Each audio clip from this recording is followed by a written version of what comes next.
edge of light, where the shadows take their flight. A distant hum, a silent call.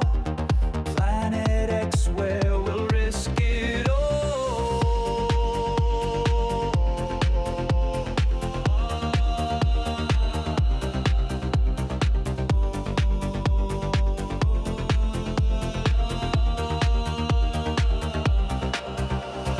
Dusty trails and endless skies, mystery wrapped in cosmic lies.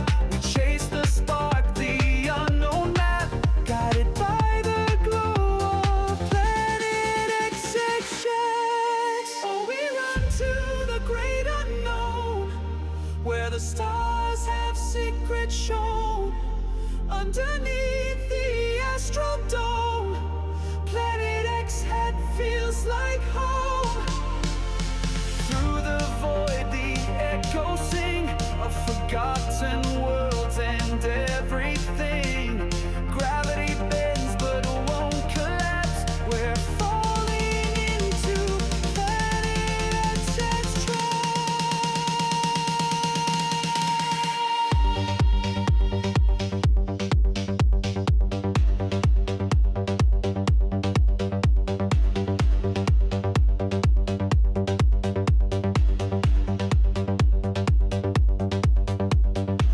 It's not a dream, it's not a scheme. This is the place of woofer beams. No turning back, no second glance. This is our otherworldly dance.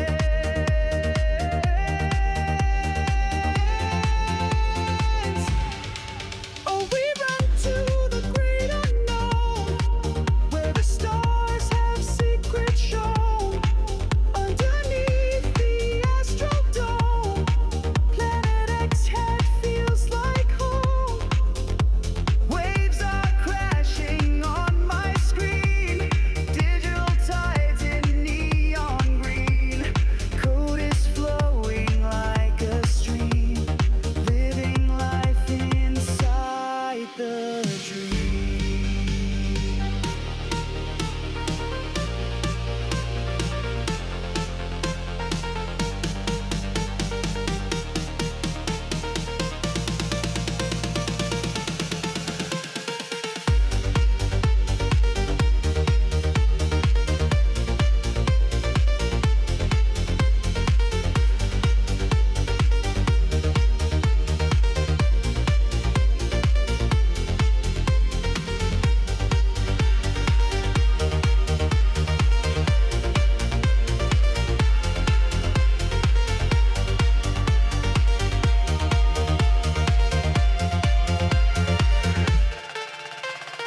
Ride the line, data burst and signal shine.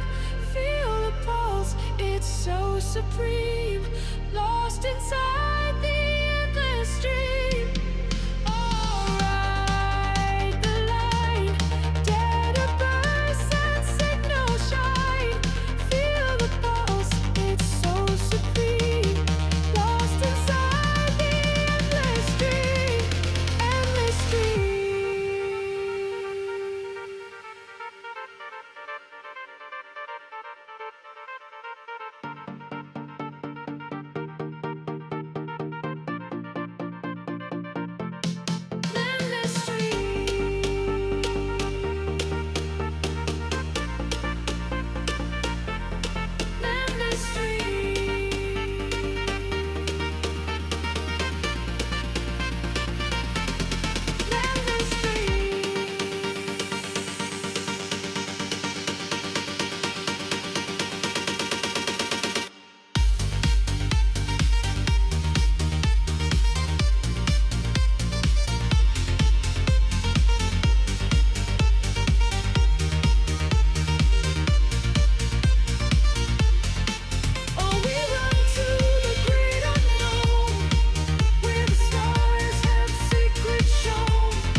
Hello guys, give me just a second, just need to make sure sound is properly engaged and working at the moment. Yes it is.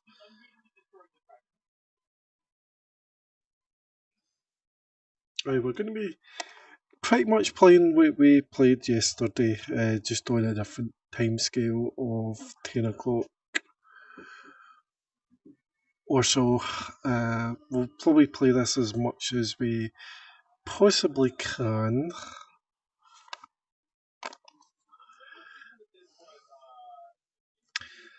Uh, the way I kind of probably see it though is that we are going to be playing a new game by the time of next Friday, Saturday. It'll probably be a Saturday if he's managed to set it up properly. I don't know if he has quite yet.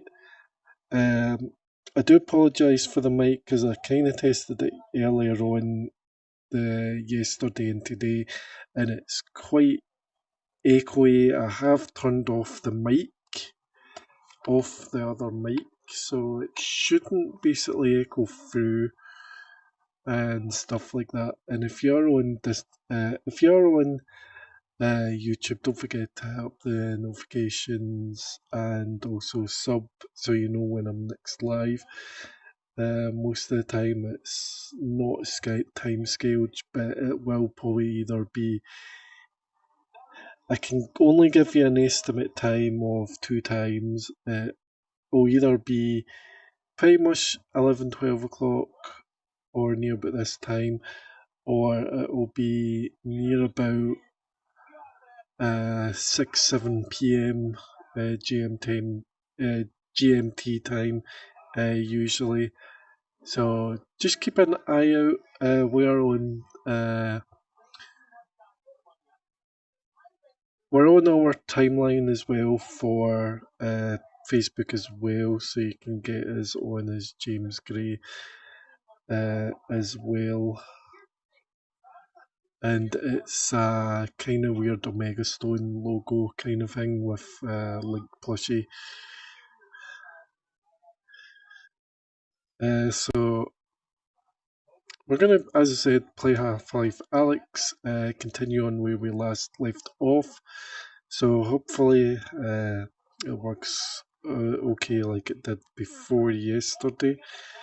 We did have a bit of complication that the mods weren't initializing properly. Then I had to remove the mods, then add a few extra mods back in so the mods were working. So hopefully it still works.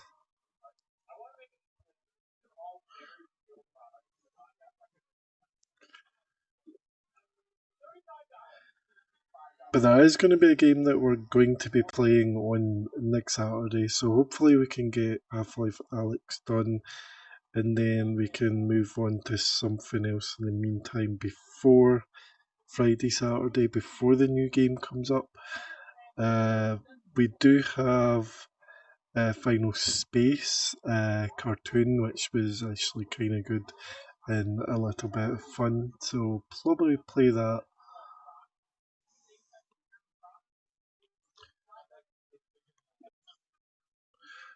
Right, I need to basically do just a couple more things before Steam VR comes on, and it will come on soon enough. Yeah, it just changed to that because we need to open up OVR Toolkit so we can get the chat up so I can see the chat.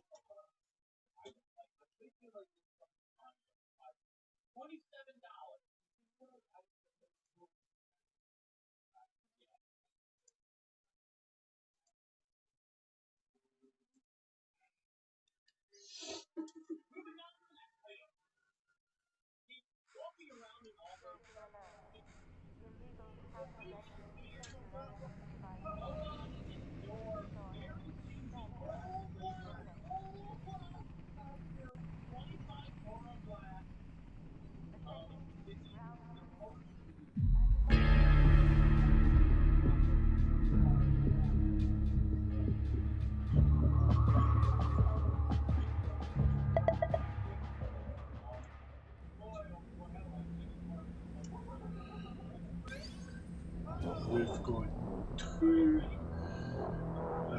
overlays apparently. I don't know how we've managed to have two overlays.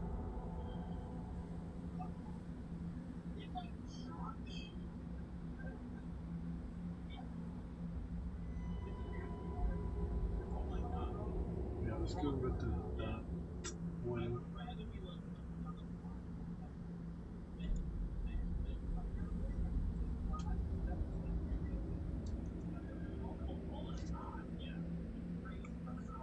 I can actually probably put on the webcam so you can see me, but as you'll end up just seeing me with my headset on for the most part.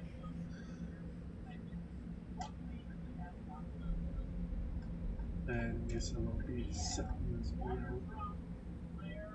So this is all you'll end up seeing is me with this headset on.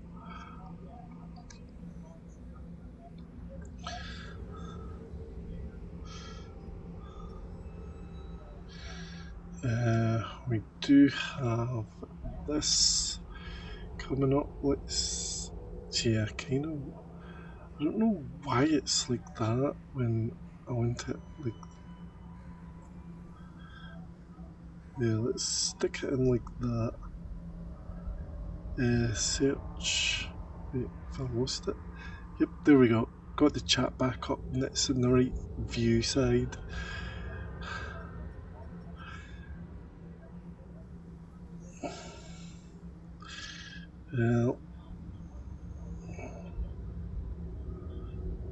Hold on, I've kind of lost. I just pushed. Oh, never mind. Yeah, I just have to. Yep, that's working.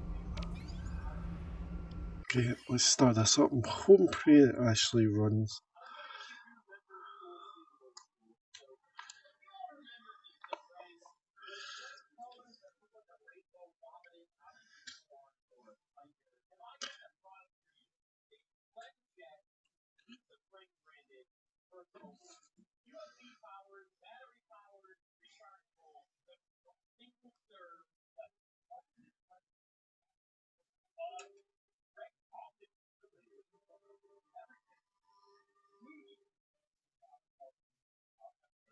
Yeah, I may have to change the angle to this because it's way too quick and responsive. And it seems like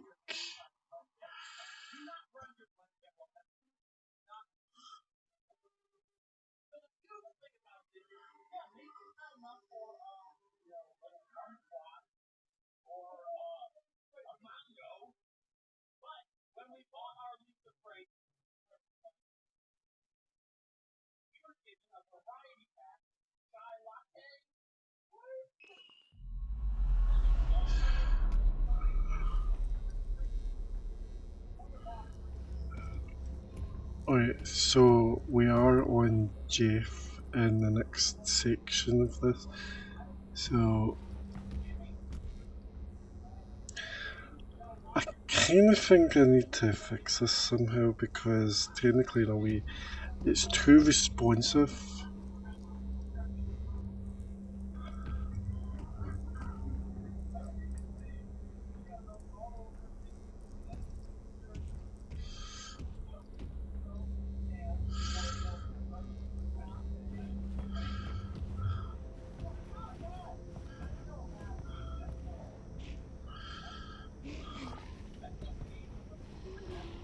Yeah, he is there. We need to kinda.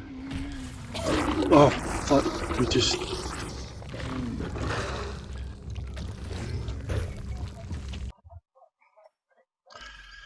Yeah, we kinda teleported into him.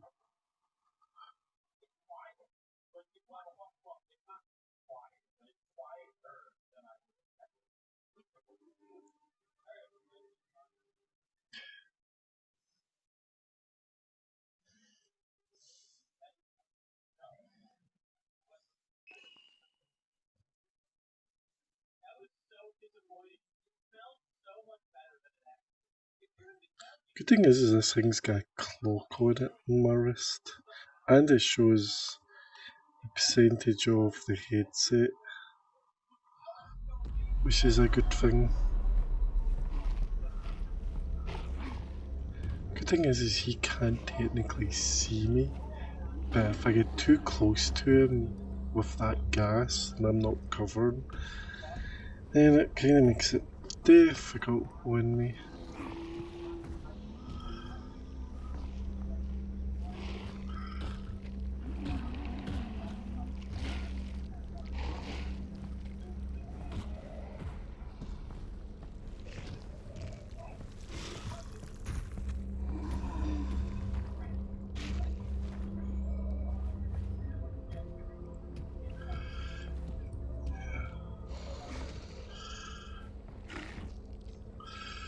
See, if I end up opening that door, he's going to hear me opening that door.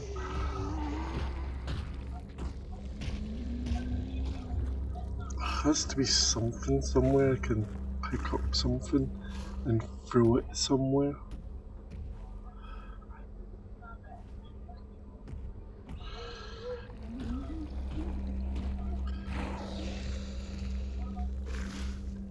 Yeah, don't know if there's anything.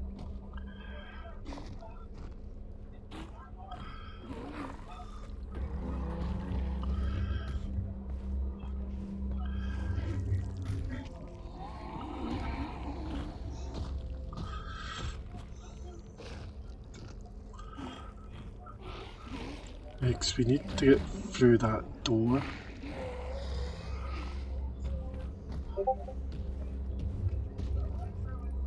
Is there something in the lift?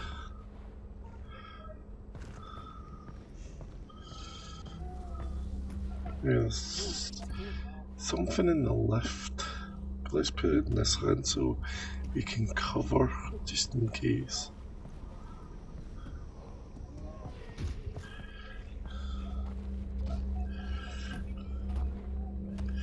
This needs to be thrown in a good way.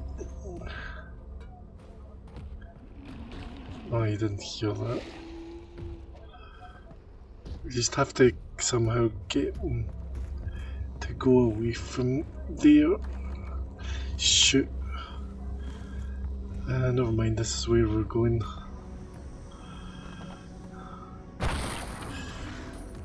Oh shit, oh shit, oh shit.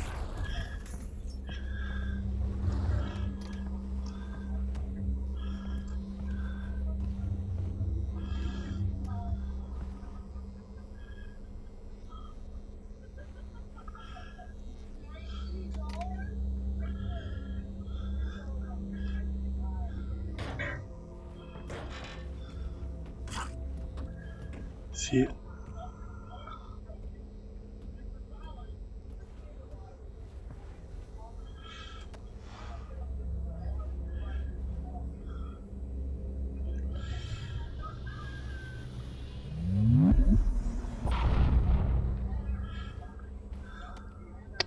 Most of the time, the noises that attract Jeff are created by the player, who is either actively trying to lure him to a new location, or has perhaps made a noisy mistake that could have been avoided. The key point being that the player feels some amount of responsibility for the noises being made.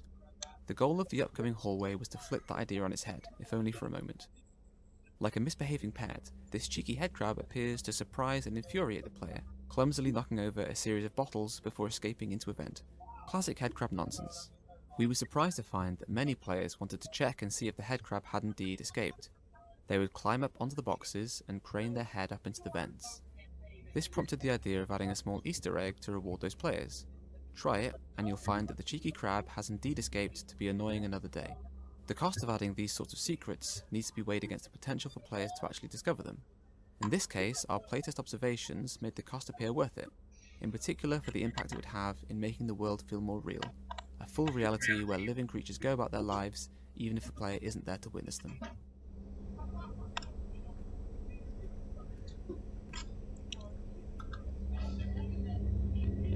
They've been in for quite some time.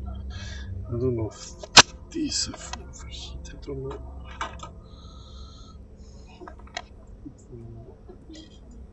This is weird.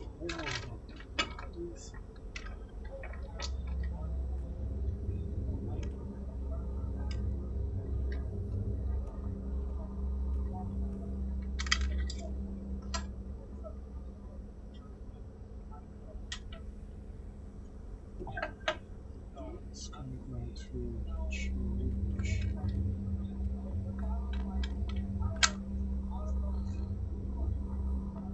Let's place these for the most part.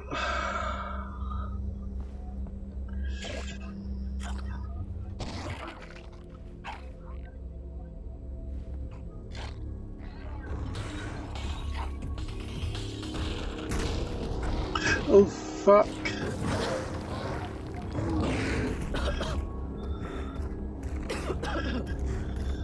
Oh shit.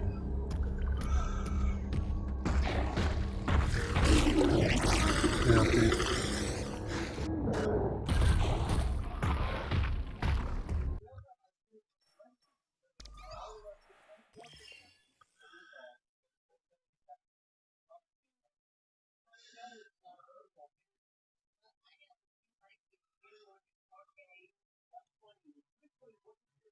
We need to find a way to actually avoid Jeff rampaging through that bit.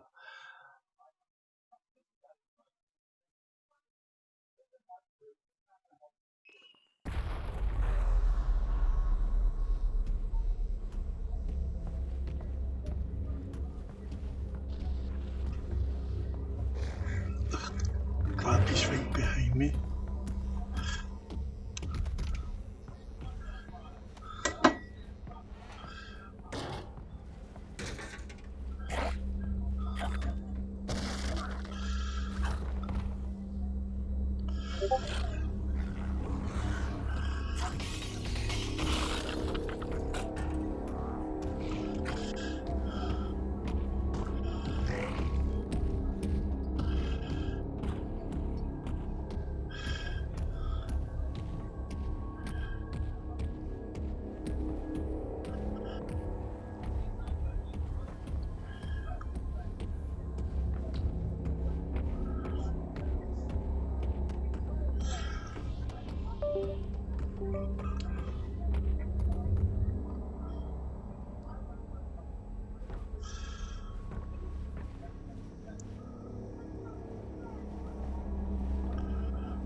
Yeah, because we can't go that way because of some reason. We need to go this way.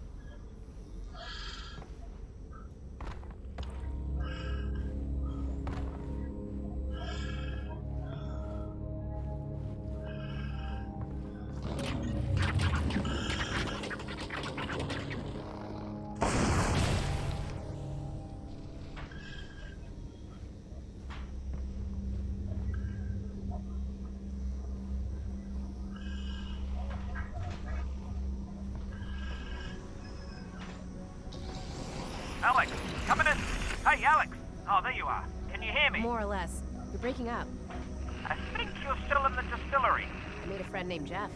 Well, that's great. We can take all the help we can get. Yeah, we're not really close. Listen, there should be a big tunnel-sized plug in the floor there somewhere. That's gonna be... The tunnel out of here? correct. You get it open, I'll figure out where it leads.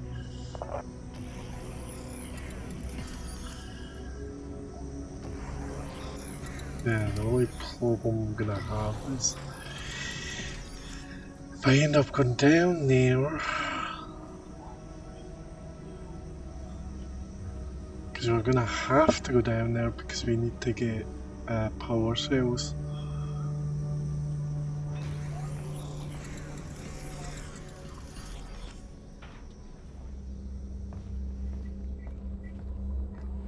I don't want to go down here just in case Jeff is here. And also, I don't want to lure him here because of this padlock.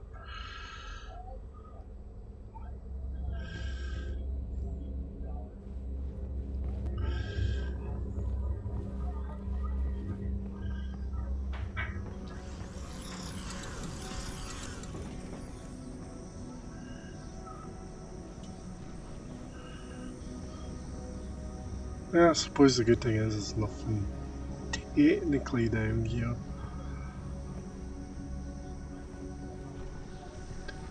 Don't know if this is a sea. No, yeah, there's something down here. Yeah, I hate coming this way because something bad's gonna happen if I go here. Security alert. Reminder, ground team. Mission failure will result in permanent relocation. Response code, breach. Maneuver, inoculate. Yeah, if we do this.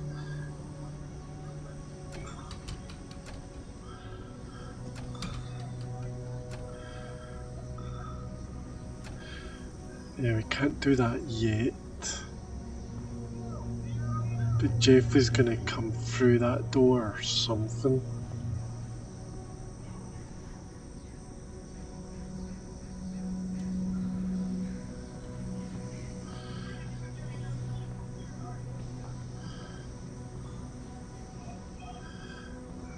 We might have to go through that locked door.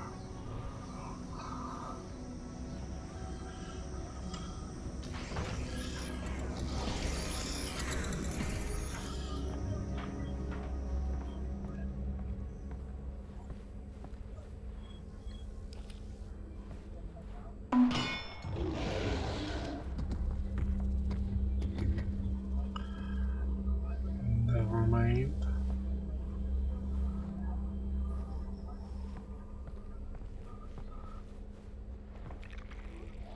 Yes, there.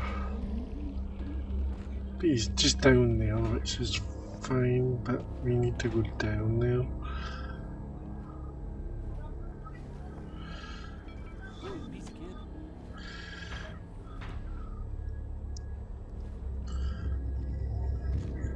Is that not the bit where we get stuck at?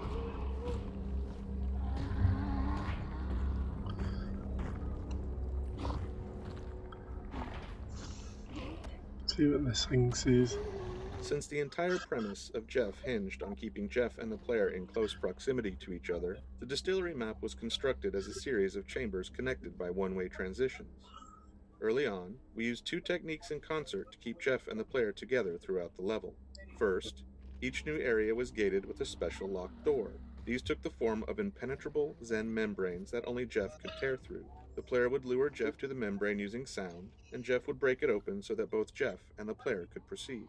We had always had a goal of having players describe Jeff in adversarial terms, as a constant pursuer or a thorn in their side. The problem with the Zen membrane concept was that it led to players describing Jeff as a useful tool, or worse, an angry co-op partner, rather than something they feared. An angry Another way co-op that we would partner. keep Jeff and the player together was via the use of one-way drops. Jeff would fall off catwalks, platforms, and ladders into each new area. These drops functioned as intended, but just like the Zen membranes, elicited an undesirable reaction from players, especially when repeated multiple times. Watching Jeff do these pratfalls left players feeling like he was less dangerous. They felt sorry for him, and even laughed at him. Eventually, we realized that we could use combined force fields, which the player cannot pass through, as a way to create one-way doors. These force fields allowed Jeff to move through them, but required the player to follow via another one-way path. This allowed us to build thresholds where Jeff and the player could both move forward while eliminating the awkwardness of the Zen membranes and avoiding the repeated falls that had previously made Jeff look so clumsy. Combined force fields also had a few other benefits. For one, they gave Jeff a convenient way to take a backstage route that is inaccessible to the player, like the one at the bottom of this ladder. They also tied in nicely with Jeff's fictional background as a former member of the Combine Zen cleanup crew.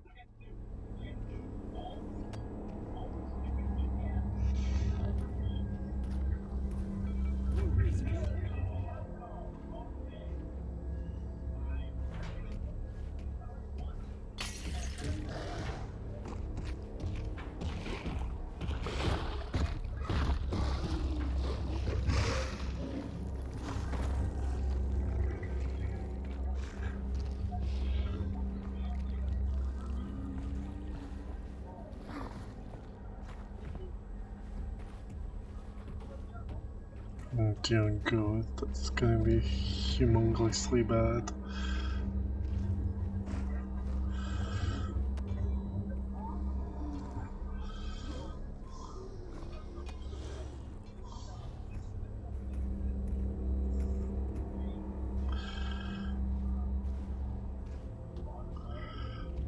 See, if I can't put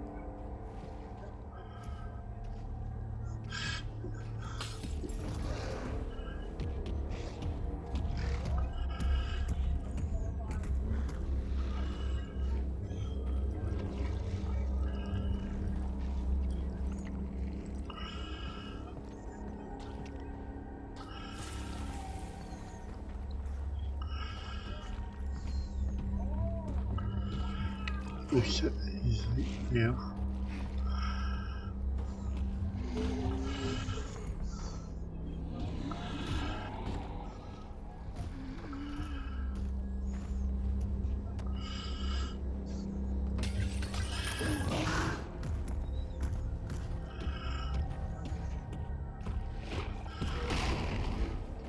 I knocked the door down.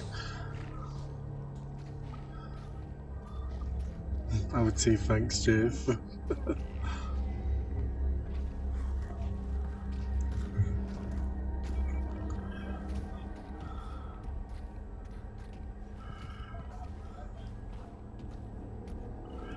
I need to get in there, so...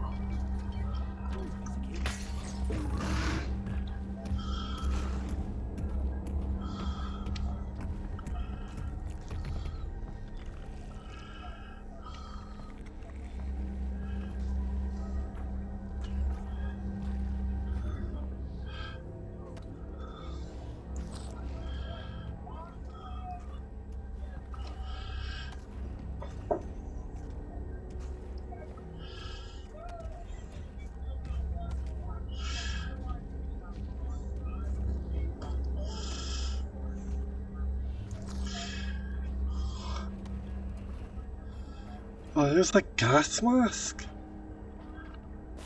So that means now I don't have to worry about holding my breath and whatnot.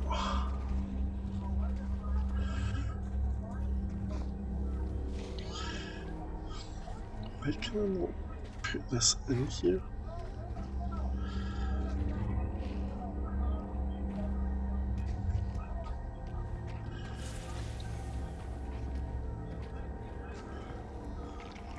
Yeah, I've got a gas mask, so that's gonna definitely help. And there's one of many. Shit, he's coming in here.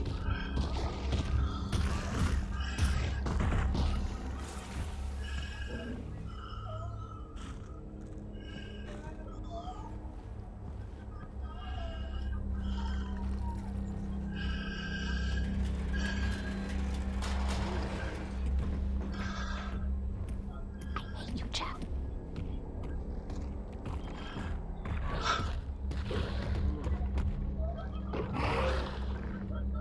I don't know what this goes.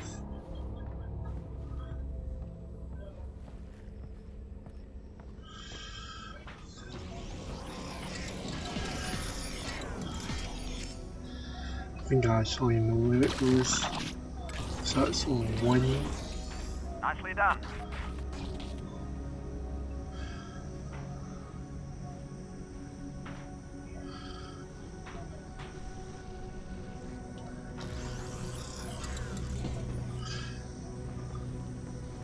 I'm gonna keep this mask on just for this duration.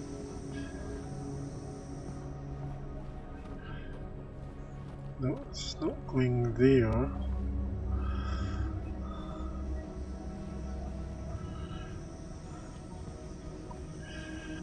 Can I pull that? No. This has to be used for something. In that specific room.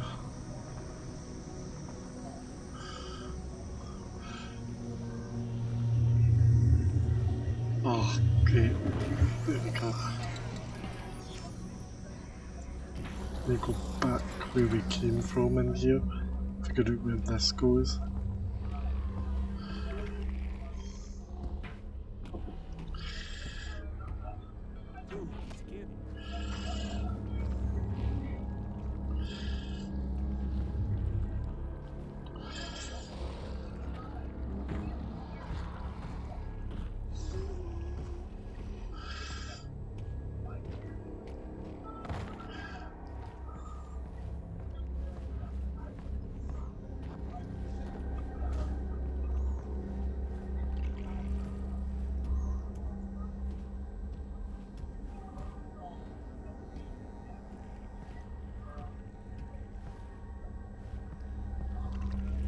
Yeah, I got it from this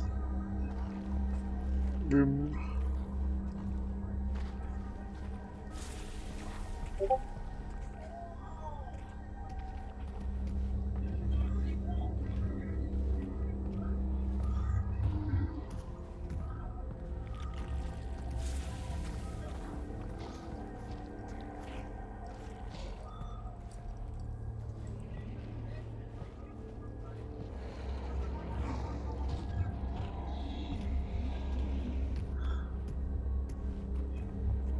Yeah, it goes here.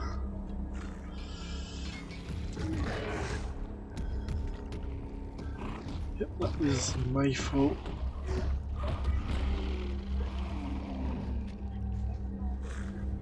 Yeah, I don't know if I need to kind of trap him somewhere so we can open that door.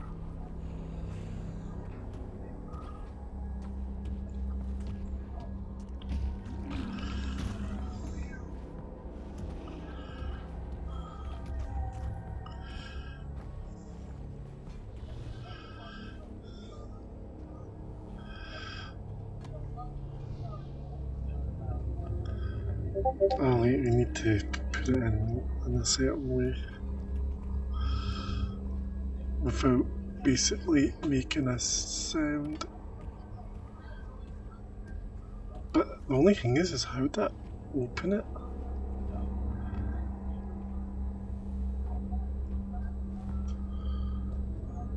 Because battery is in there.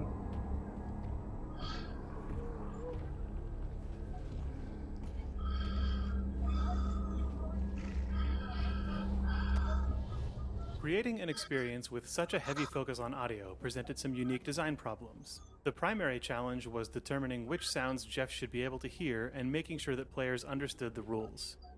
Half-Life Alyx contains a vast array of physics objects. However, through playtesting we found it best to use only a small set of them in the distillery. We needed to pay close attention to each object that we did include, particularly to audio design for collisions between the object and the various surface types used in the distillery. It was important that what players heard matched their expectations for how Jeff would react. In early testing, we would find individual cases where players would say things like, "I don't know why Jeff got angry," or "I would have expected that noise to attract Jeff." Over time, we identified these cases of confusion and addressed them one by one. It was vital that players always be able to identify the cause and effect of a noise that might attract Jeff. Failing this meant players were left feeling like Jeff acted randomly and they'd grow frustrated. Some experiments failed in this area. At one point, parts of the level were littered with piles of broken glass that would make noise if the player walked or teleported over them. Few players would notice the broken glass and were then surprised when Jeff attacked, so this concept was cut to avoid confusion. We had to be wary of the opposite case too, where players would expect purely aesthetic elements to present a noise hazard. For example, at one point we had placed shallow pools of water seeping in among the floor tiles. It looked really cool, but it confused some of our playtesters who thought that the sound of their footsteps splashing through these puddles would be audible to Jeff, even though we never intended that to be the case. Don't know how I'm gonna...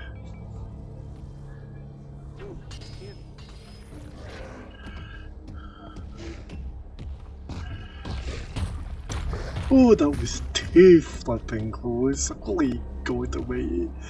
That was the wrong way to go.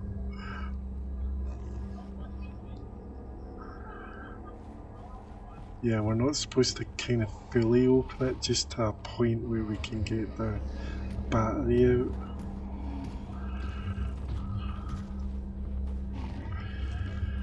Yeah, you can go over there. While I try and open that.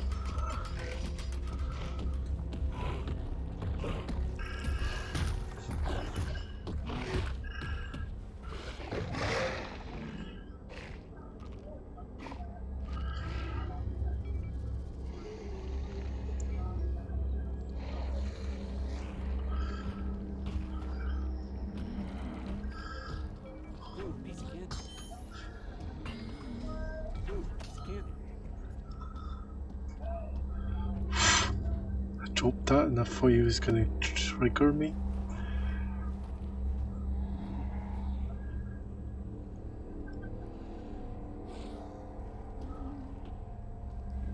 Well, I've got one more battery somewhere and I'm not sure where it is.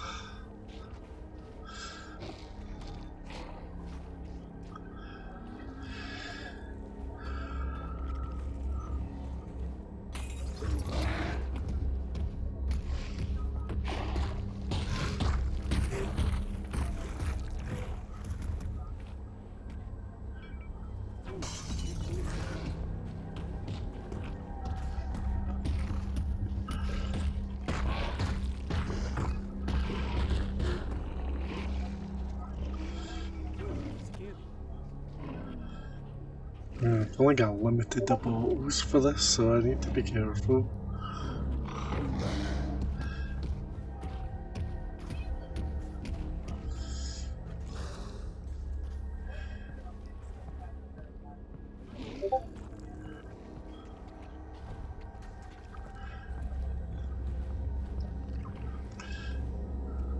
Wait, is that something in there?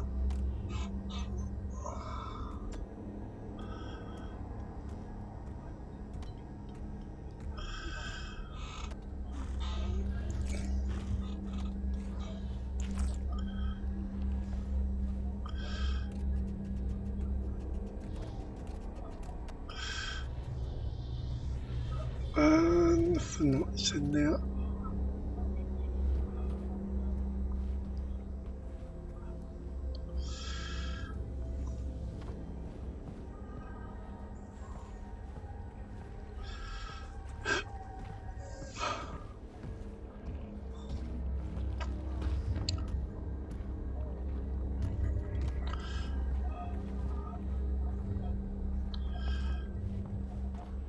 Let's see, I just don't know where the other one is, and I think it is in there.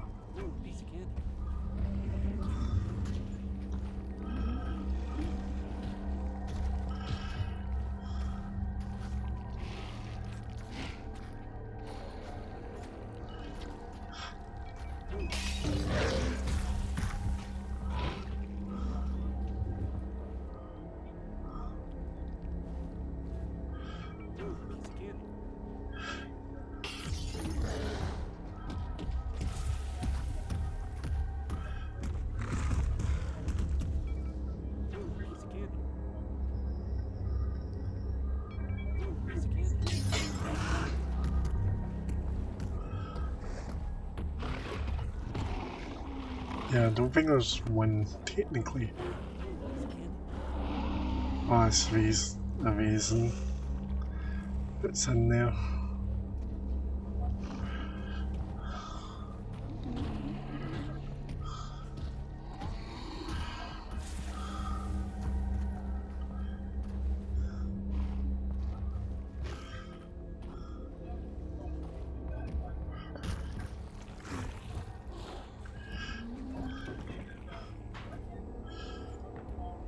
Let's go back up here just now, put the other battery in, because I'm not sure where the other battery is.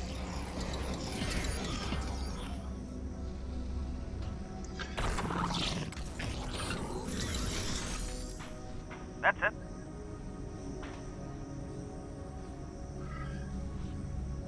The battery's not going to be down there or anything like that, it's going to always be in where Jeff is.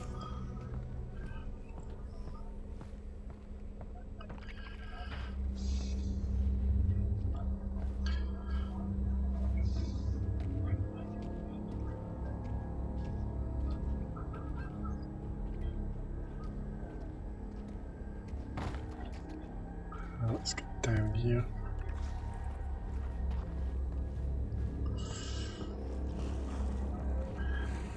So Jeff normally doesn't come in this room unless there's a noise.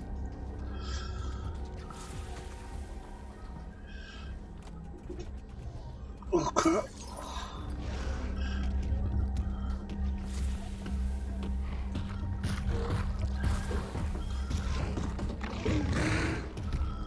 Oh, flip a dog. Don't know where I was actually aiming for.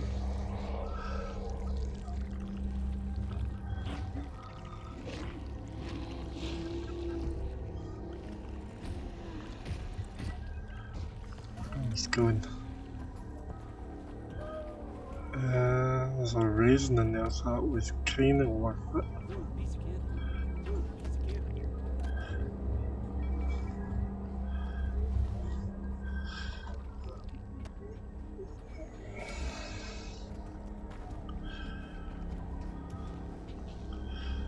Not sure where.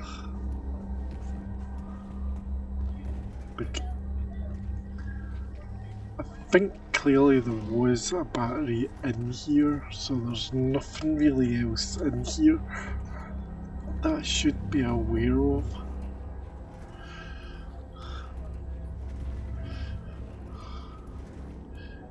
Just to be clear, there's nothing.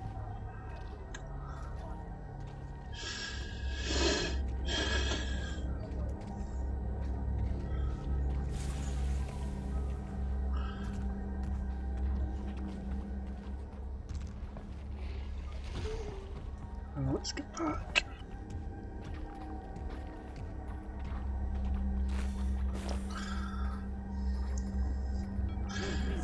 It's just as well these masks actually help.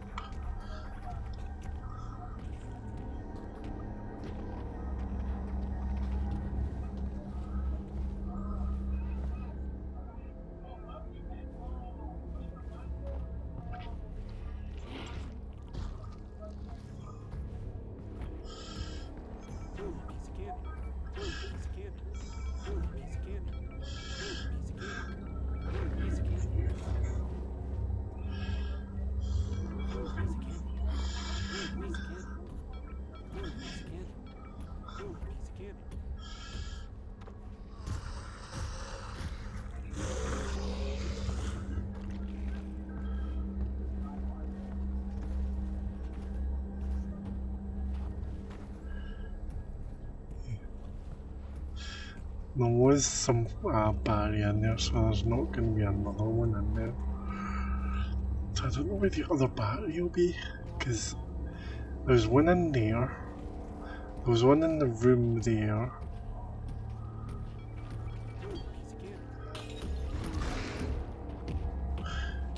Don't know where he's coming from.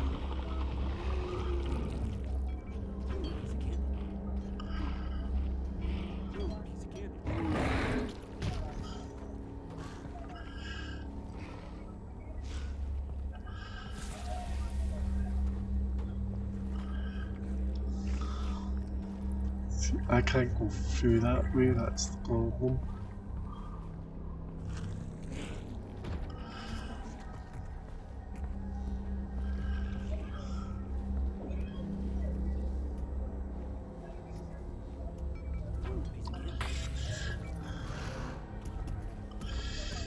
Oops.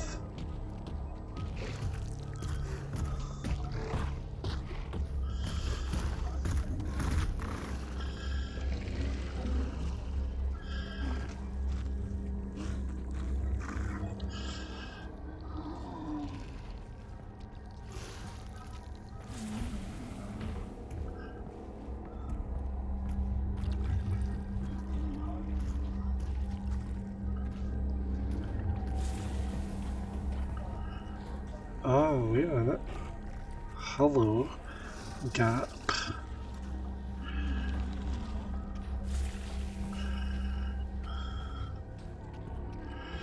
Let's use this bottle to distract him over there. Better be careful.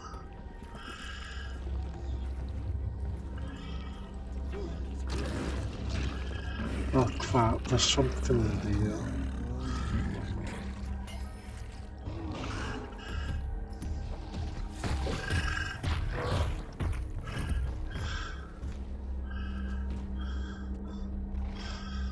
Hopefully he spat it out though.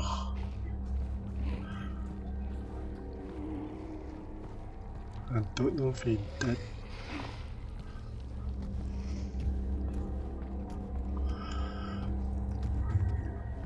Oh, he did.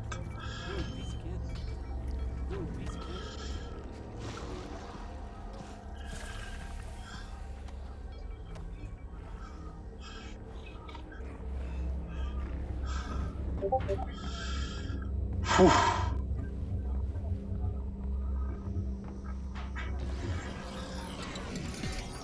This is the last battery. Now things get a little bit more interesting. And there we go.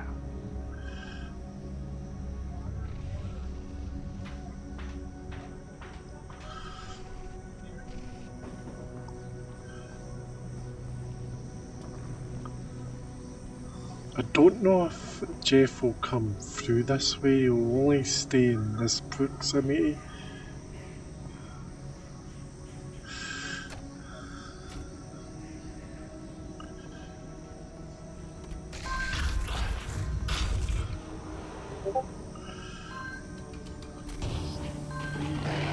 Yeah, there he is. That's Jeff. Oh, that's Jeff. I do not like Jeff. Doesn't admire taste.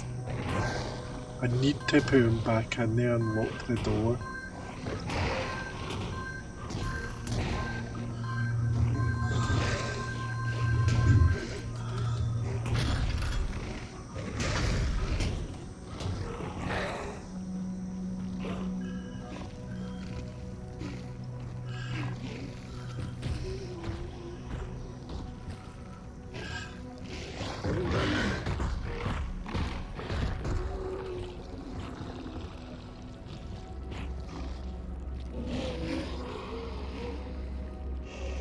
Yeah, we need to get in there.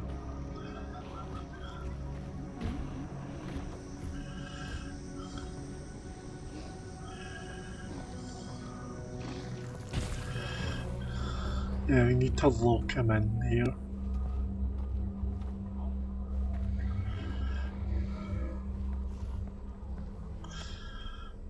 Yeah, this is going to be fun because we're going to permanently now lock him in there.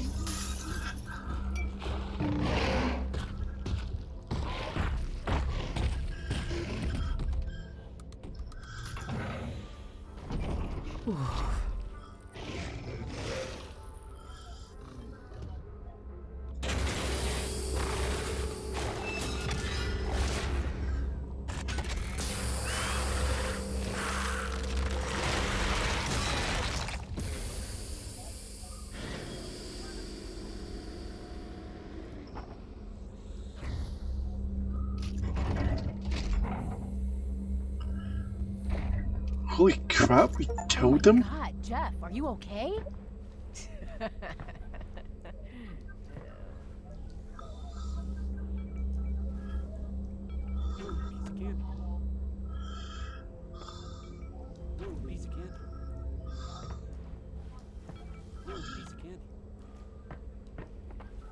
How? Jeff's dead. So now we don't have to worry about Jeff anymore. Whoa, what did you do to Jeff? Yeah, I trapped Jeff in a trash compactor. And then I crushed him. God damn! Well, I hope you came across some of the good stuff. See you around. Okay, the coast is clear. Time to get that plug open so we can get through those tunnels.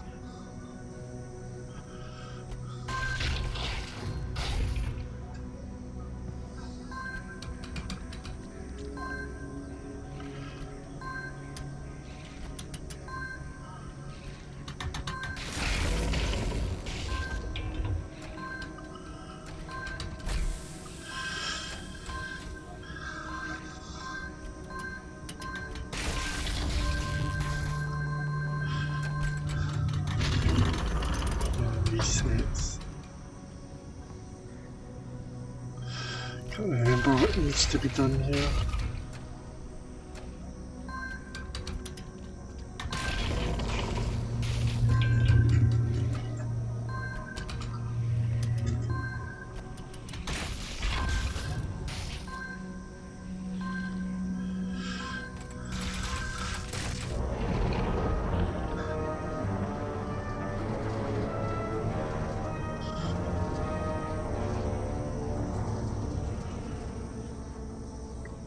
To be honest, That tunnel heads to this the vault. is the best part Also, a about little the heads up. game, I almost. think the tunnel is full of antlions. Just in case I cut out permanently. Antlions. Antlions. Antlions. Yeah, you know, aliens with stabby legs. Oh, yes. And very small, like ants. No. Like tiny little lions. No, that's not them. These ones are pretty dangerous. Right. Well, whatever they are, they're down that tunnel. Yep. Off I go.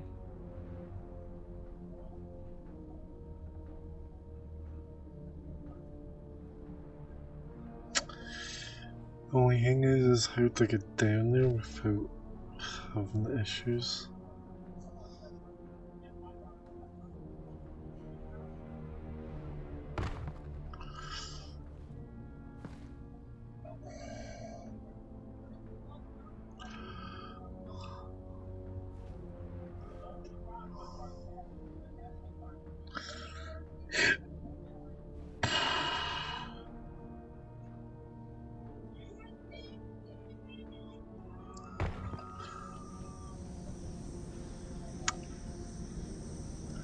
Yeah, we're going down there, but I don't know how we got down here the last time.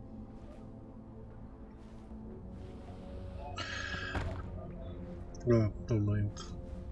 We can drop down here without teleporting, because if we teleport, then we're basically dead.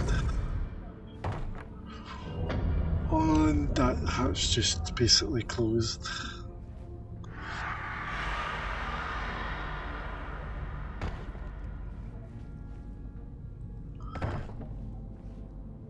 Yeah, I'm gonna get prepared.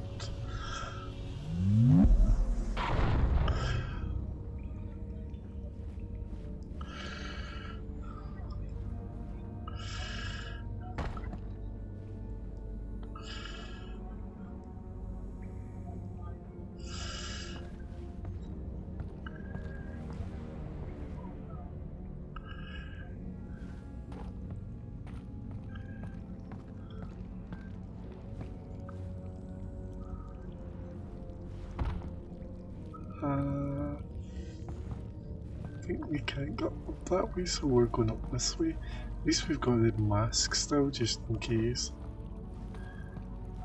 I'm gonna keep that on.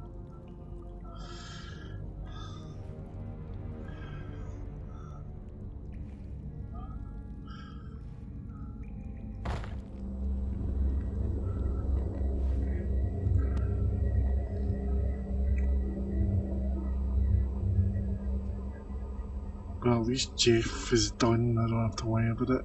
It's easy sailing from here.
You know, Russ, I'm sorry I didn't get you any vodka back there.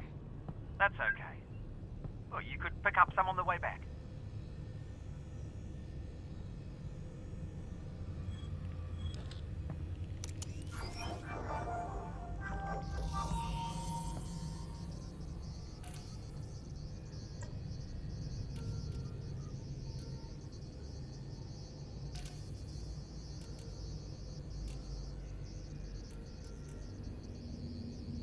Almost got it.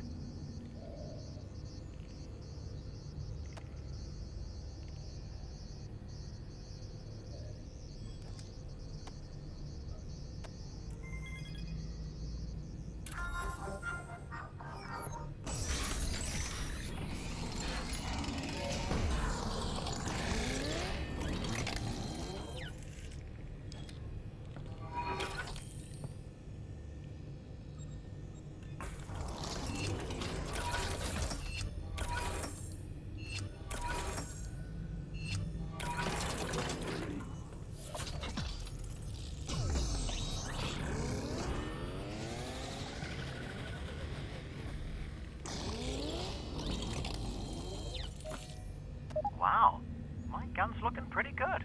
Russ, come on. At this point, it's kind of our gun.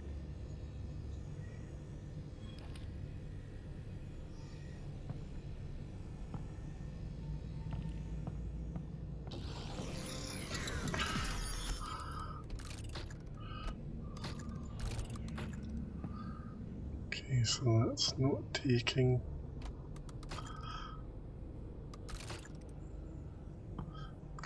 There's no battery.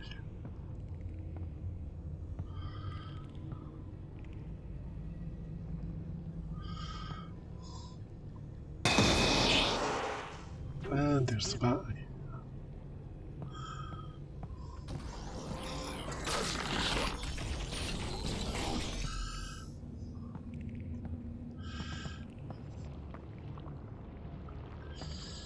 Okay, there's nothing else I see in there that you need to worry too much about.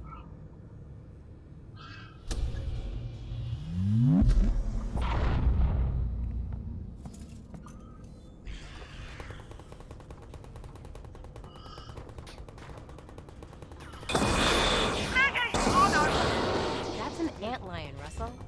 That's an antlion? Yes. So you do know what antlions are. Yes, they're leggies. Leakies. Yeah, I'm not looking forward to coming up against that. I'm just hoping this power basically works.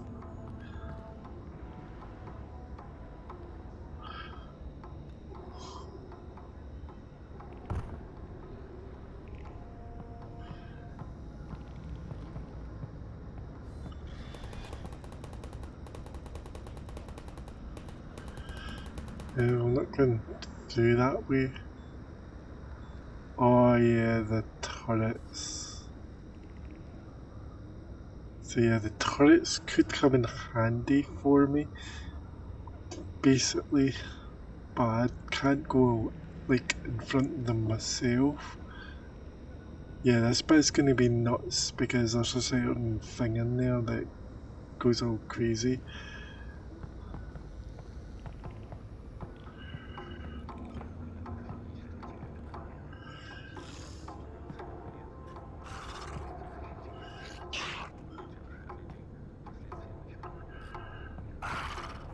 Yeah, I'm just checking where they are.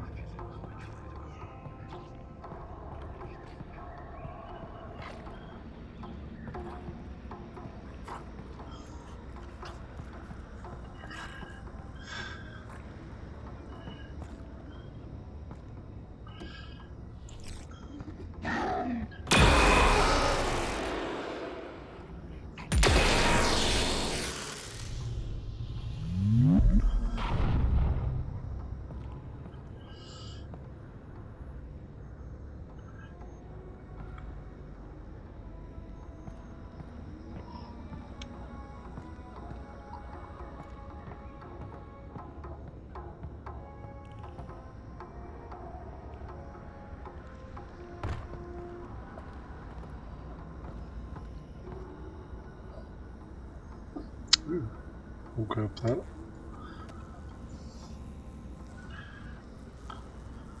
Oh, I did grab that.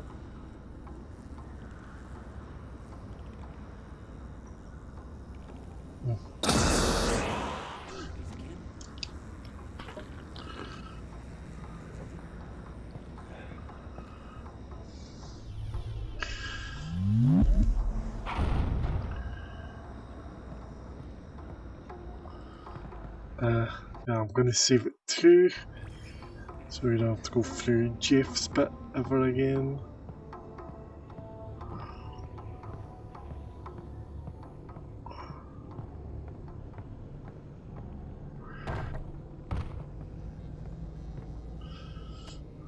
In some of our early experiments bringing Half-Life 2 enemies to VR, we found that antlions in particular showed promise and were interesting to fight, but tended to quickly overwhelm playtesters.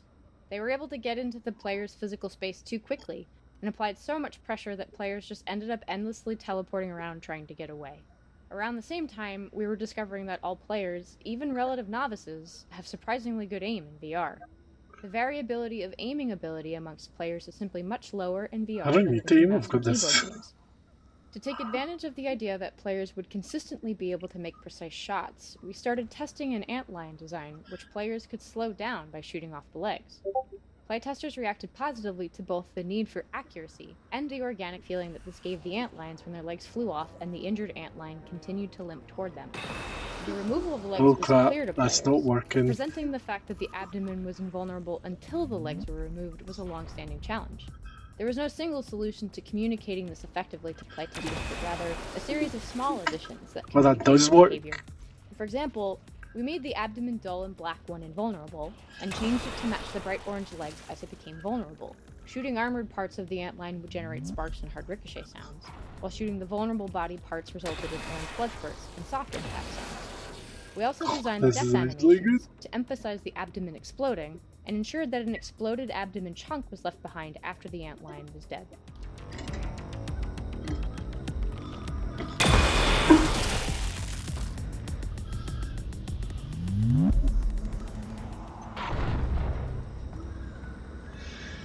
Oh, that kind of saved me a bit of ammo.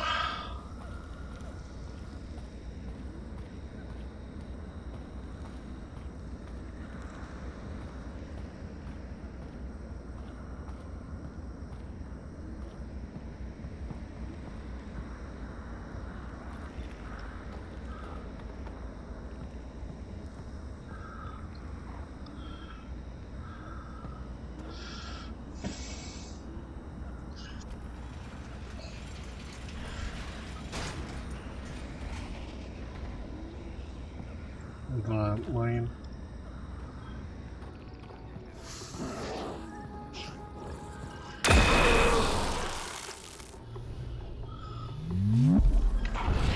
Yeah, I need to make sure that this is charged at all times.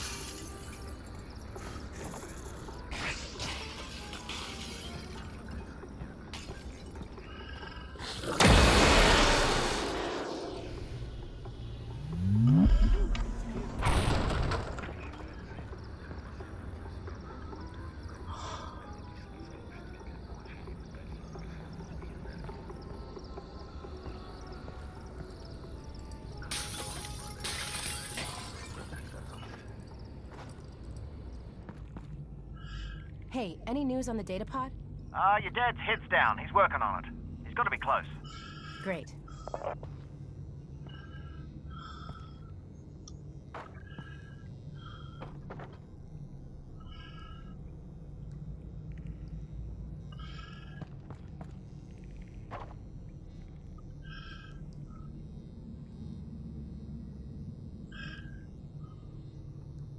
Yeah, I don't know if I can get in between there. Oh, that was well worth coming in for that. Piece of candy.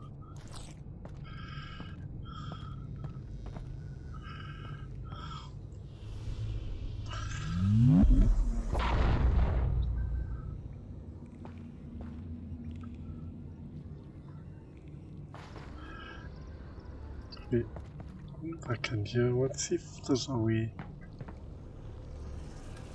If I need to go this way. Yeah, there's stuff in the vents.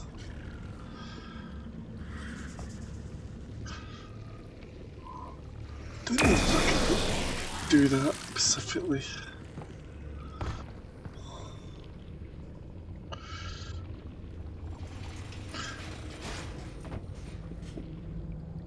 could try to scare me.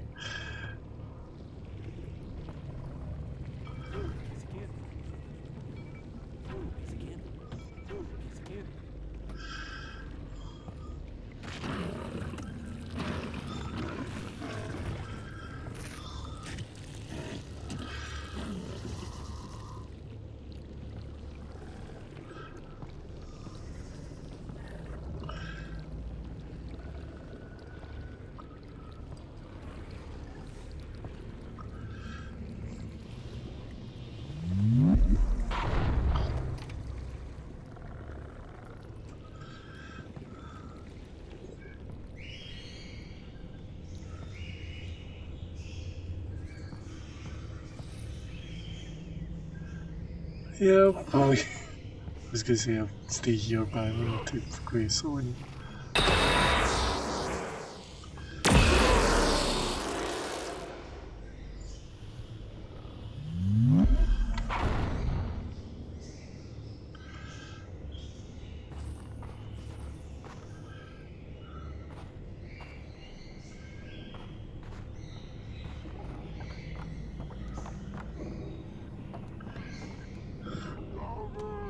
All of the foliage in the game animates in response to player touch and environmental wind conditions.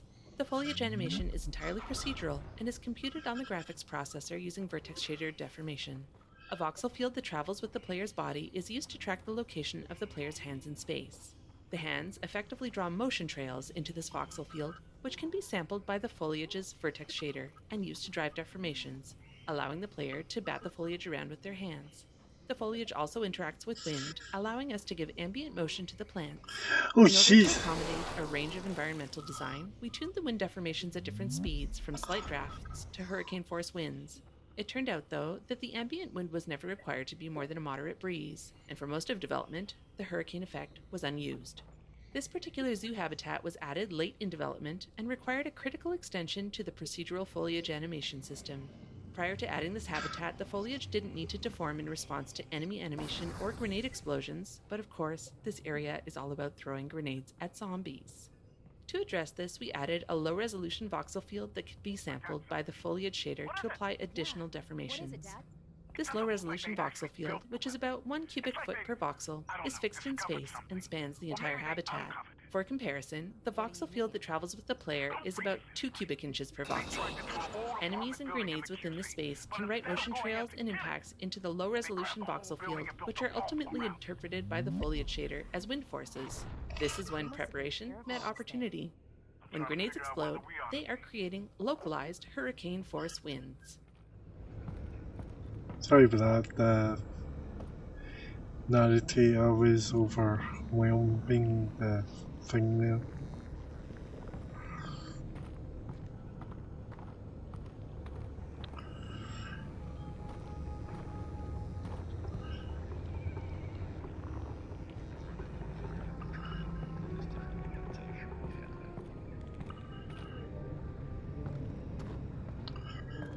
I feel like I've just been here. No.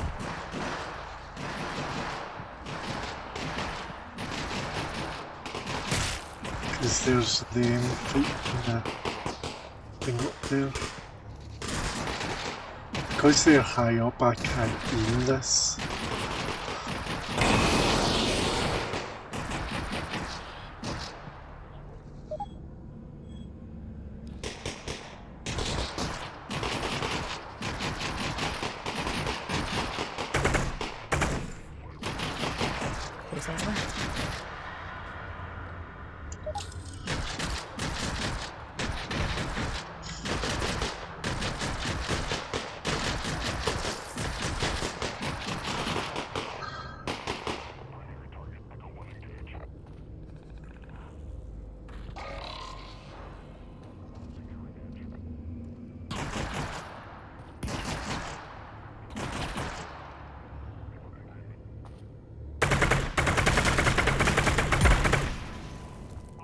Oh, got those two down.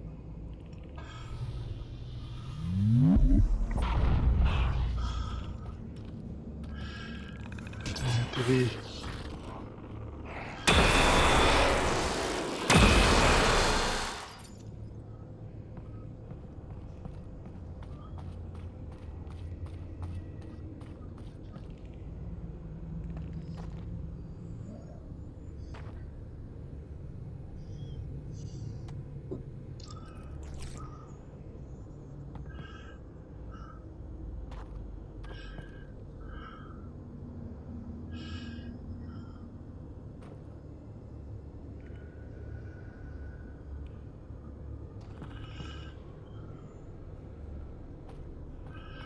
Looks like I have to go in that way, but for some reason I can't get through. Probably not without ducking.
God, that was coming.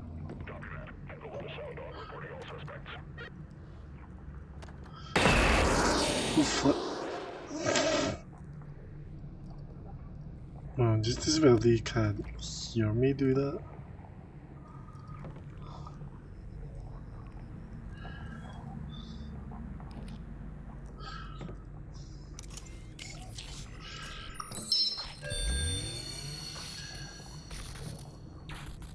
I knew those mines are in the way.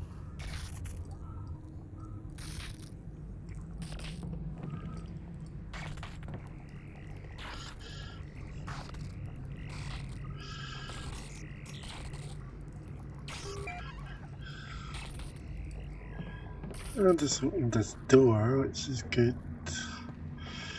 I'll grab this, because we really need that.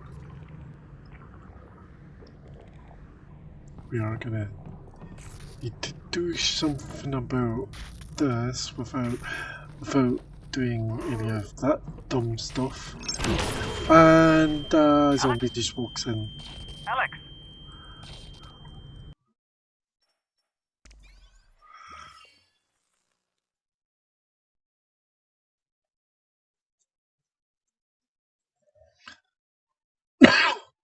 Well, if a zombie's gonna walk in, I'm closing the door behind me and that close it.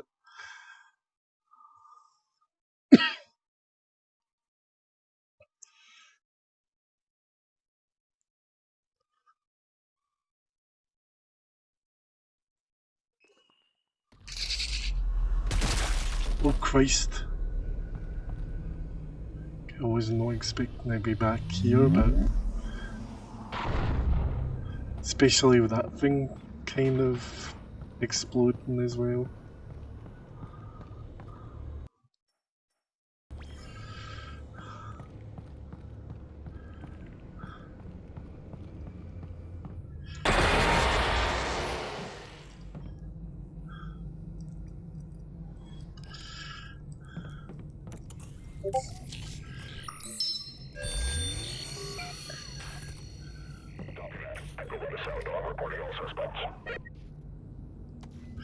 Yeah, close this door completely. So if a zombie does come in, at least I'm protected.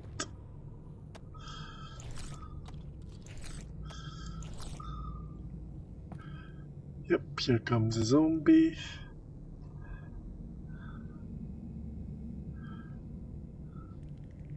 Now don't walk away.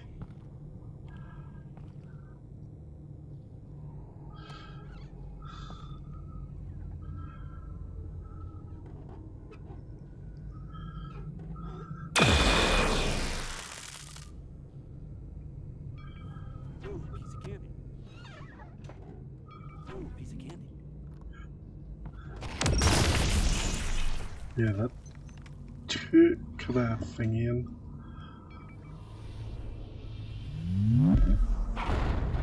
Didn't actually get hit much by that.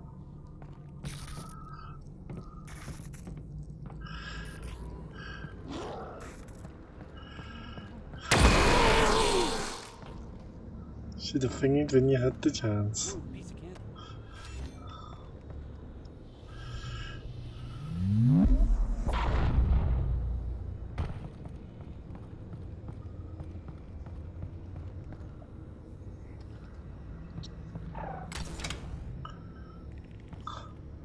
Alarm, oh god. In traditional games, analog controls like levers, dials, and crank wheels usually play simple animations in response to a player's mouse click or key press. In VR, however, players with tracked hand controllers expect to be able to control analog interfaces by grabbing and moving them directly. To support this, we developed a new system that we call Anim Interactables. The opening mechanism of this health station is a good example of an Anim Interactable.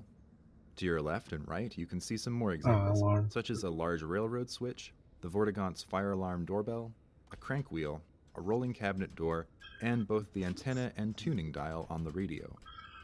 Anim Interactables like these allow us to give the player control of analog interfaces while constraining their input to an authored range of motion. Yeah, they're The just system uses the demonstrating position it. and orientation of the player's hand to drive the animation of a model which defines the analog interface.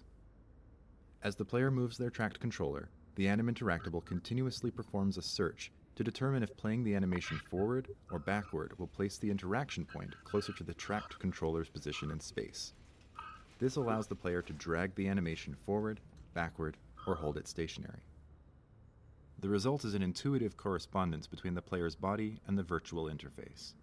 Furthermore, these interactive animations don't necessarily have to make physical sense. Artists simply animate the range of motion they want the player to be able to control. These Anim Interactables have their debug visualizations turned on, so you can see the authored range of motion, including the nonlinear paths used on the railroad switch, the health station, and the crank wheel. Anim Interactables allowed us to make all kinds of objects in the world interactive, from mundane man-made devices to intricate combine mechanisms, without the need to run complex physical simulations. Feel free to play around with the Anim Interactables in this area before moving on. Oh, you're right. No idea. No, but them anyway.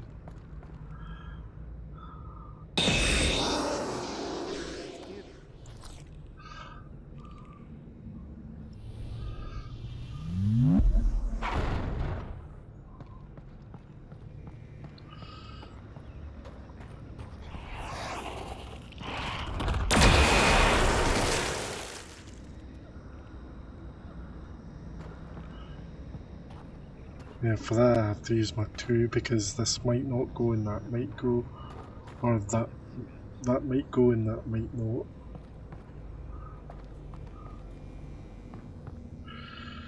Well, I'll take your reason.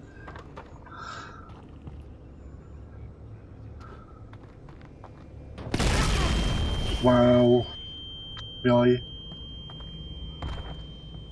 We're doing that now?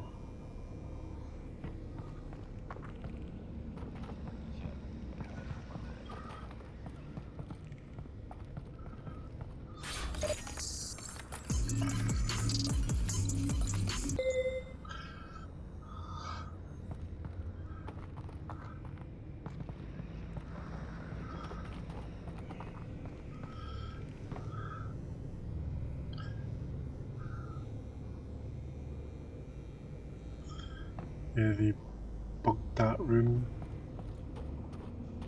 for the reason. I can't believe I actually managed to What keep now? them. Wait, Dad, what? It's not a vault. It's a prison. They didn't build it to keep us out. They're trying to keep something in. Keep what in? I don't know. I'm not sure if this data part even knows. But they And got I something know- trapped in there. Nano what Okay. it is. So if it's not a weapon, are we still doing this? The way I see it, whatever's in there doesn't like the Combine very much. So we got that in common. True. So, are we still doing this? We've come this far. Oh, I say we keep going. that was a And bad if we find out idea. it's something we really shouldn't mess with, we'll call it off. That's my girl. I'll let you know what I find out. Oh, my gas mask is going.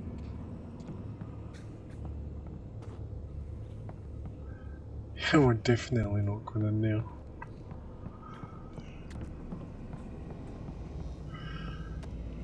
Sometimes large chunks of a level are shifted around or reordered as we work on the game. That's the case for this entire area and the Toner puzzle it's centered around. In fact, for much of its existence, this area didn't even have a home anywhere in the game. It was originally built just to help prototype the Toner puzzle mechanic. Over the course of a few months, the raw gameplay mechanics of Toner puzzles were developed and playtested in a series of small test levels. Each test level explored a single gameplay concept. Those were things like using the Toner puzzle to draw the player's eyes to something interesting, such as Zen flora and fauna, creating moments of surprise when an enemy head crab popped out of a vent, or requiring the player to thread their arm and hand in behind pipes or other tight spaces.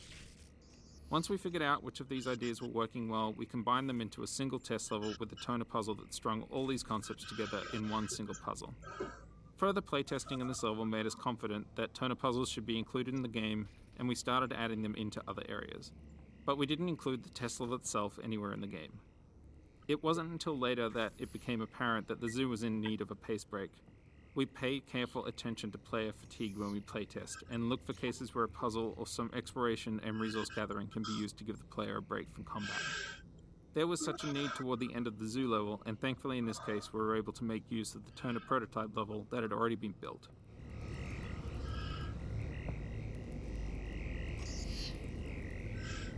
I don't know what that's for. See, that's going up that way. Hold on, I can't see because I'm going to do my field of vision.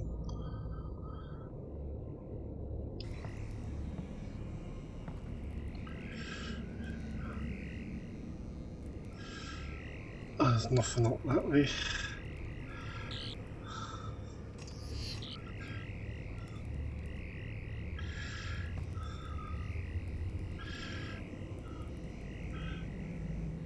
Let's go into that light. So this needs to go. Wait, did I get rid of my gas mask? Even though I don't technically fully need it.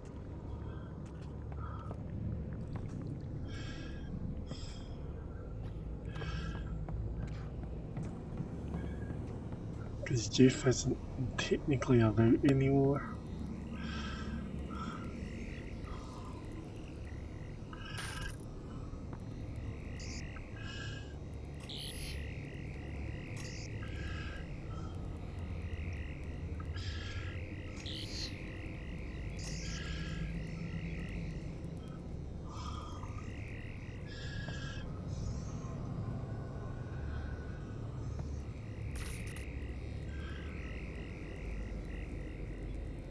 See, I don't know if that's supposed to be.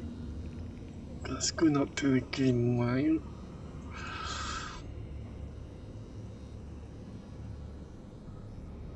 But I don't think it needs to go at the light there.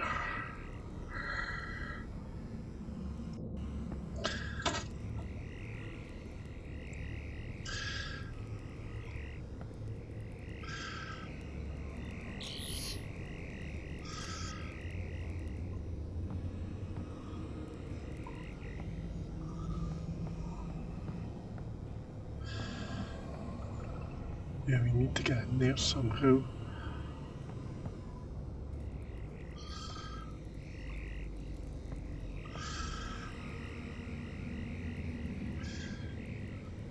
Yeah, we need to generate the power to this somehow.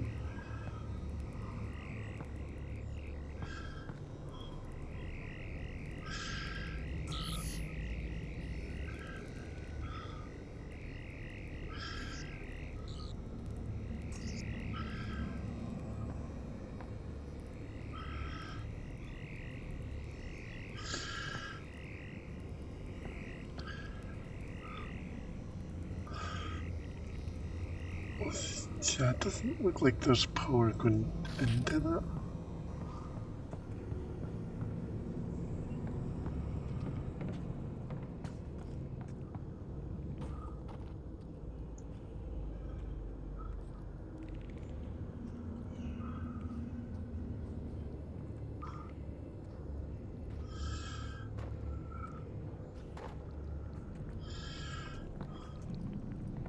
Oh, wait, yeah, we need to get in that room somehow. Because that's where the connection stops at.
Only give me a sec on figuring out where we need to do.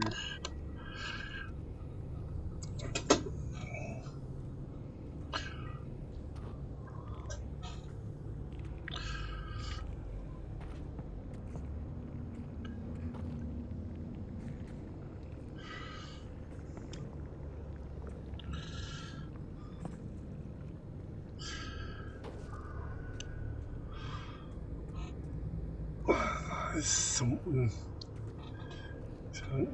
Why?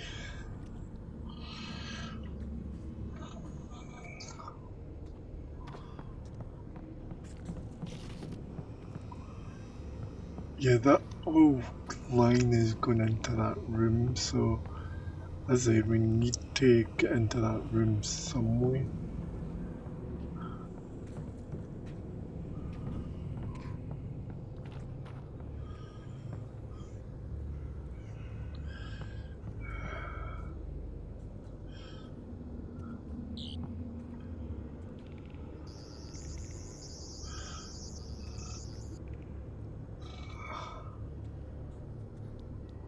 Don't think that, I think that's just a leak.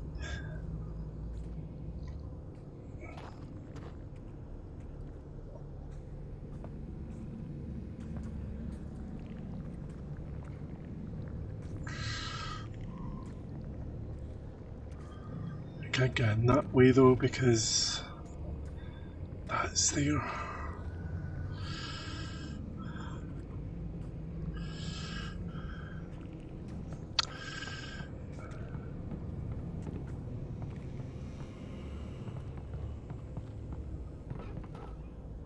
Don't know, if we go back this way then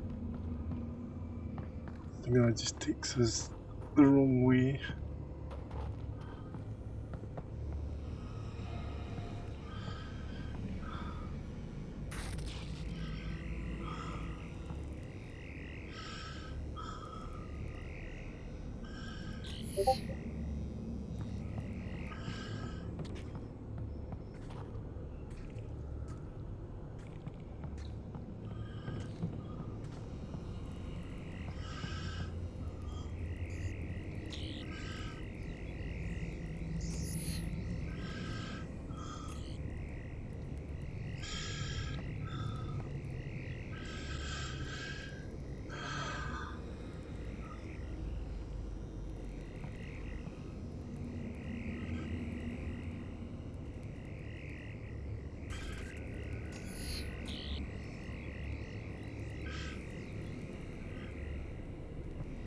It just needs to go there, that doesn't need to be connected to the light, but I'm gonna have to do it anyway just in case we do need that light on.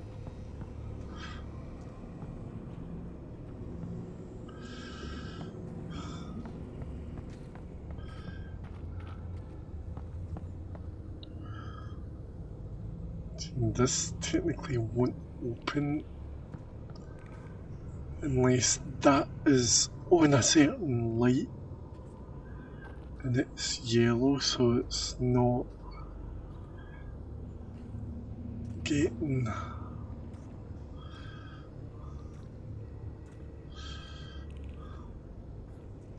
something in there that I need to trigger.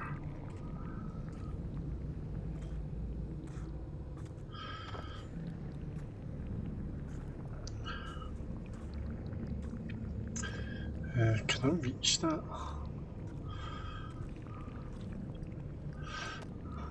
Oh, I just dropped it. Oh, good. Comes back. When we did resurrect our toner prototype level for use as a pacing break in the zoo, we had the opportunity to make some improvements and integrate elements that hadn't existed when we had first experimented with the toner mechanic. For example, the newly developed explosive Zen bloaters were added at various points along the puzzle to surprise players and remind them that they need to keep an eye out for these hazards. Also, in the intervening months, the toner mechanic itself had evolved from one where players merely push a ball of energy along a path to one which included branching paths and rotating junctions. This junction here in the breaker box is the linchpin of the whole puzzle, as the player must interact with it 3 times. Once to open the roller door to this back area, once to switch power away from the roller door to the last leg of the puzzle, and once to reopen the roller door in order to exit. Because this toner puzzle covers such a large physical area, including some zombie combat in the middle, players frequently lost track of the correspondence between the state of this junction and the roller door. This meant that they would trap themselves back here and not understand how to proceed. To address this, we made a lot of changes to the presentation of this junction over the course of development. The unique breaker box and tangle of conduit are designed to make the junction recognizable as the same junction from both sides of the wall. The shape of the hole in the wall and the orientation of the breaker box are designed to make sure that the player stands in the right location to have line of sight to the roller door and see that it closes when they route power away from it to the last leg of the puzzle. The door itself also makes a lot of noise and an unreasonable amount of sparks to draw attention to itself each time it moves. This particular puzzle twist was in danger of being cut for a long time, but with this series of refinements, enough playtesters understood its behavior that we were comfortable with shipping it in the final game.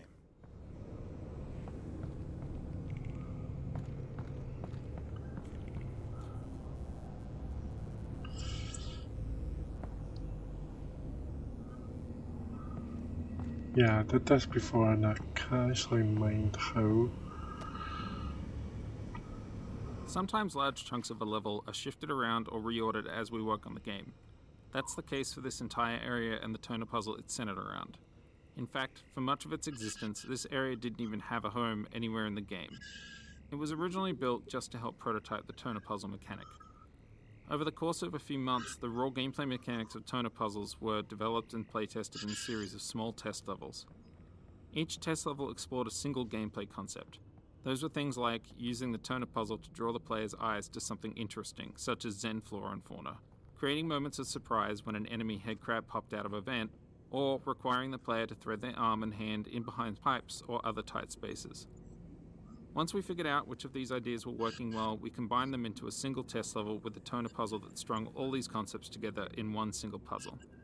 Further playtesting in this level made us confident that toner puzzles should be included in the game, and we started adding them into other areas. But we didn't include the test level itself anywhere in the game. It wasn't until later that it became apparent that the zoo was in need of a pace break. We pay careful attention to player fatigue when we playtest, and look for cases where a puzzle or some exploration and resource gathering can be used to give the player a break from combat. There was such a need toward the end of the zoo level, and thankfully in this case we were able to make use of the toner prototype level that had already been built. Yeah, so we really have a box to stand on so we can get up there and get that.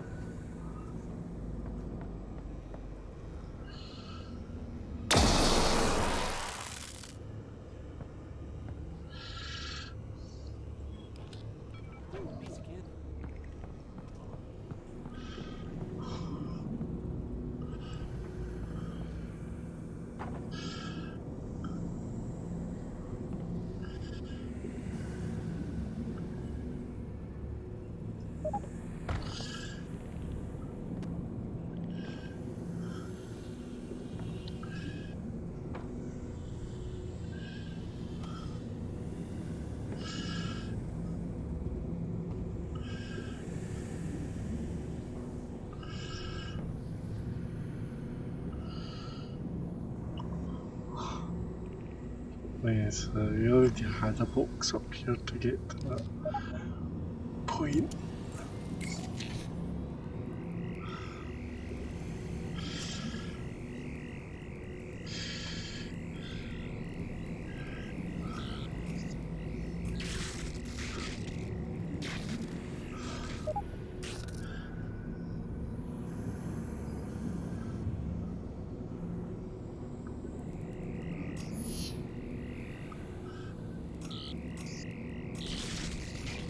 So I want that.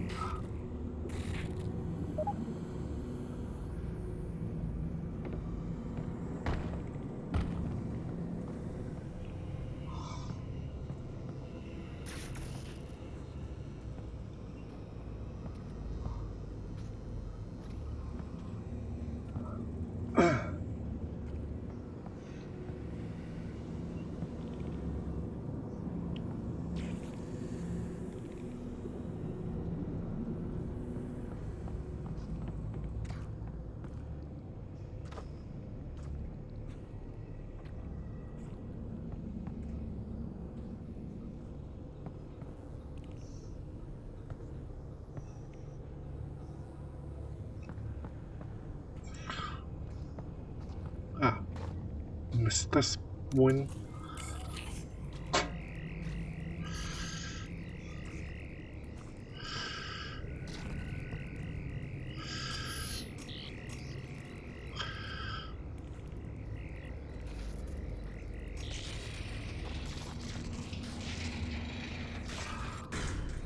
So that'll get me in here.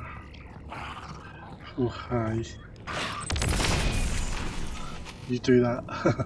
That helps me very deeply. Wait, you're still alive? What?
It's just a bit here. It needs to change.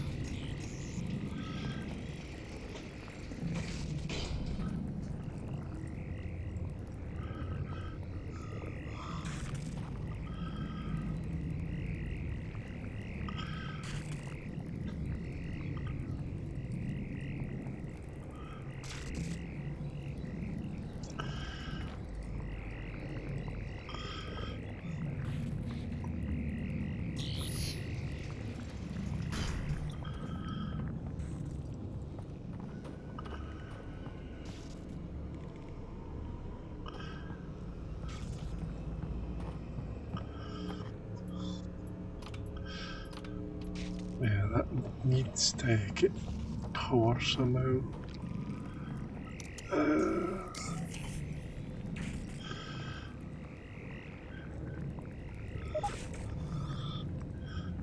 Yep, I'm gonna have to stand again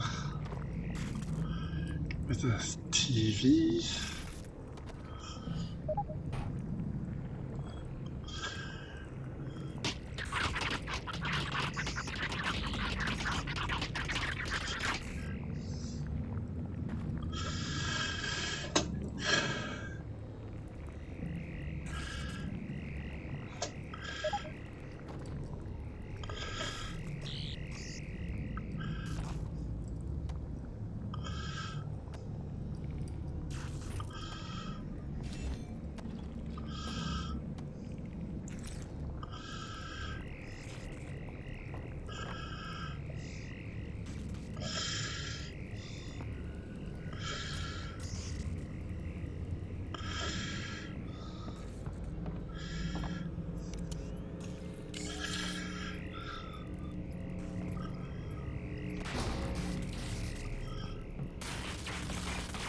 And that door's open.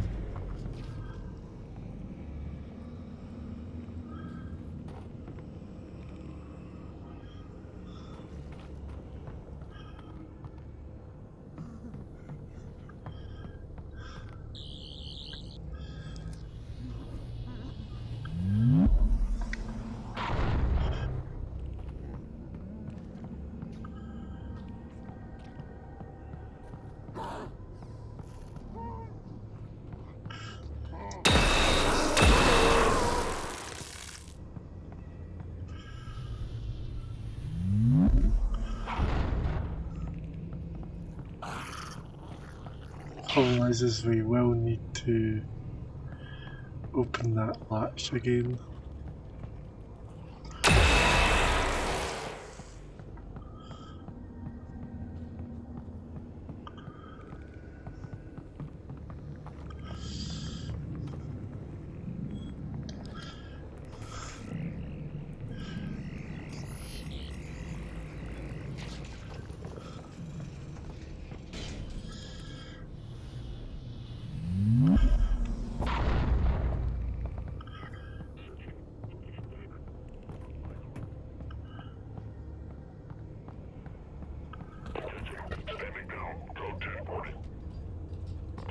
Somebody, oh, they're coming in here.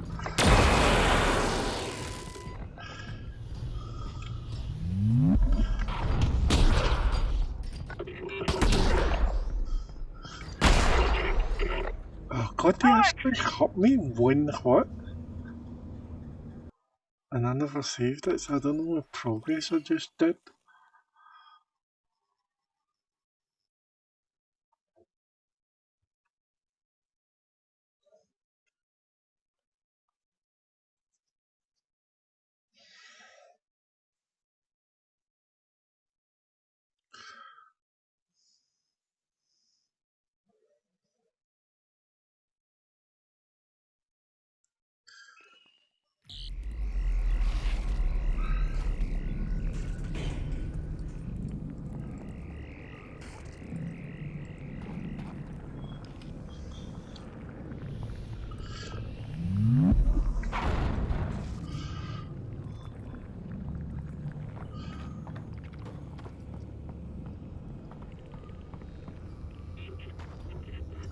Yeah, here they come.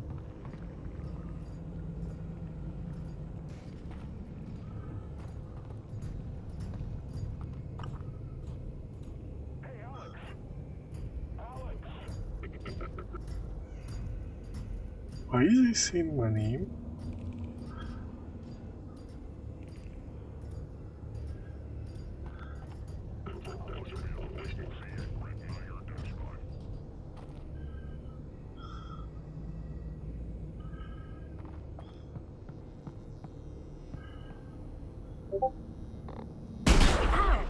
Yeah, they're using a damn shotgun.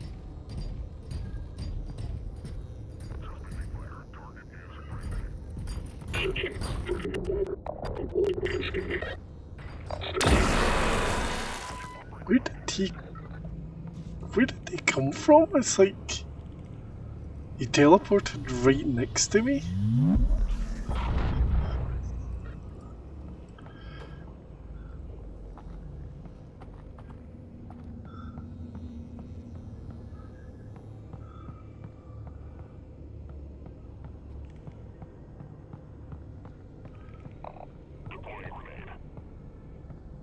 No grenade deploying.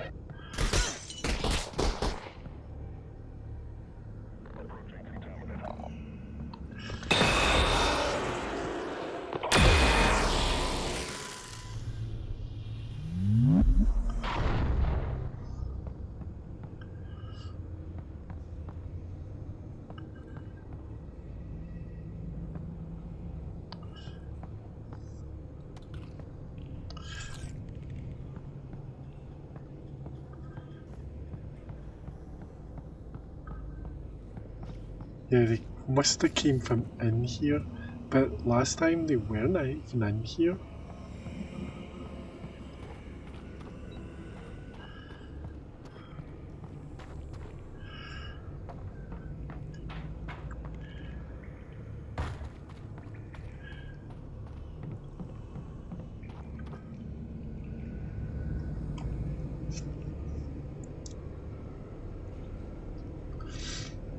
Yeah, we're near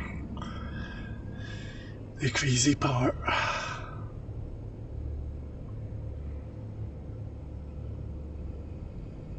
Yeah, we'll save it as well so we don't have to go through that bit again.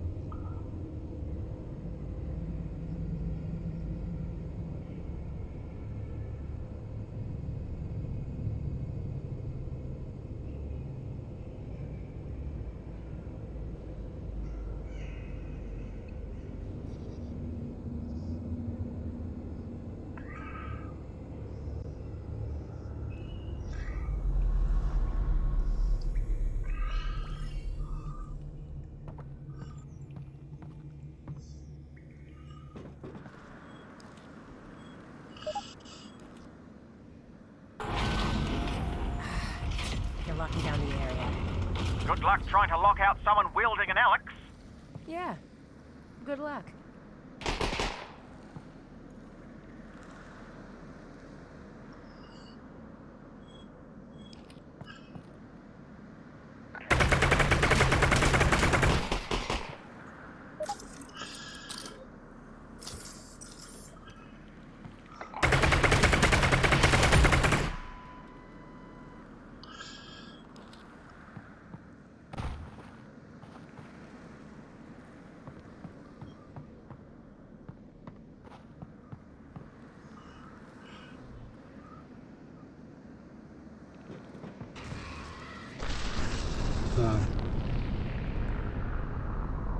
Whoa, Russell!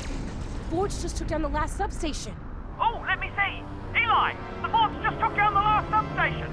Brace yourself, Alex. It's gonna come down. Oh shit. What the? They've activated some sort of emergency backup. They've activated a backup. Tell Alex there's no way that backup is stable. She can shut it down. Your dad says... I heard him. So head towards those beams, right? Right, that's gonna be the backup station.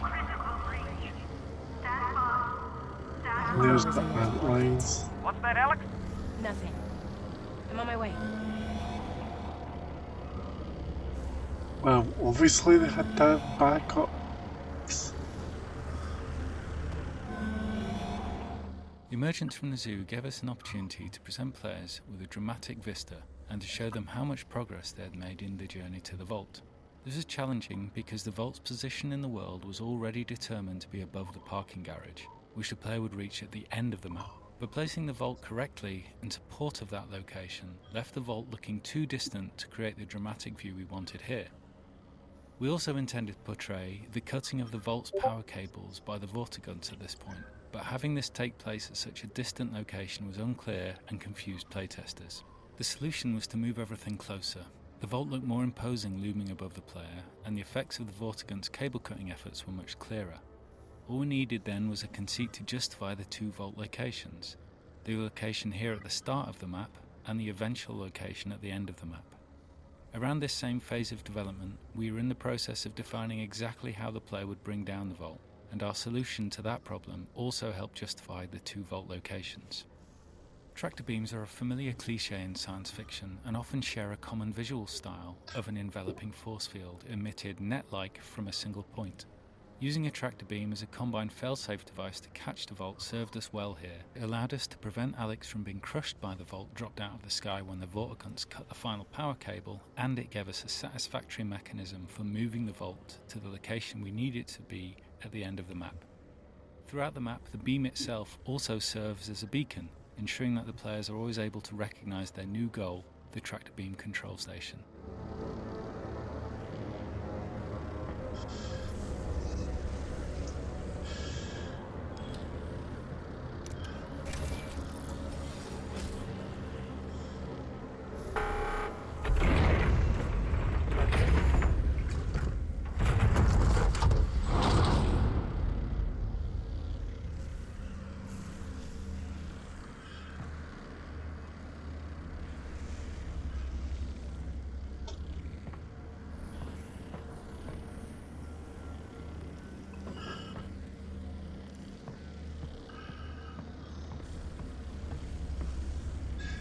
The thing is, there's outlines everywhere because they're up there and they're up in that mountain there.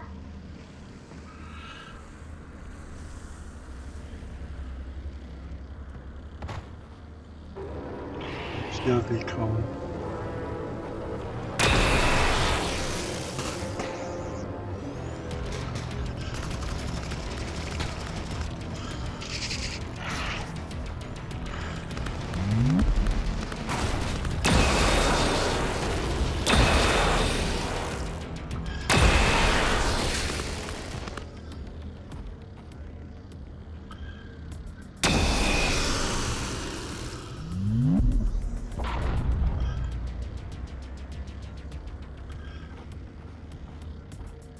Yeah, let's give me a new charge.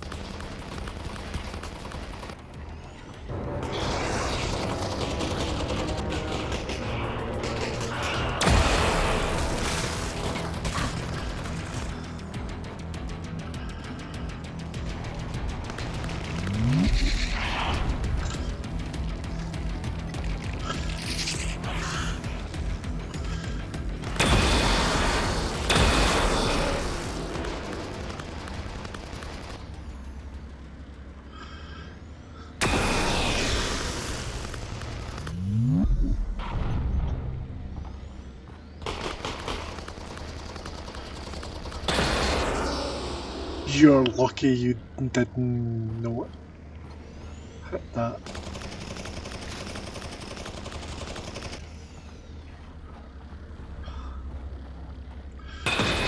Oh, crap.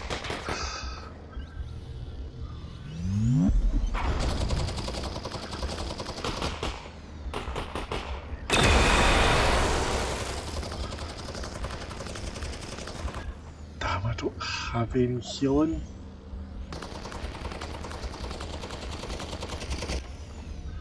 Is it just that one person that's left?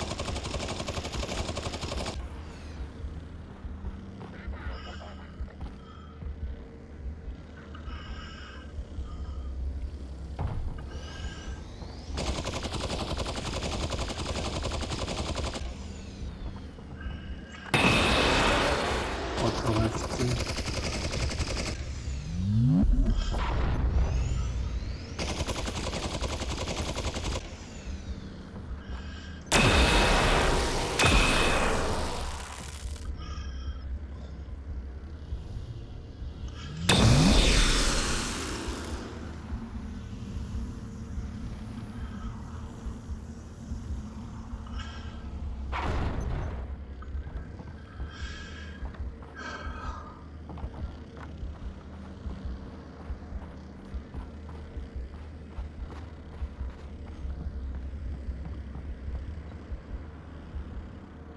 Are they crawling out on me?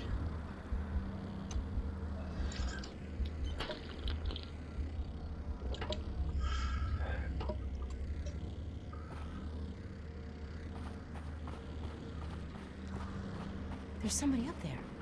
That's not Combine. Maybe a scavenger? Be careful.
Well, that was easier said than done.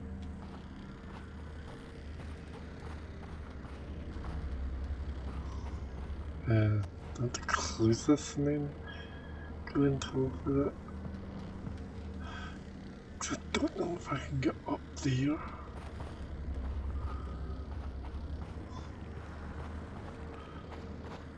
Ah, do you go in here?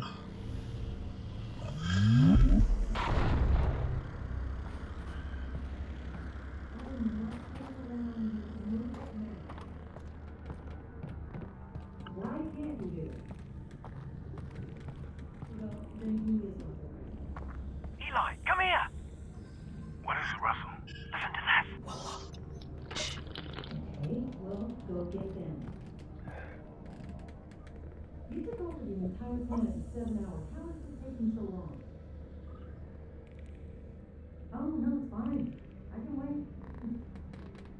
That was sarcasm. Uh-huh. Well, I'm thrilled you thought that.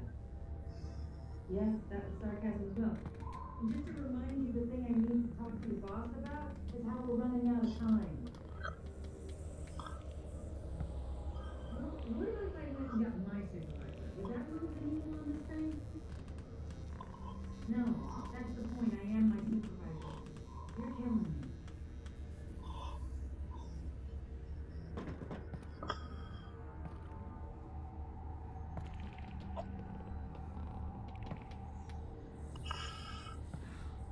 What am I even doing here? I should go.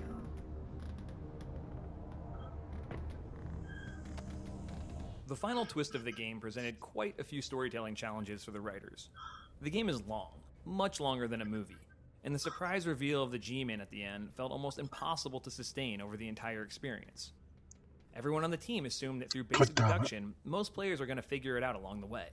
So the solution, like in most good stories, was to just add more stuff, more details, more questions, and more nooks and crannies to the plot. The writers quickly realized that there was one big distracting name, Gordon Freeman, that would pull the players' attention away from any theories they may be cooking up on their own. We then realized that we could use the absence of the G-Man in the story, in the eerie parallels between the G-Man and Gordon's experiences at Black Mesa, to redirect player attention and propel the story towards the final act.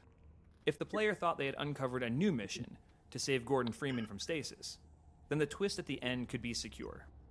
To pull it off, the writers created a new, mysterious character, a scientist collaborating with the Combine. This addition came late in the project, so the writers relied on another tried-and-true tact. Base the character on an actor we're fond of, and then do our absolute best to cast and record with that person. The chosen actor had struck a particular tone with the writers.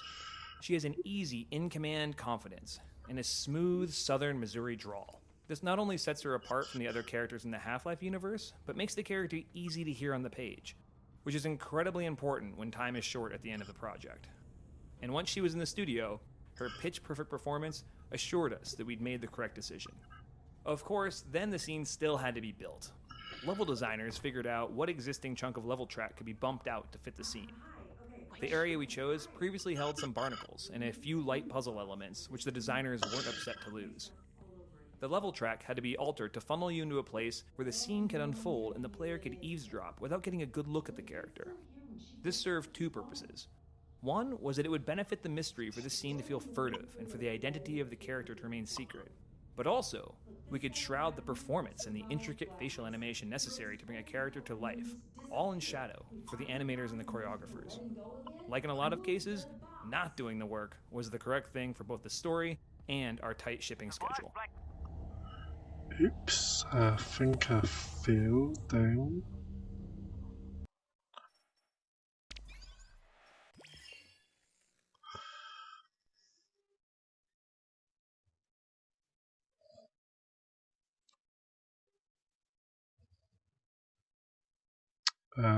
Right, I don't know if I need to do those 2 bits again.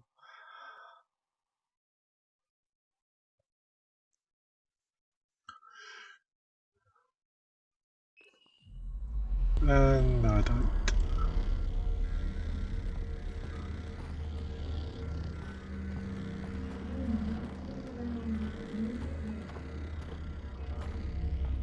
Why can't you do it? Well, then who is it? Eli, come here! What is it, Russell? Listen to this. Okay, well, go get them. You took over the entire planet in 7 hours. How is this taking so long? Oh, no, it's fine. I can wait. That was sarcasm. Well, I'm thrilled you thought that. Yes, that was sarcasm as well. And just to remind you, the thing I need to talk to your boss about is how we're running out of time. Hi. Okay, great. Finally, hi. We need to move the box, or this thing is going to be Black Mesa all over again. A Black Mesa all over again. Look, if it's still here when she gets there, he's gone. What in the history of today makes you think you're going to stop her? Look, this guy we've got in there survived Black Mesa. He raised holy hell and then just disappeared. We finally caught him and you're just going to let him go again? Move the box! Survived Black Mesa, then disappeared.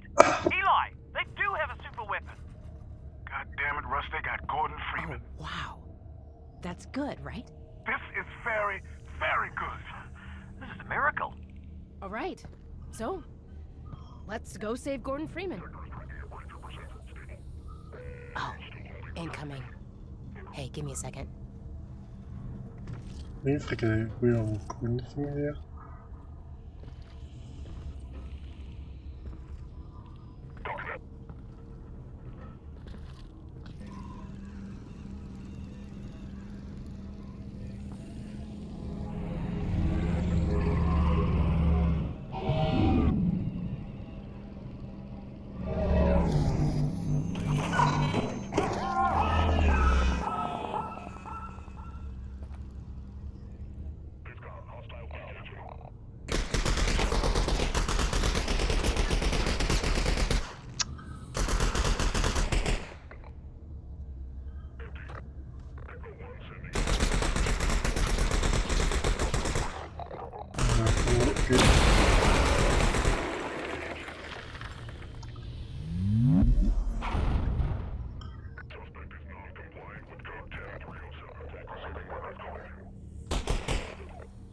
That's fine.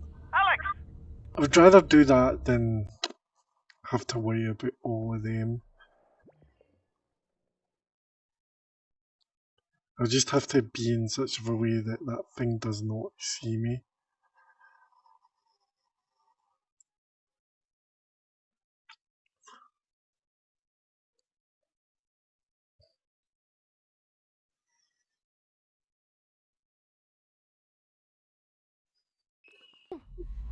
Let's go save Gordon Freeman. Oh, incoming. Hey, give me a second.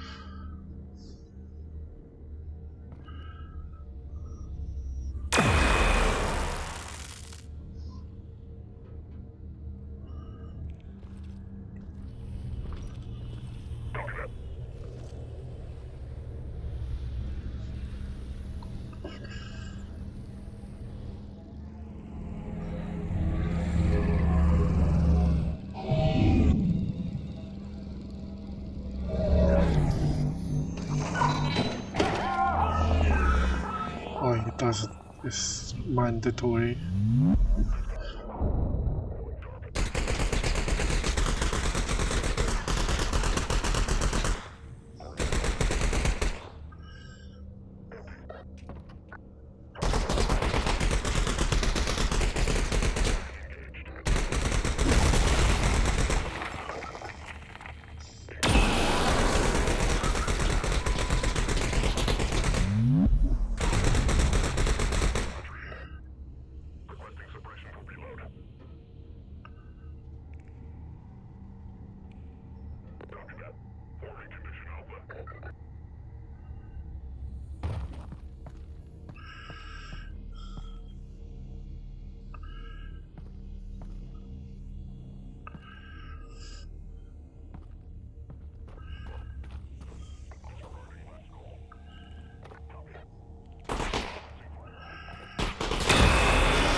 Okay, so the plan is to get to that control room and get Gordon. I'll be honest, people talk about him a lot, but I always just assumed he was dead. Me too. Hey, Dad? Are you there? Yeah, what's up, Alex? If Gordon survived Black Mesa, where's he been? I don't know, but I bet it's a hell of a story.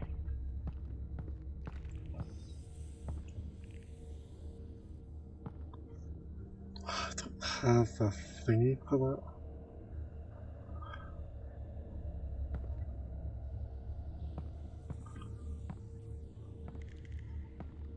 Oh, looks like we're going down this way.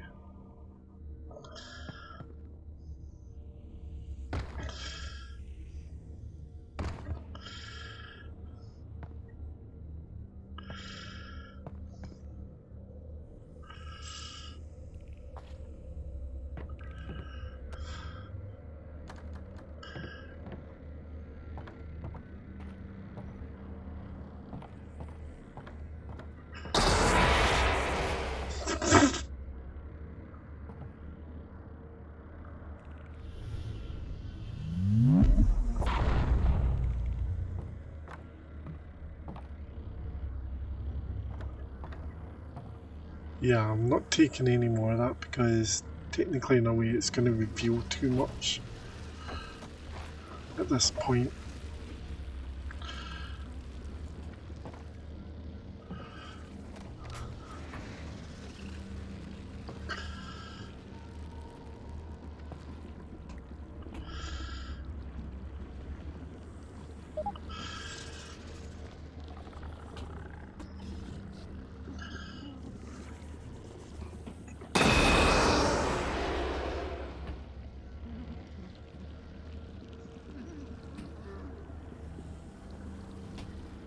I don't have a grenade or anything I could throw down there. Oh, I don't. Great.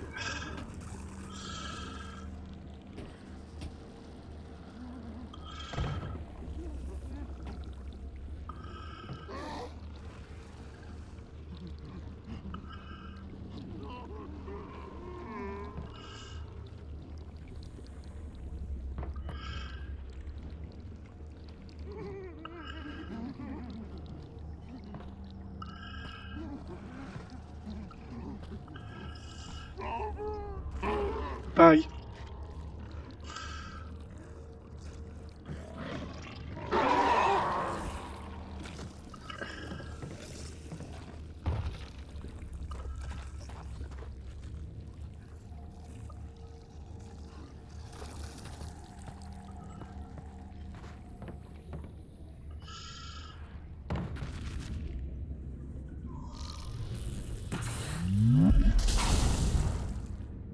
Yeah, I see you up there. You just stay up there.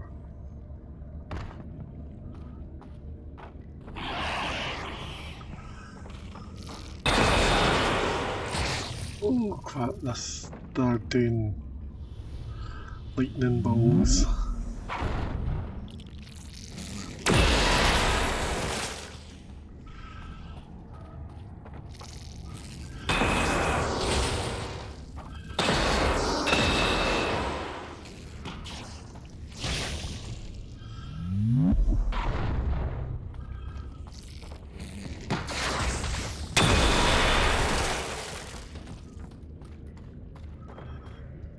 So now you're dealing with that.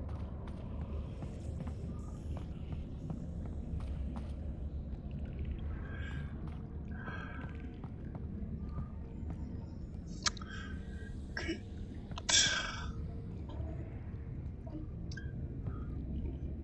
And the ladder's not working, so there's no ladder there. Yeah, we're gonna have to use that, but we can't move that. We'll just move from this. Nope, can't move that either.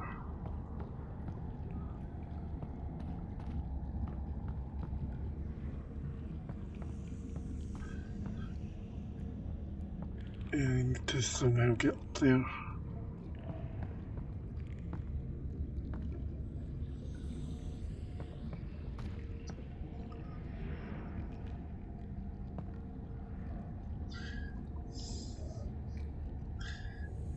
Yeah, the ladder's jammed.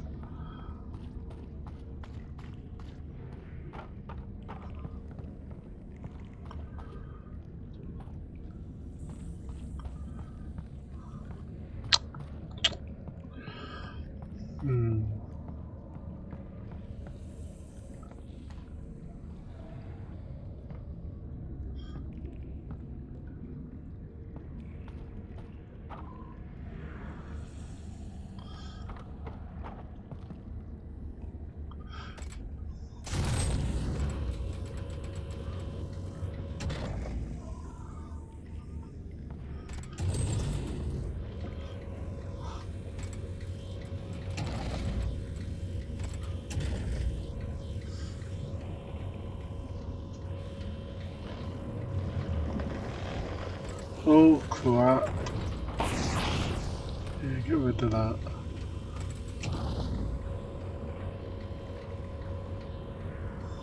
Yeah, we'll get into the toilet.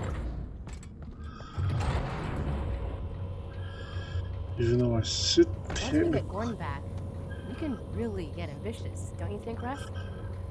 Maybe we could take down the Citadel. Well, he saved humanity once. I'm willing to bet he can do it again. And this time he won't have to do it alone. Well...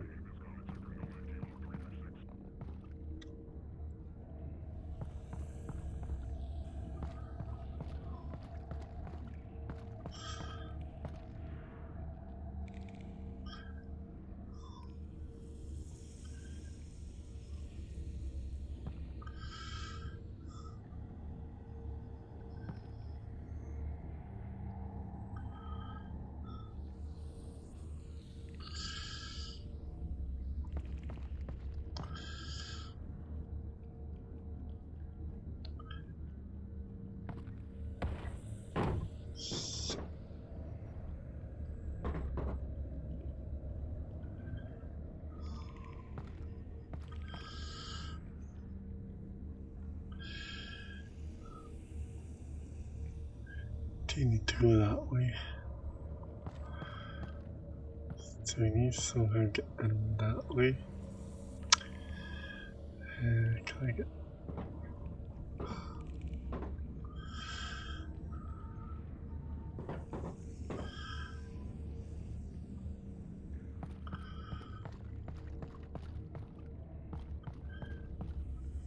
Nope. That's where we came. Yep, we're going this way.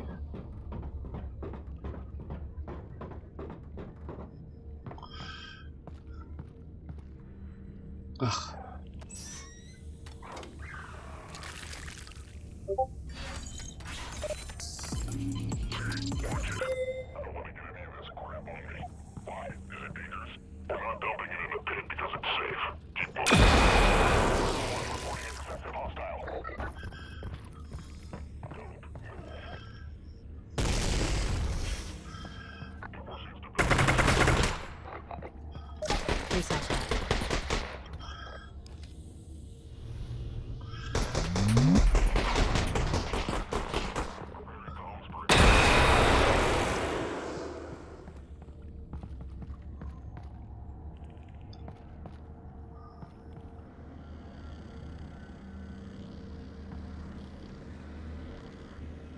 Yeah, I think we're going up there, but let's see what's in here.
It's like Snake, basically, you can't hit the red line.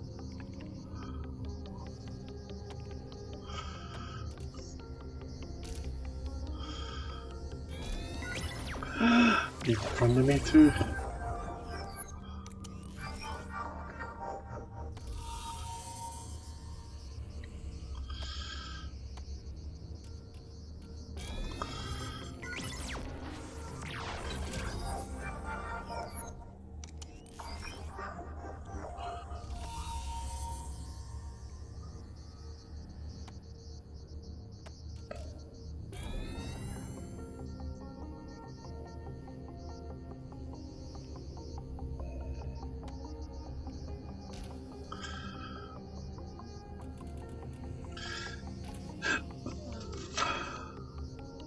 Oh, flippin' heck.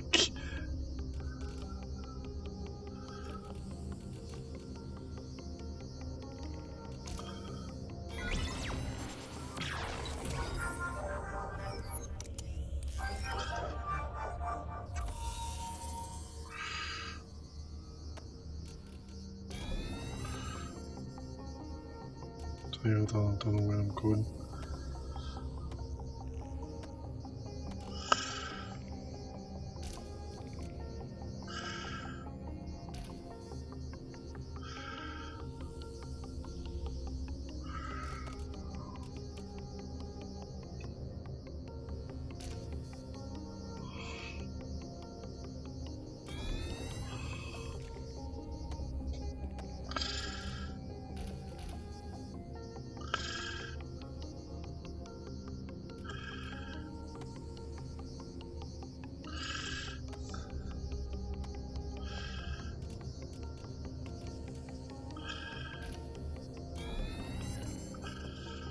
Yeah, this is a harder one though.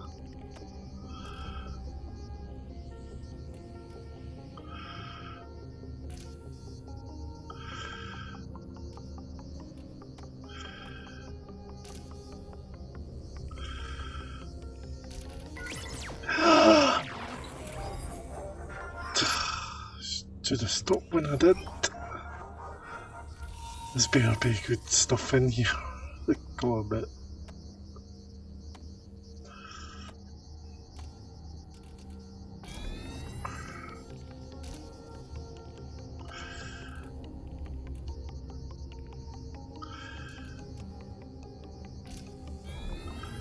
Oh.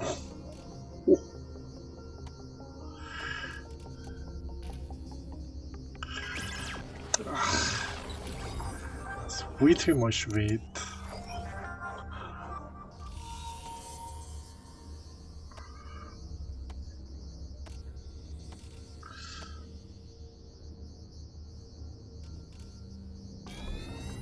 Why is that still going even though I've not picked that up yet?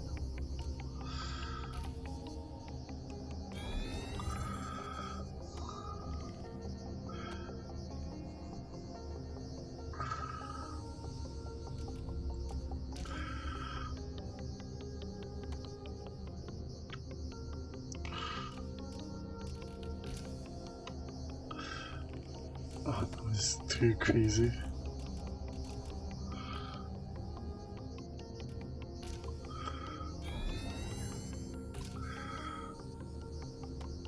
right next to each other.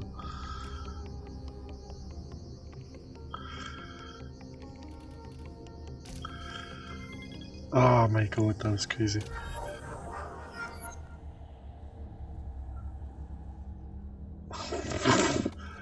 Really? Just ammo?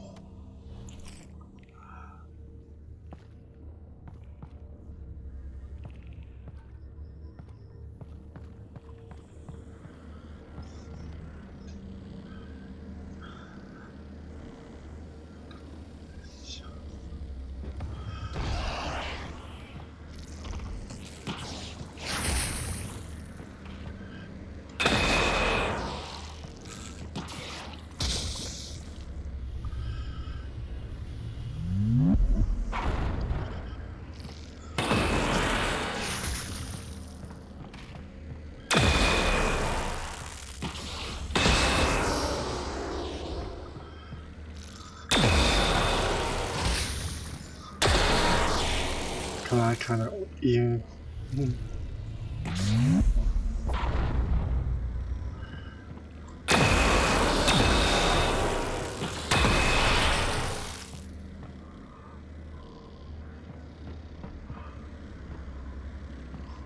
Wow, that's opened already?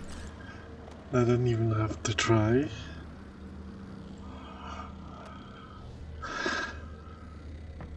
I'll keep this as a souvenir.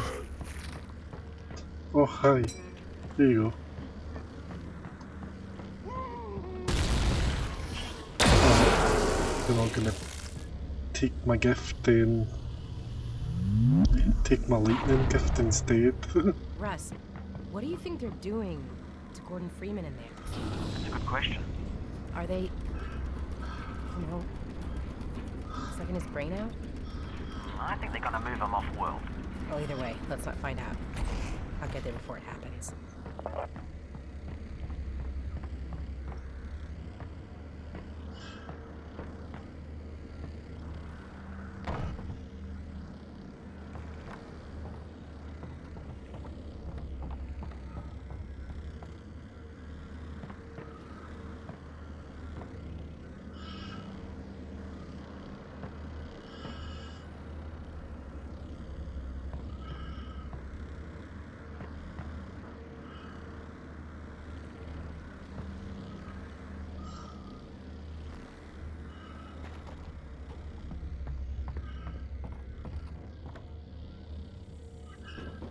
Oh wait, didn't want to go down. Oh great, now that's gonna be a problem on itself. Which I wish I had. Wow. I do have one. Coincidence enough. And I only have one.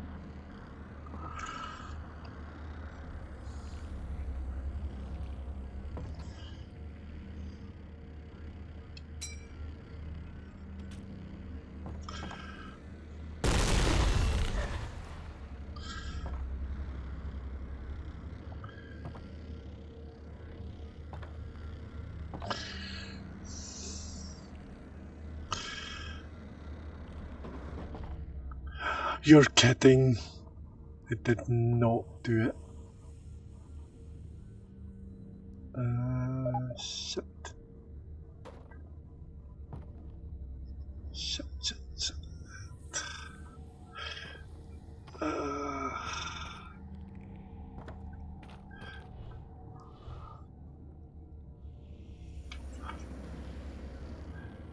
Didn't trigger the explosion, that was the problem. So now I need to find another one to trigger it.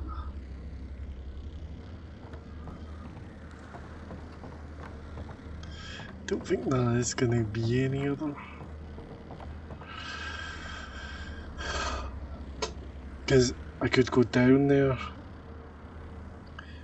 It's risky. No, I'd rather not, because the only trouble is now is that I don't know where my last save is.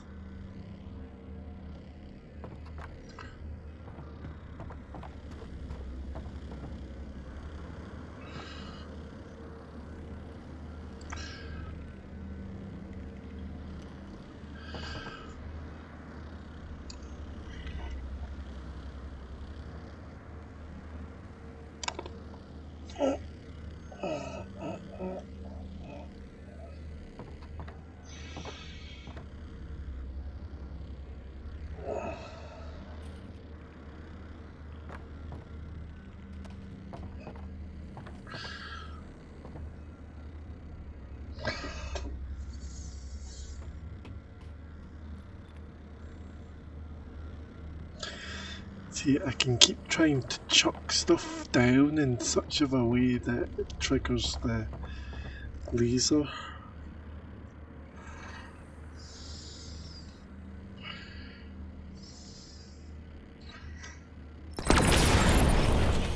That works.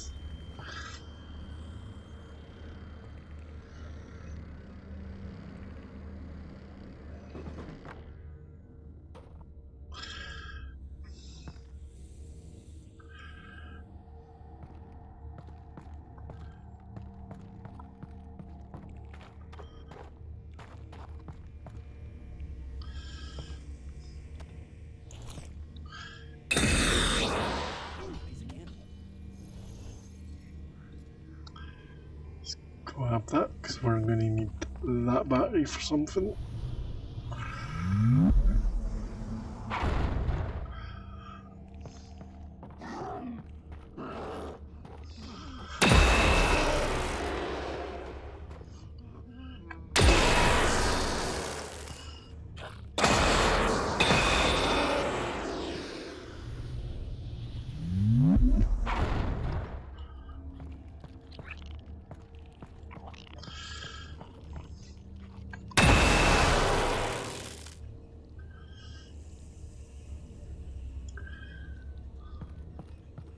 Russ, what's the deal with the crowbar? Oh, you mean Gordon Freeman's crowbar? Yeah. Oh, Alex. He fought his way out of Black Mesa with nothing but that crowbar. Oh shit! Oh fuck. No.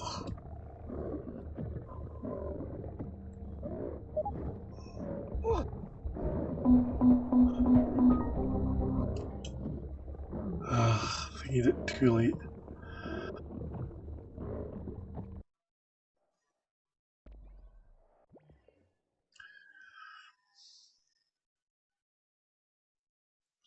See, I didn't even see that line anywhere.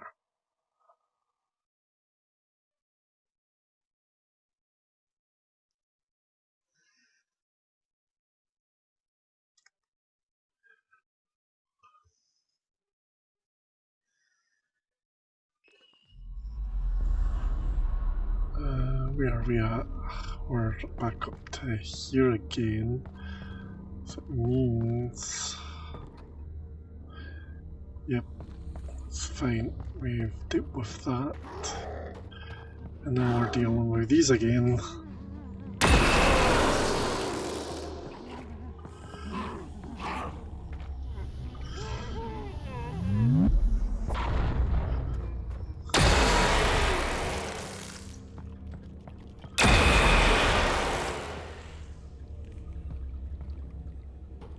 Russ, what's the deal with the crowbar?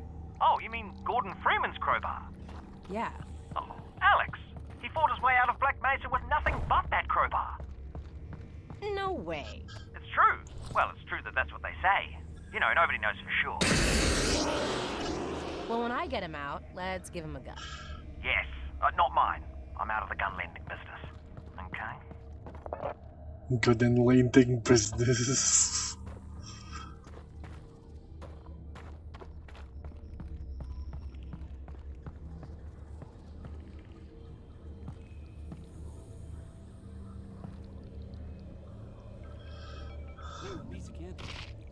Okay, I'm gonna have to somehow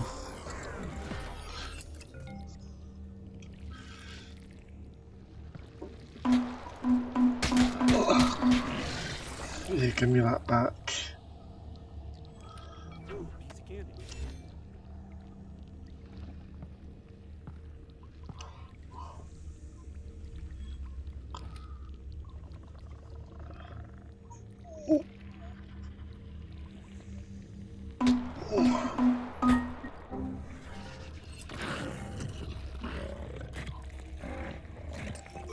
take that all you want.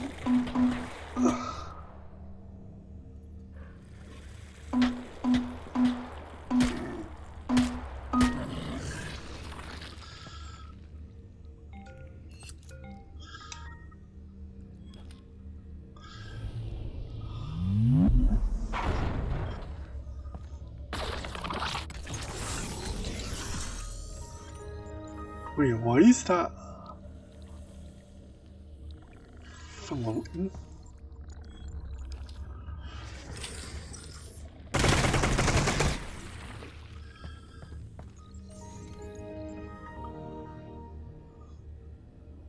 Don't kinda need it, but we'll put it in anyway.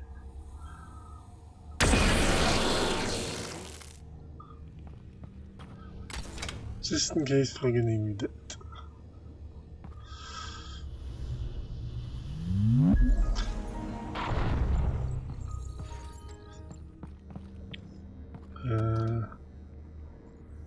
Looks like we're going that way, but this takes us to upgrades.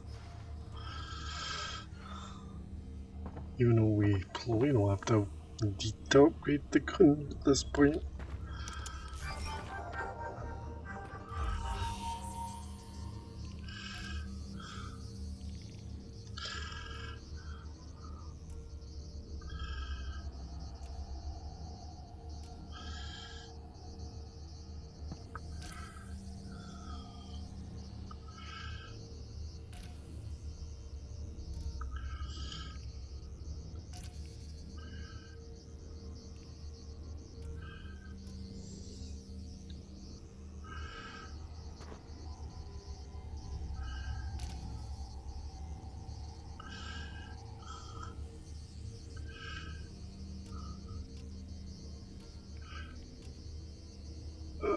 Nope, it's not for that. That is that.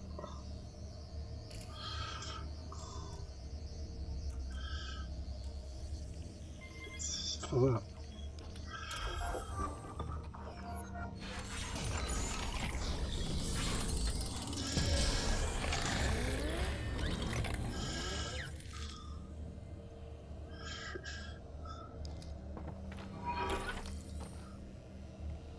Yeah, can't get anything for that. That's 30.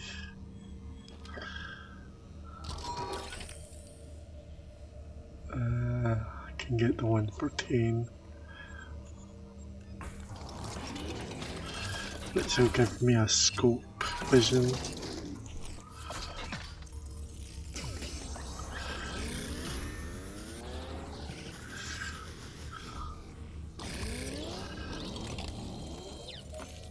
Combine do know how to upgrade a gun, I'll give them that.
Yeah, there's gonna be outlines.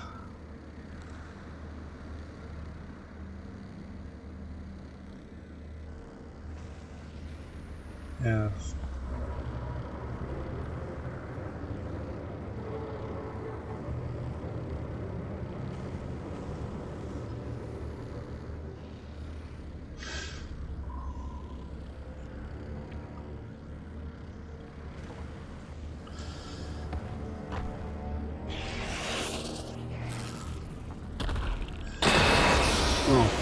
cannot believe I missed.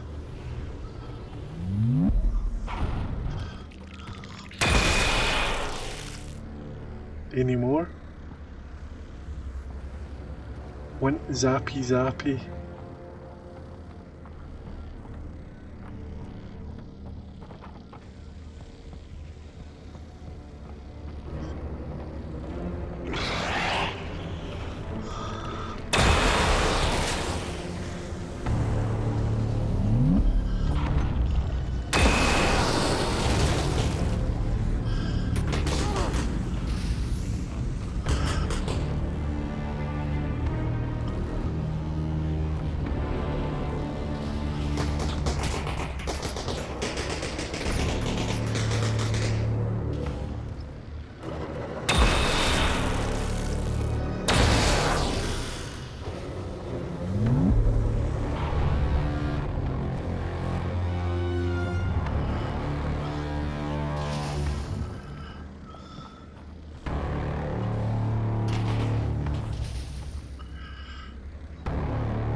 Yeah, scary, crazy music.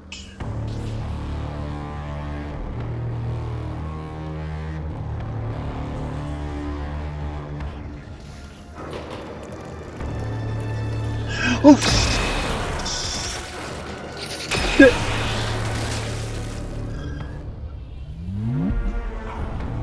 Wow. Okay. That was crazy.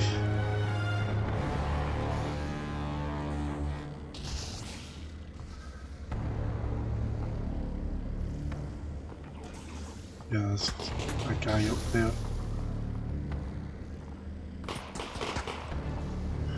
That can't aim.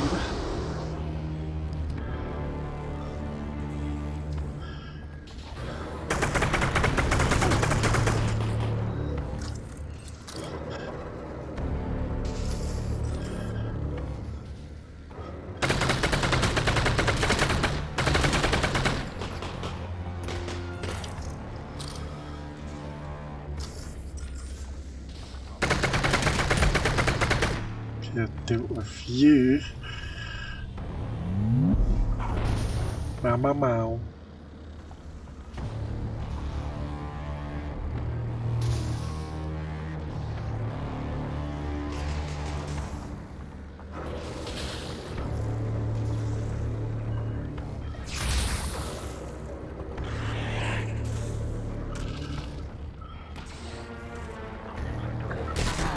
Oh crap, I could hear that. Get back.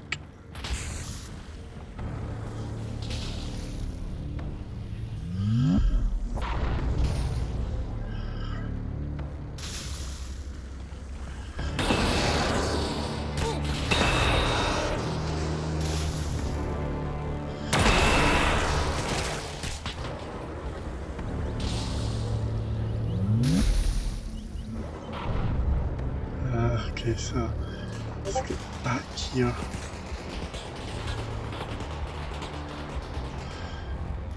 So either we've got another guy shooting somewhere. We only have one health left, and I don't want to save it because, yeah, I'm gonna have to always that one heal.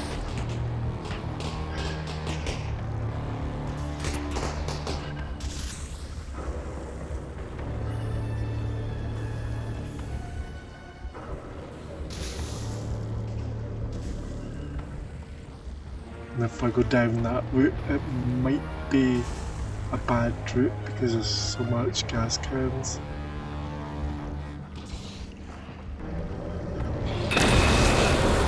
In this place.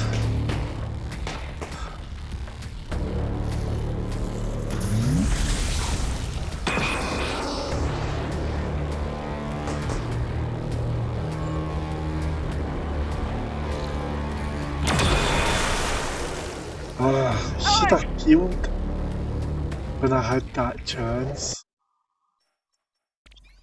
It's fine.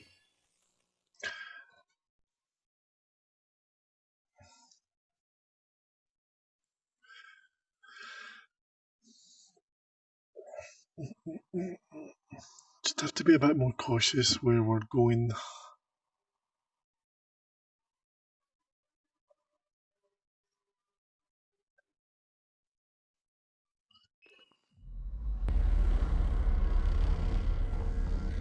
Having to do this whole bit again, that's the only problem with 3 hearts, which is fine enough. But you can get up that way.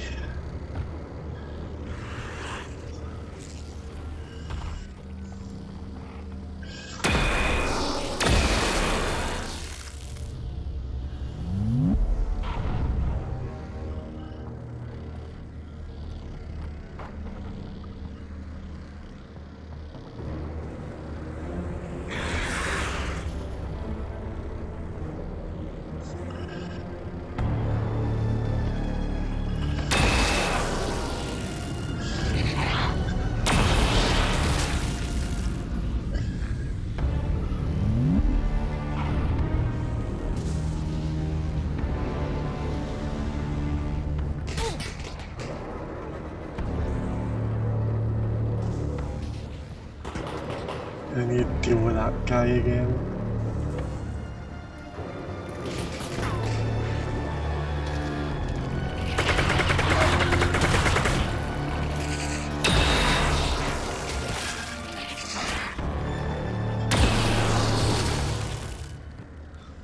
Yeah, both down to win again. You still have that guy up there to deal with.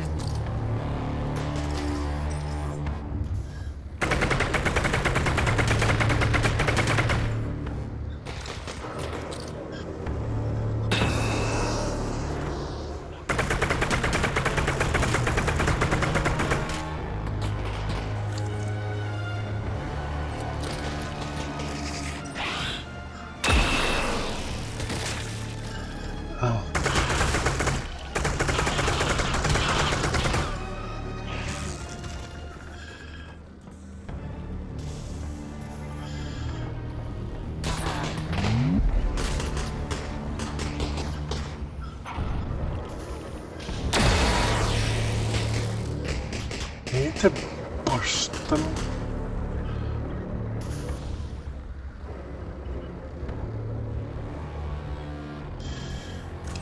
Three cells left.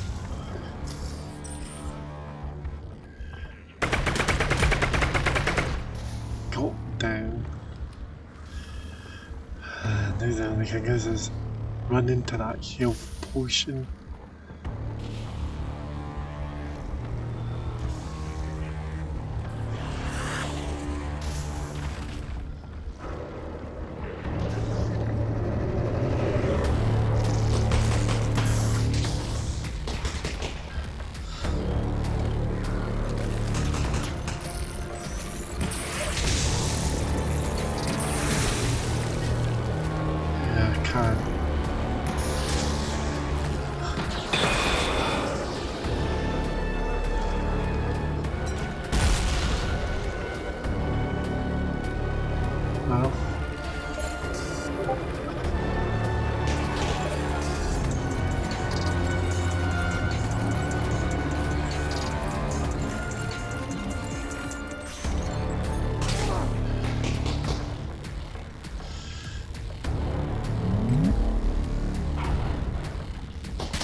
God, the bloody...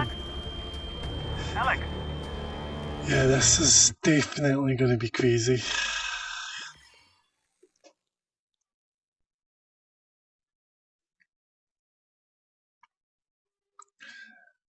I should probably use the oil cans as something. Seeing as they're there.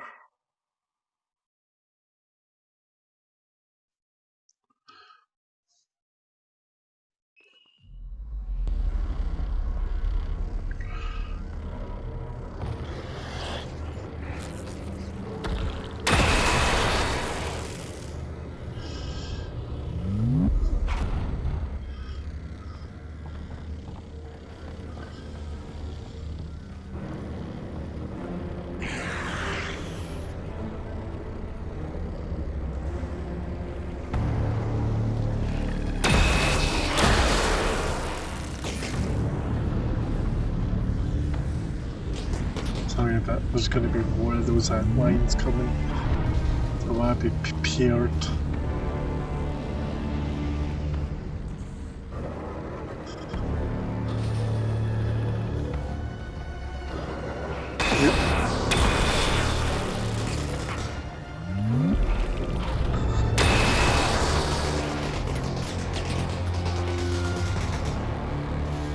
Good, I've got 2 hearts.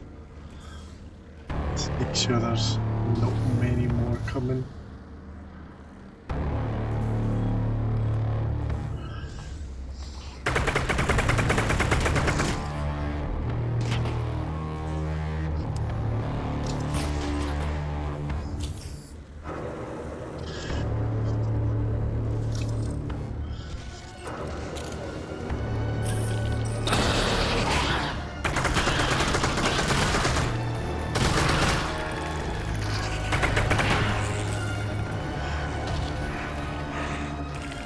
Let me take a look out of here.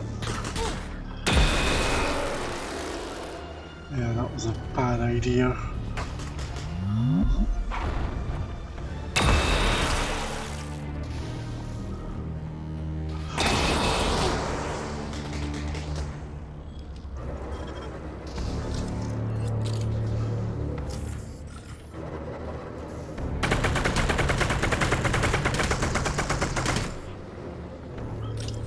Left.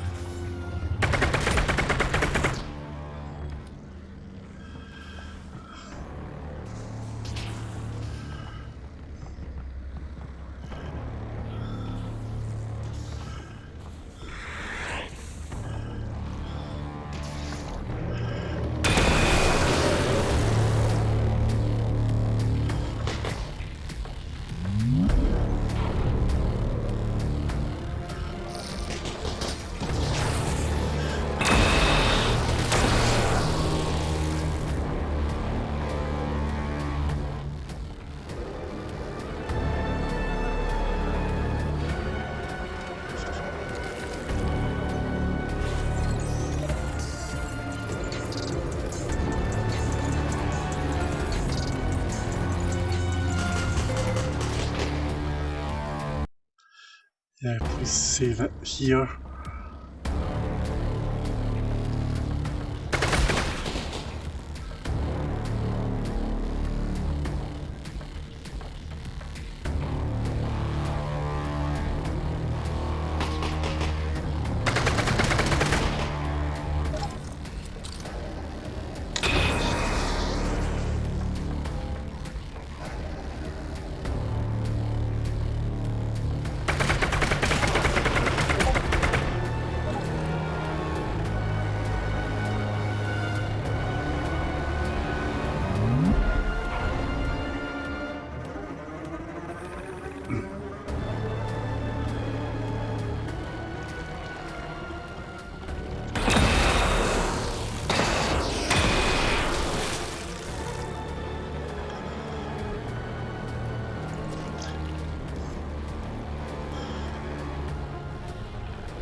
I think to beat that one. It's not too bad.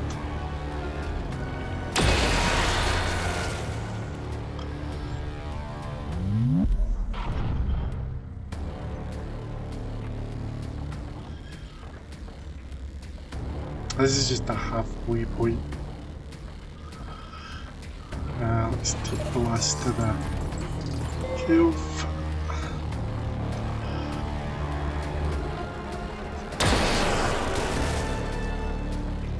Ooh. Last one. Hey, Russ. You want to swap in here? Yeah, no, I would probably die instantly. Yeah, just swap in. I don't know how that can be the last one, because is there not those blue things?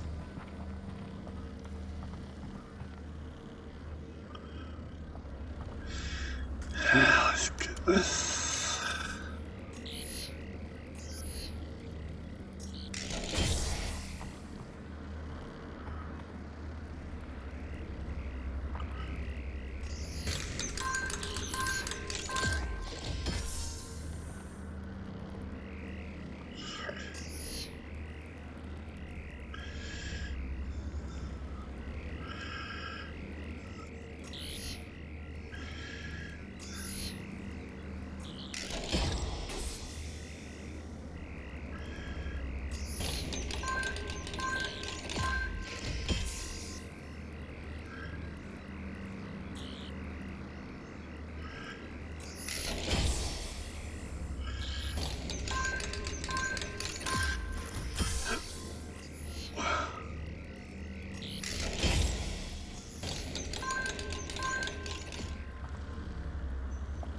Okay, so for some weird reason we need all three of them lit, but the only problem is that I don't know how we're gonna do that if that only goes to there.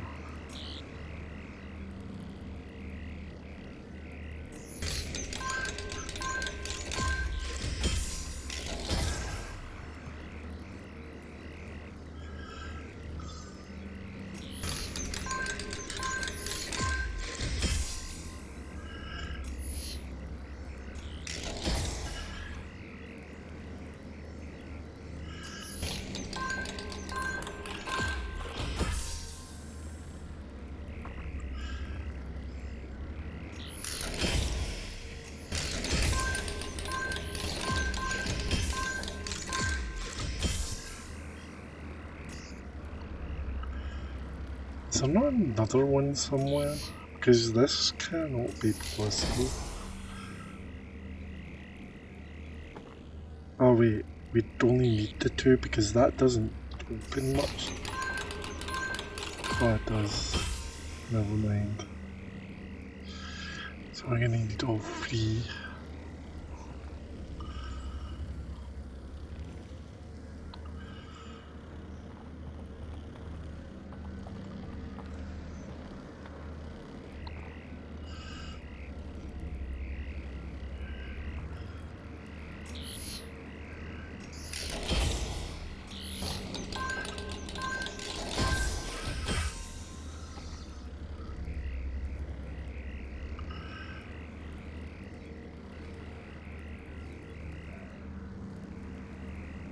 See.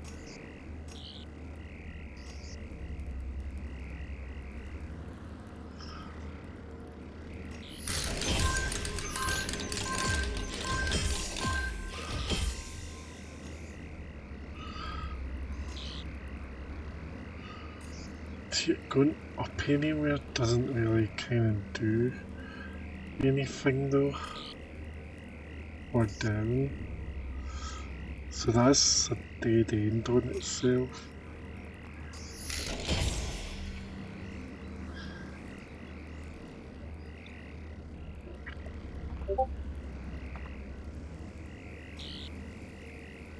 So it doesn't need to go there specifically.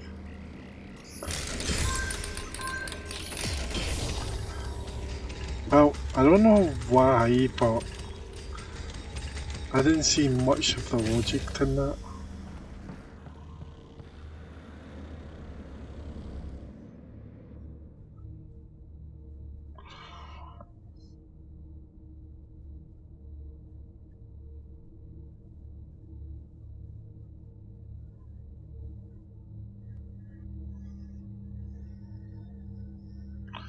Well, we're getting kinda close to where we need to go. The crazy part is technically over, so...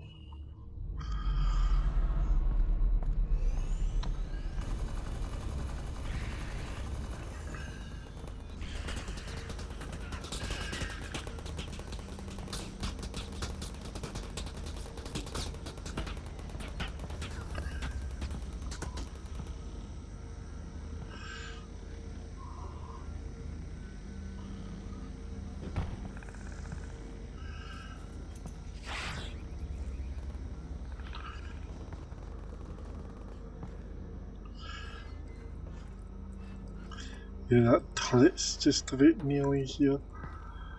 So we want to kinda use that as much as possible.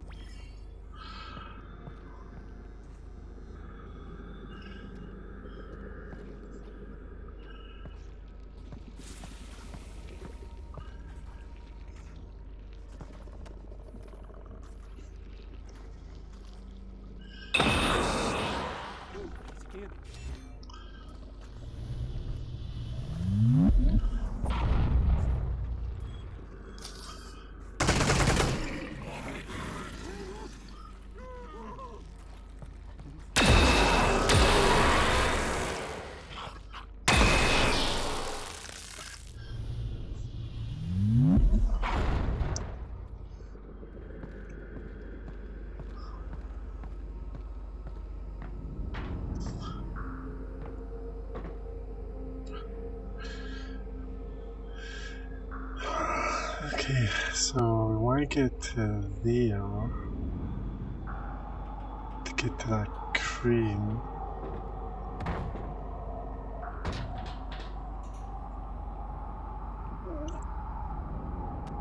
Got that.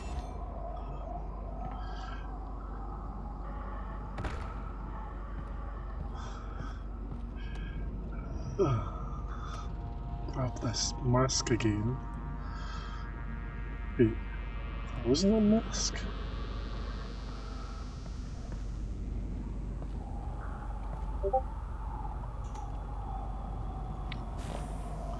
Yeah, I'm gonna put that mask on just in case there's certain things.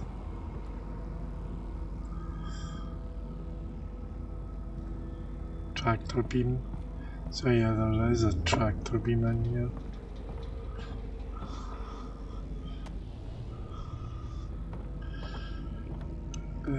Yeah, we need the crane for that.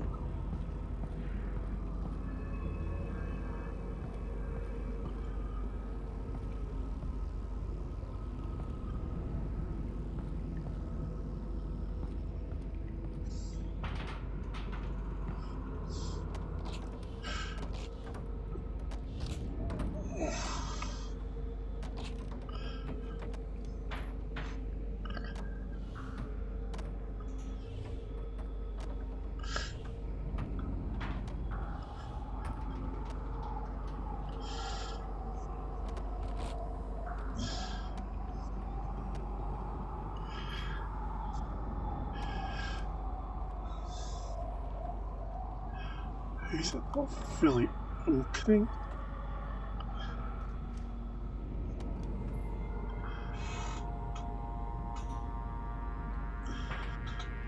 Yeah, I'm gonna freeze these.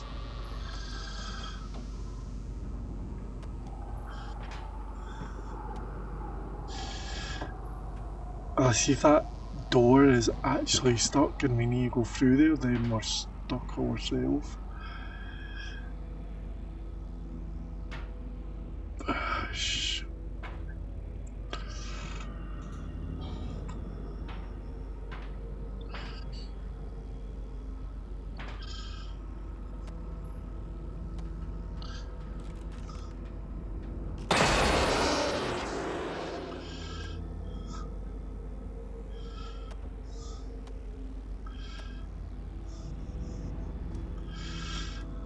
Oh, I can open that way, that's why it's not opening from that side.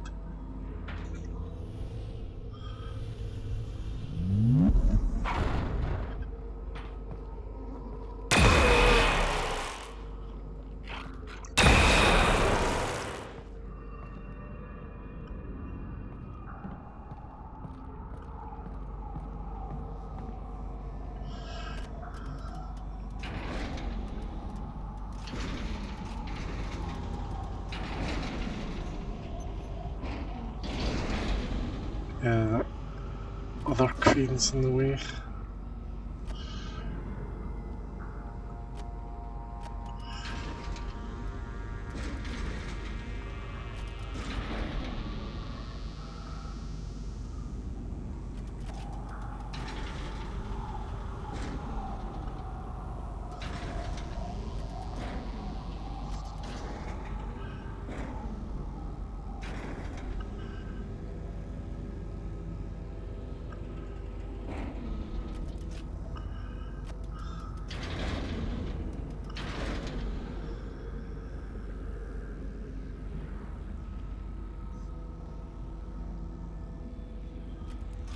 Yeah, that's jammed.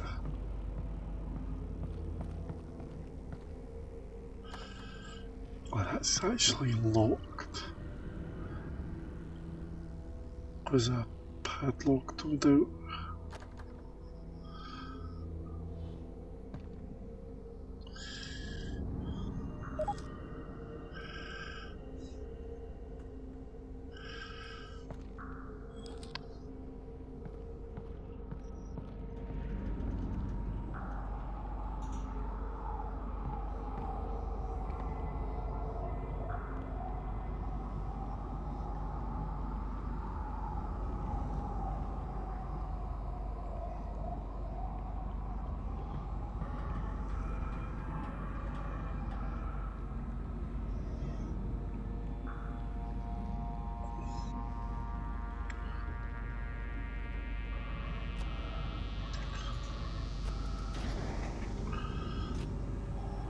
I think this one has to go down,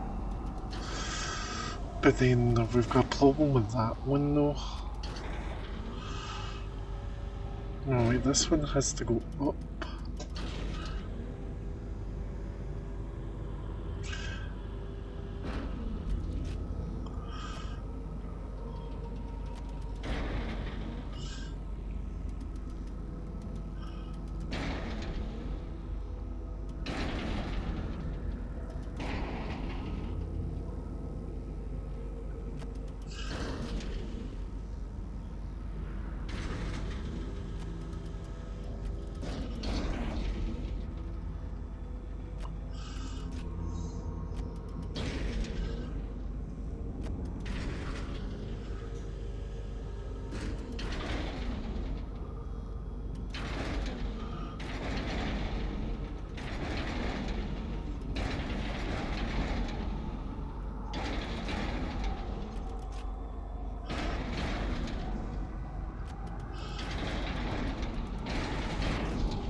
I'm not 100% sure what needs to be done now.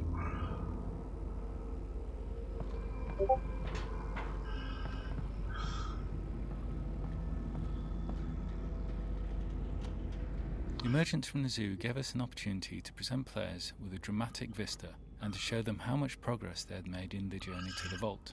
This was challenging because the vault's position in the world was already determined to be above the parking garage, which the player would reach at the end of the map. But placing the vault correctly in support of that location left the vault looking too distant to create the dramatic view we wanted here. We also intended to portray the cutting of the vault's power cables by the Vortigunts at this point, but having this take place at such a distant location was unclear and confused playtesters. The solution was to move everything closer. The vault looked more imposing looming above the player, and the effects of the Vortigunts' cable cutting efforts were much clearer. All we needed then was a conceit to justify the two vault locations. The location here at the start of the map, and the eventual location at the end of the map. Around this same phase of development, we were in the process of defining exactly how the player would bring down the vault, and our solution to that problem also helped justify the two vault locations. Tractor beams are a familiar cliche in science fiction and often share a common visual style of an enveloping force field emitted net-like from a single point.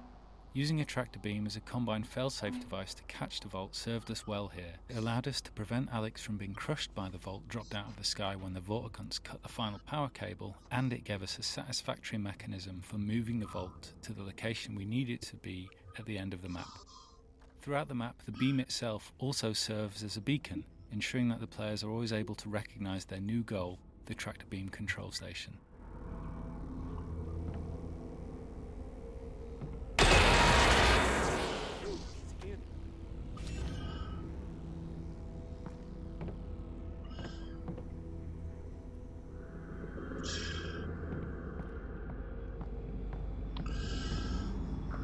Our problem right now is getting that out the way. But the problem is getting this whole mechanism out the way.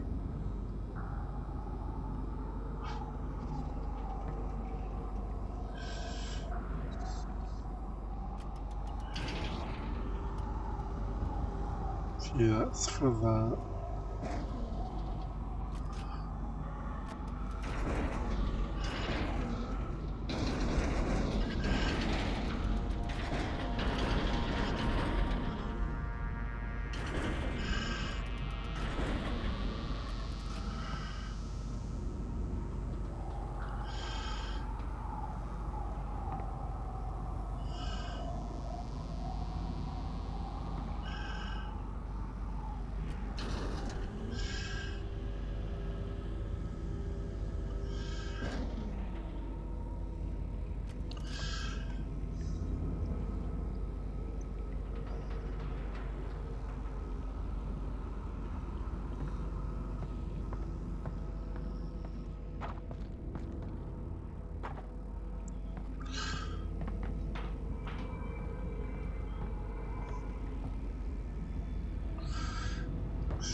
Not by much, that's the only trouble.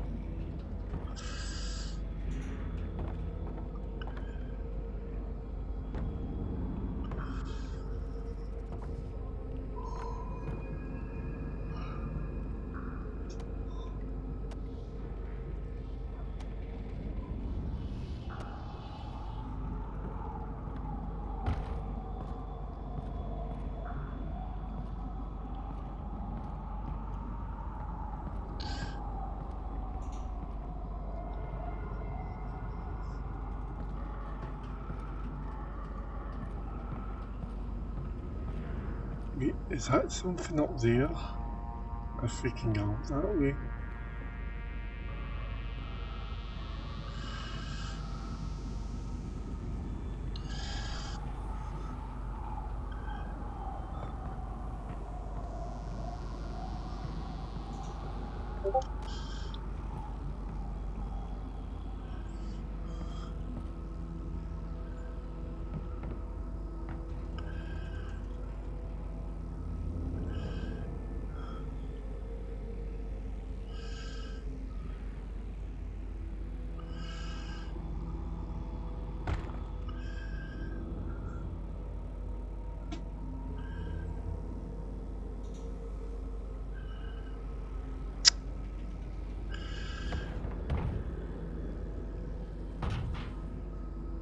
See if I can get up there. Doesn't look like it, but we probably do if we want to get to that.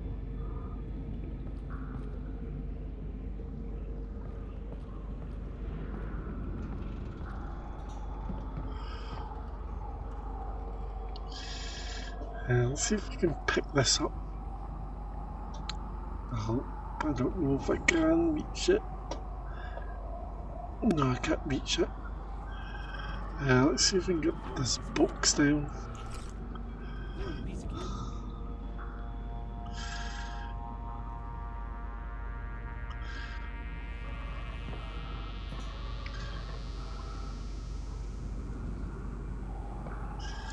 Yeah, the only problem with this box is we just go right through it.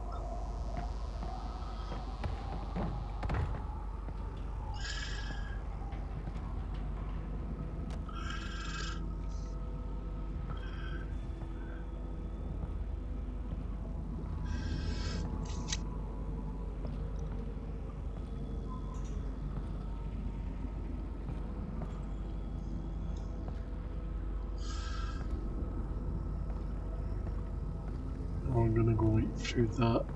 See, we're not going to get through that, but what we can do is probably...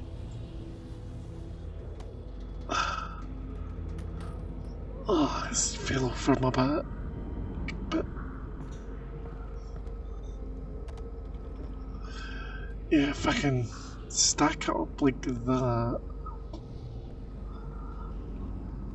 or oh fuck.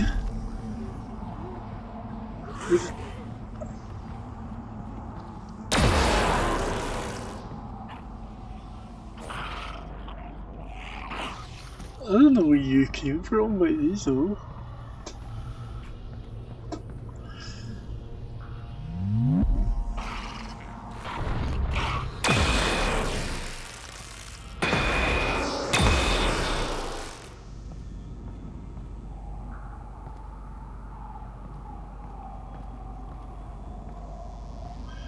Did not expect that to be there because he wasn't even there before.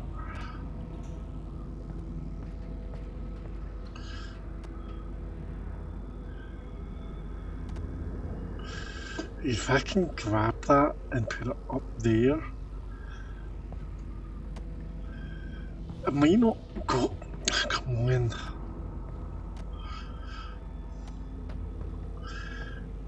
So I need to be careful because I can only do this by 2 hands. Oh, come on.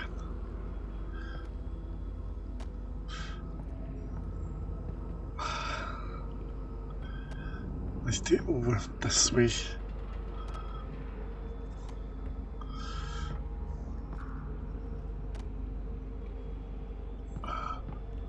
No, it's just whenever I pick it up that high, it just defaultly comes down.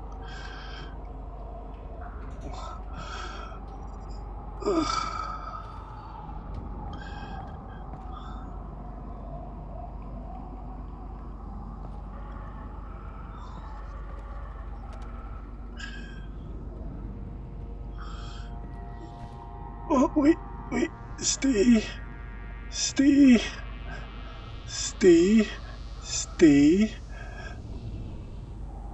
It's not wanting to go up that way because I'm seeing red. Hold on, let me see if I can stand up and do it.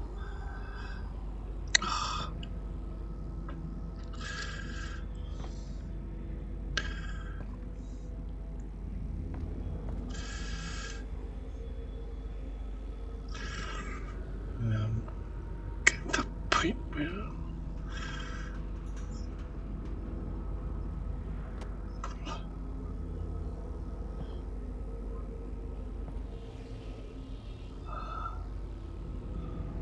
Okay, stick that there nicely. Okay, where's my other one?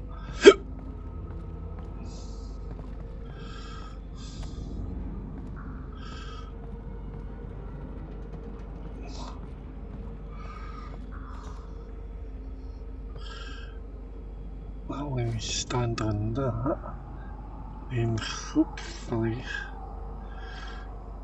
stand on that. Are you kidding? It's not even gonna let me in that way.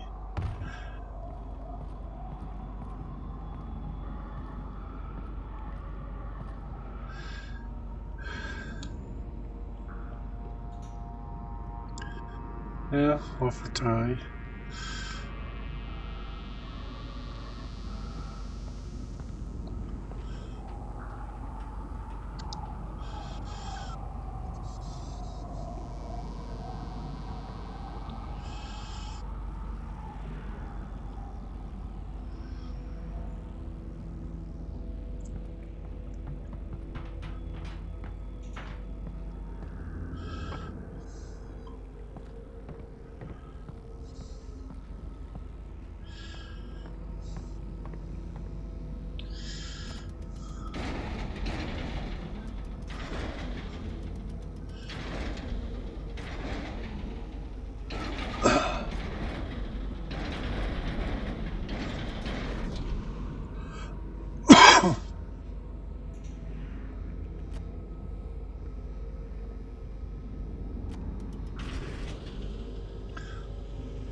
I don't know how they managed to even put this in like this in the first place.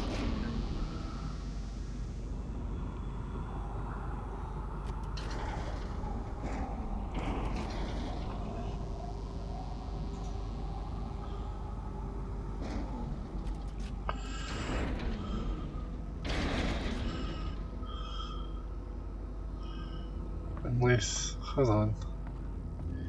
Maybe I'll try and... I don't know what's in there. I don't think whatever's in this is gonna help.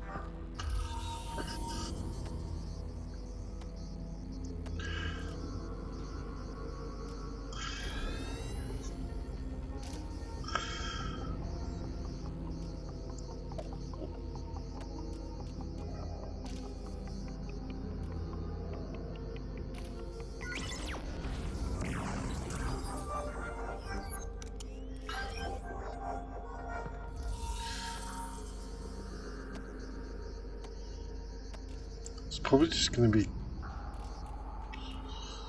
health and whatever else is in this.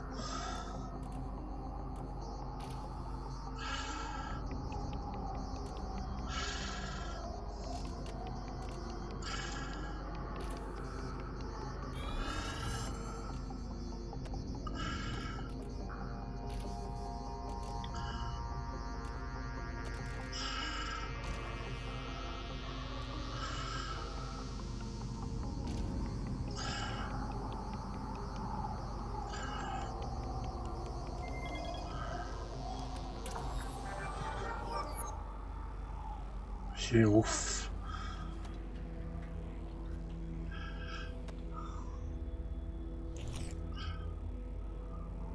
Well, health will come in handy, but don't technically need it at the moment. Wait, that's swinging about.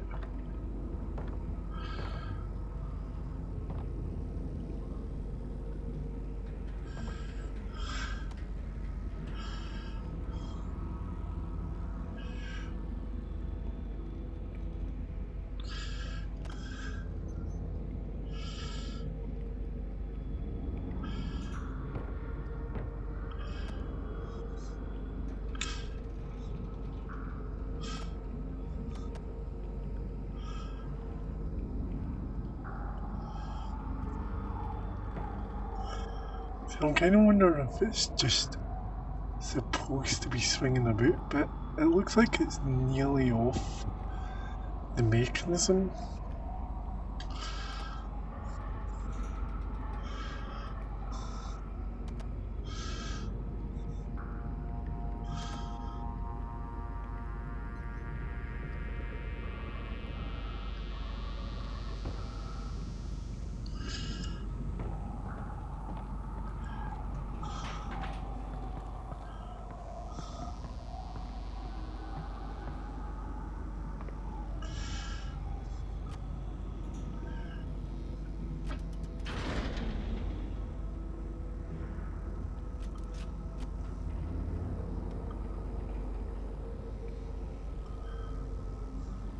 I think I did it.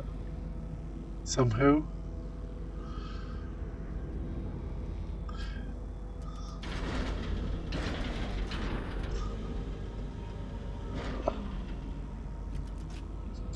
I don't know how I did it, but it just did it.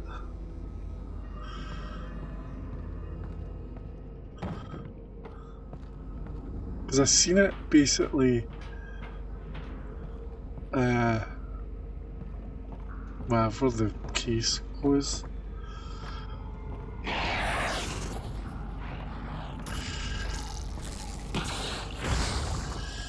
Hell, that's good.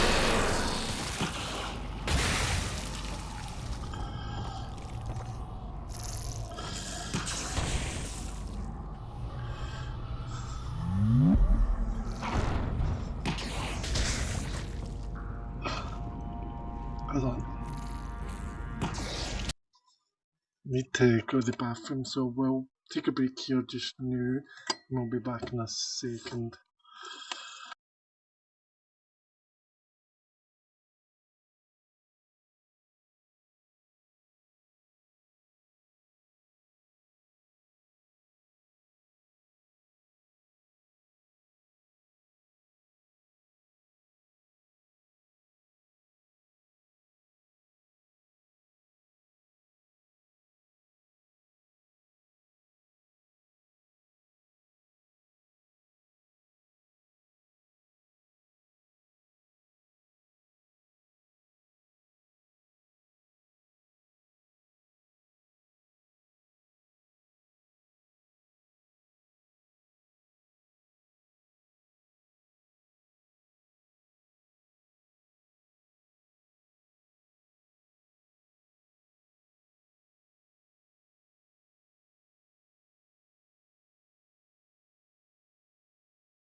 don't know how we're going to get back up this.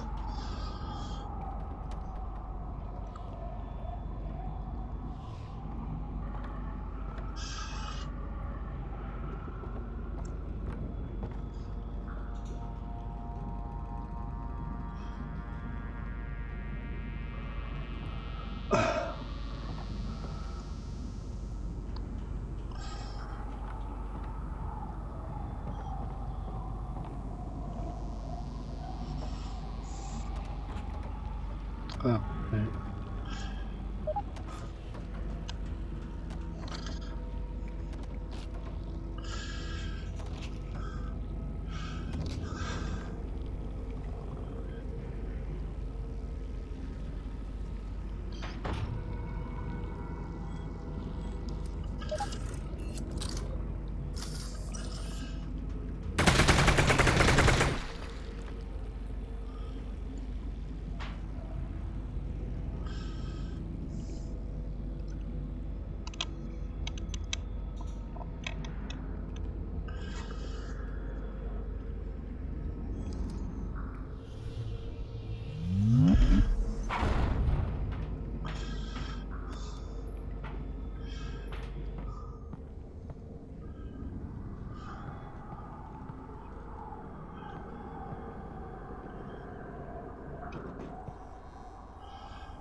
Oh, so that's what that is. It's just another entry point.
Alex, we're getting close to the vault now. You're not going to have many more chances to use your resin. Good point. I'll see if there are any upgrades I can use. I can't believe my pistol's made it this far. I was thinking about giving it to Gordon.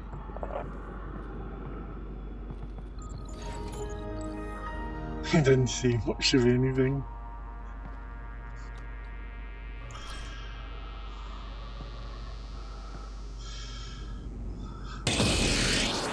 This must be the last lay.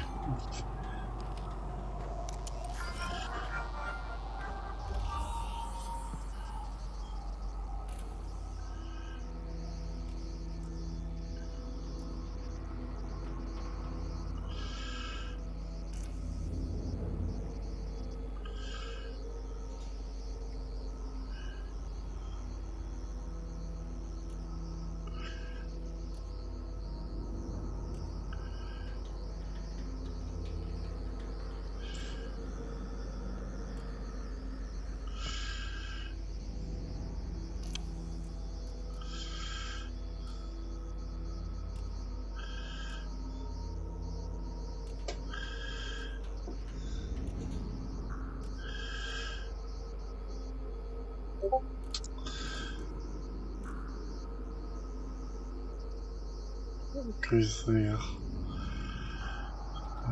This one.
don't know, I've only got 100? Nah, don't know. 6. So we don't really have enough resin. I don't have enough resin for any of this stuff. Oh, well, you know what they say about resin, Alex. No, I what more do they resin. say about resin, Russ? Look for more resin. Okay. I'll keep an eye out. Yeah, that's the one. Look for more resin.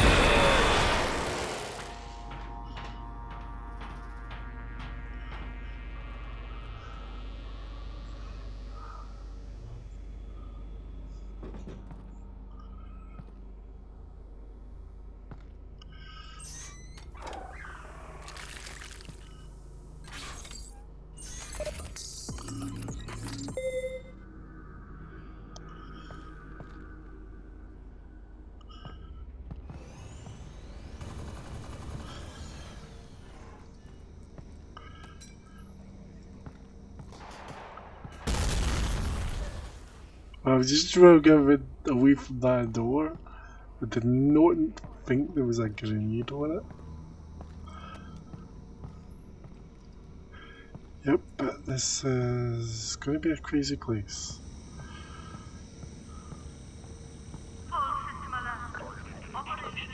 Hi. Hi.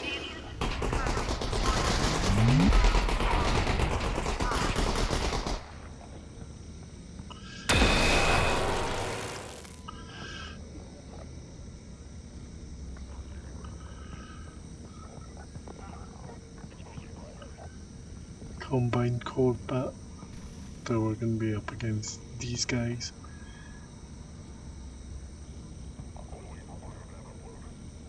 Do you know, be honest, do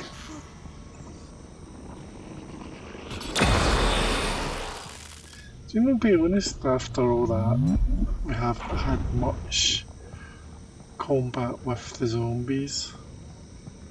Much.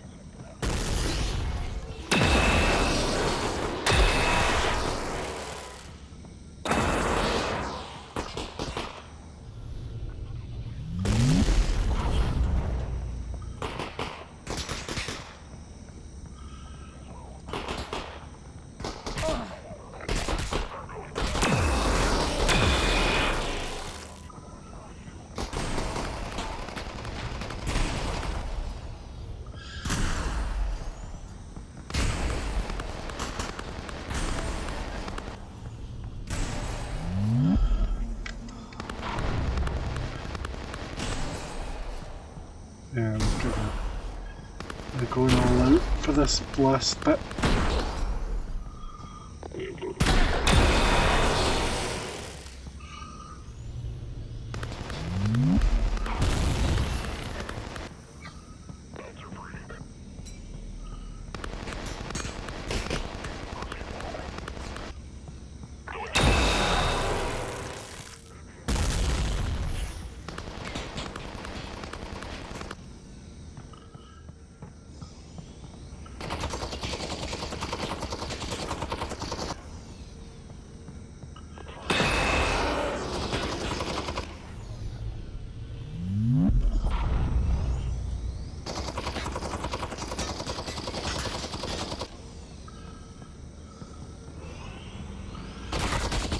Oh god.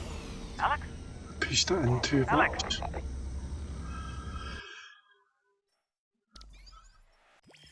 And I don't know where we last. There is checkpoints, so we shouldn't need to worry too much about being too far away from where we were. But it's always good to basically do a save, just in case.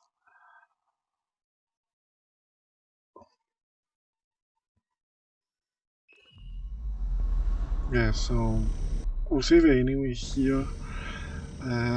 We are pretty much in the do.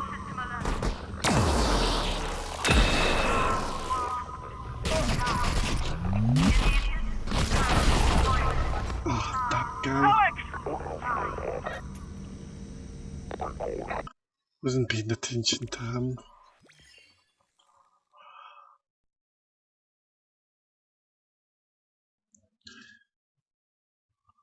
We're going to hopefully finish this today. And then tomorrow we'll probably do something else on VR.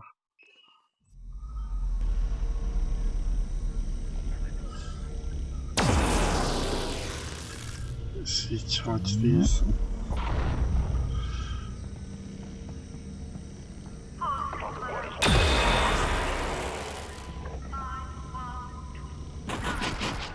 Immediate concurrent deployment. 5129.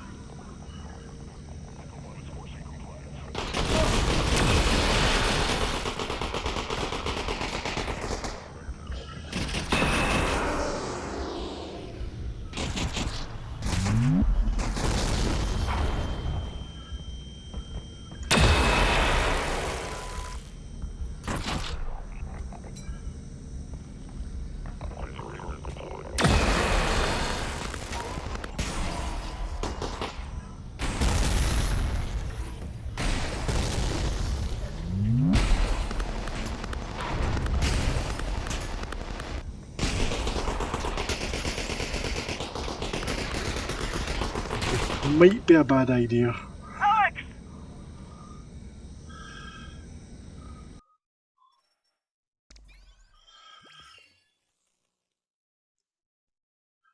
When we get some of them down near the door, we'll save it. So when we die, we don't have to worry about most of that.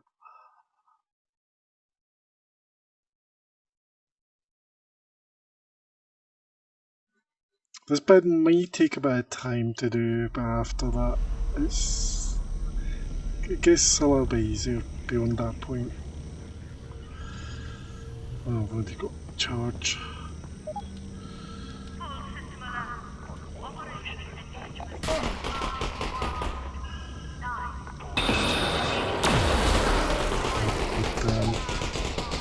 Time to bring it, the gun.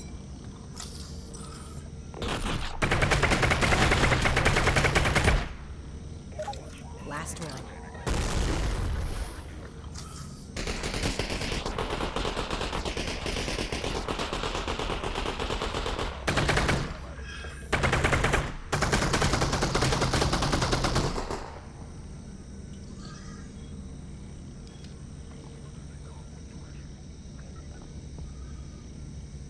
Let's do a charge up.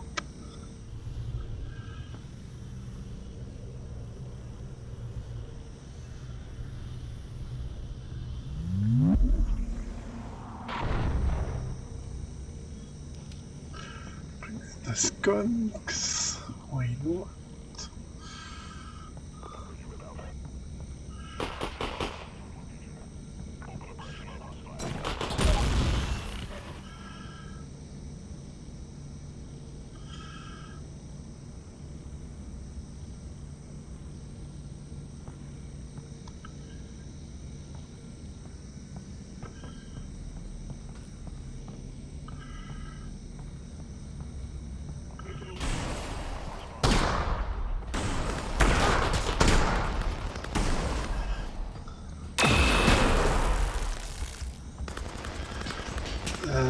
Let's get back in here. It's a little bit safer.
You come into me.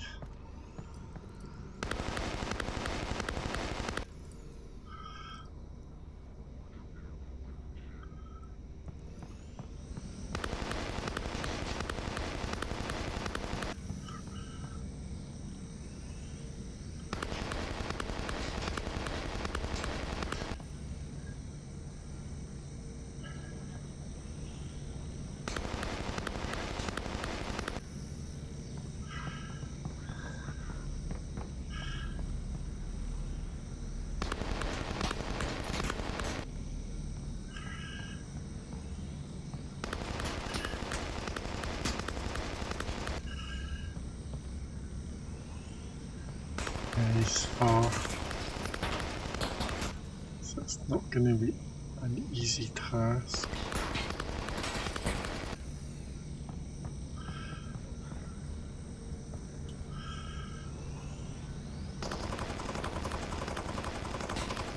It's only this one guy though.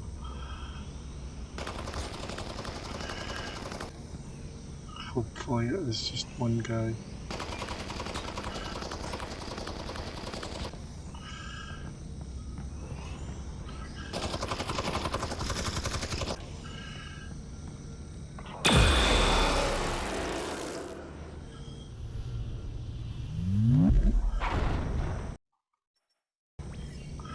Just saving my ass off with that. Okay, so yeah, there's another stealth thing here, and I'm hearing something coming, which we're not going to like too much of.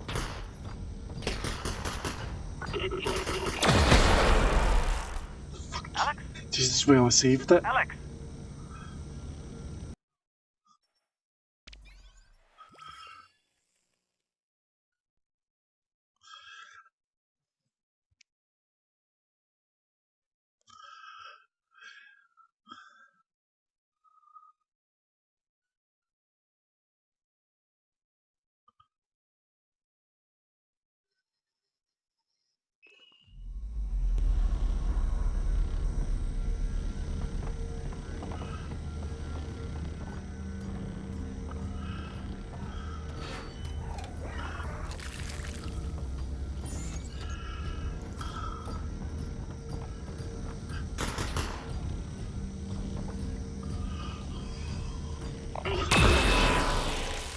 Got you that time.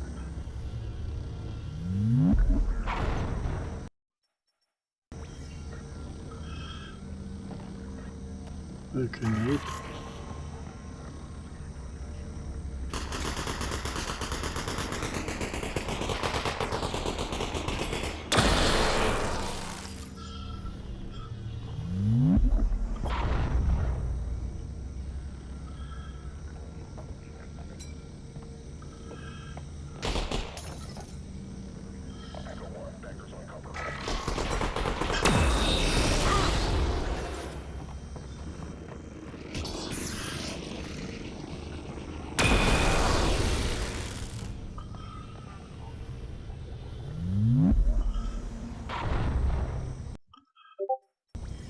Yeah, it's a crazy fight.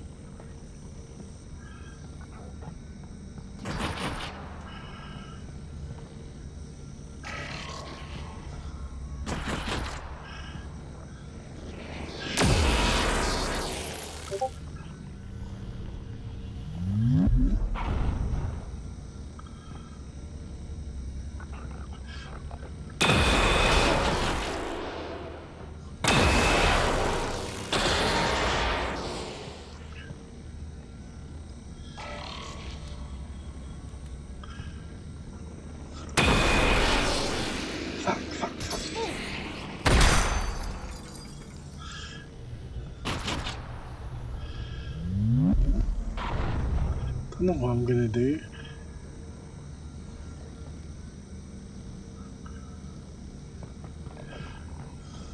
Because I can shield myself from here.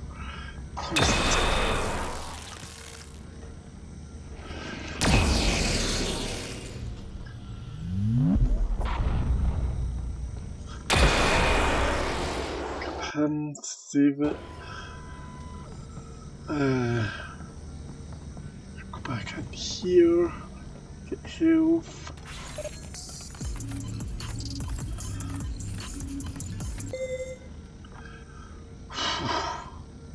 Crazy.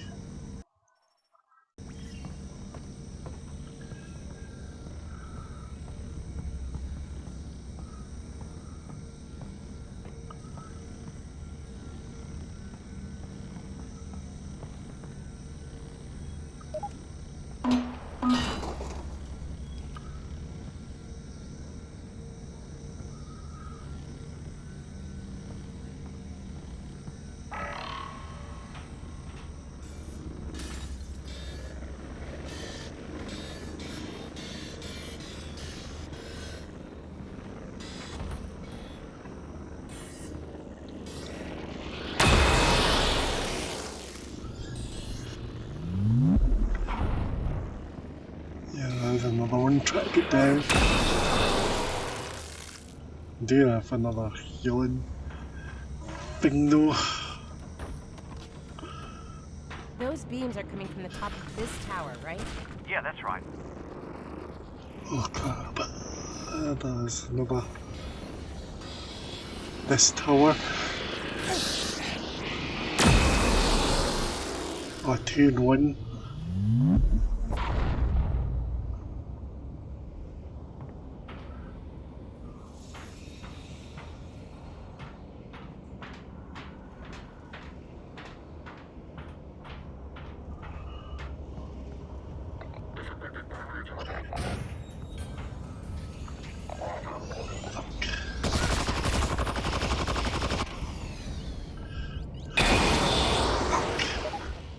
Okay. I have to do this the hard way.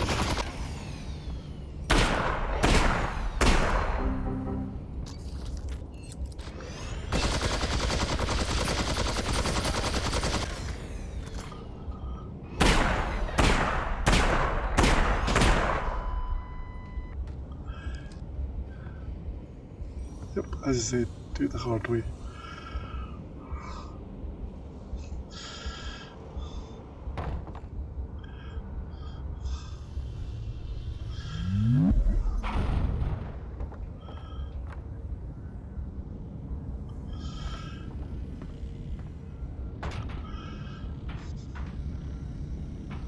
Yeah, I'm gonna need to come out here.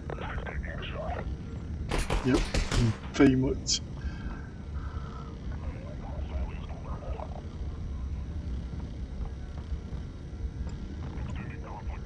I don't want to be pinned.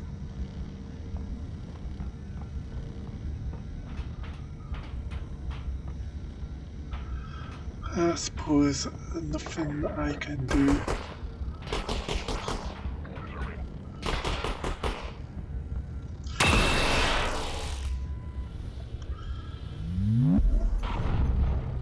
Climbing the tower all day long. Oh shit. Okay, not going in there unless we are absolutely ready. And excuse my thing.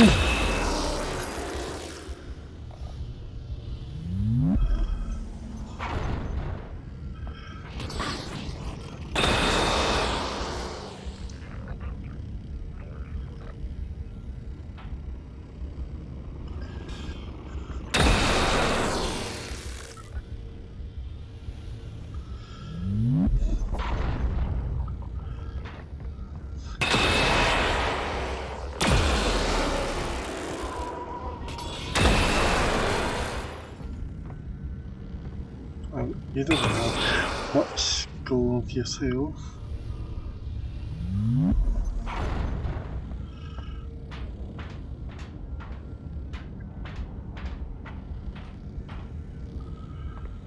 Well,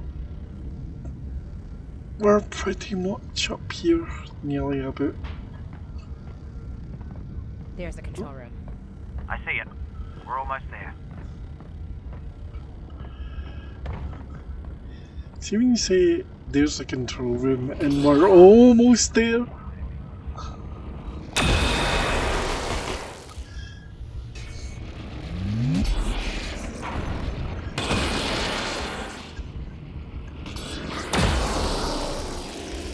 Ow.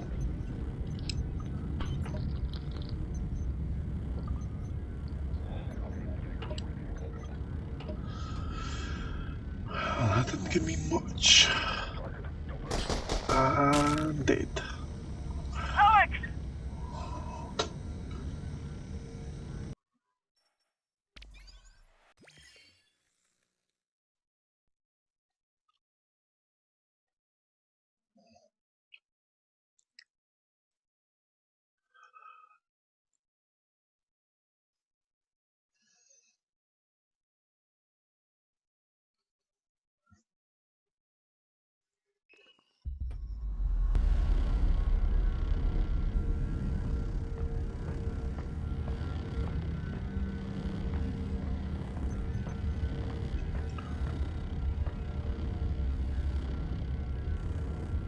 Wait, where are we? I can't mind.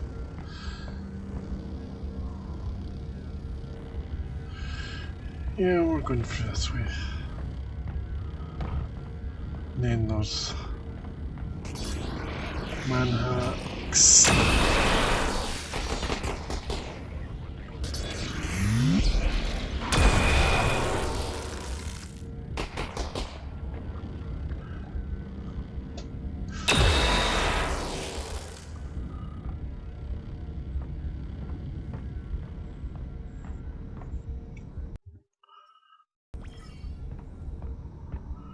I don't have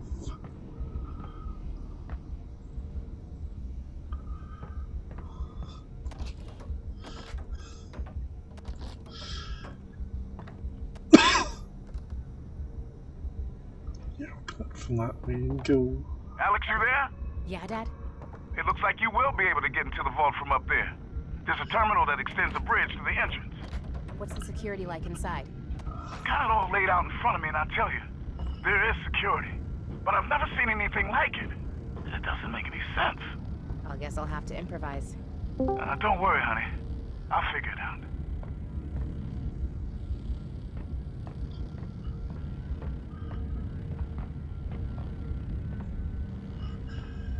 Alex, dead ahead. Those controls dock the vault to the station. On it. Alright. Here we go. Time to go rescue the savior of humanity. You know, honey, you haven't been doing too bad yourself. Earth could have used you in the 7-Hour War. Maybe we'd have lasted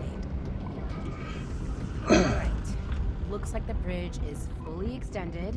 Just need to gently dock the vault to the bridge. How hard can that be? Oh god. Okay, well, one of these has to bring in the vault for docking.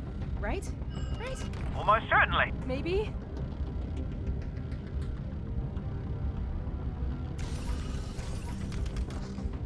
No, not that one.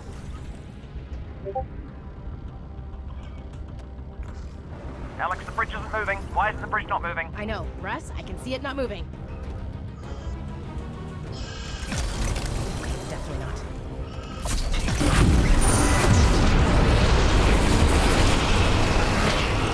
Oh god!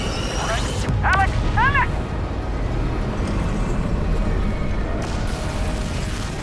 I think I've got it.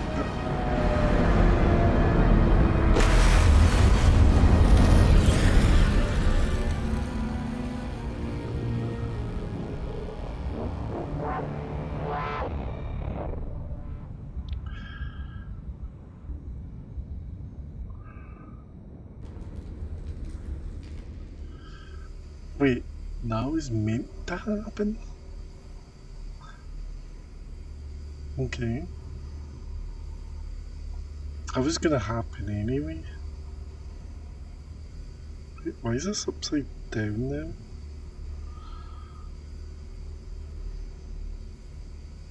Or did I just push? Yeah, push that.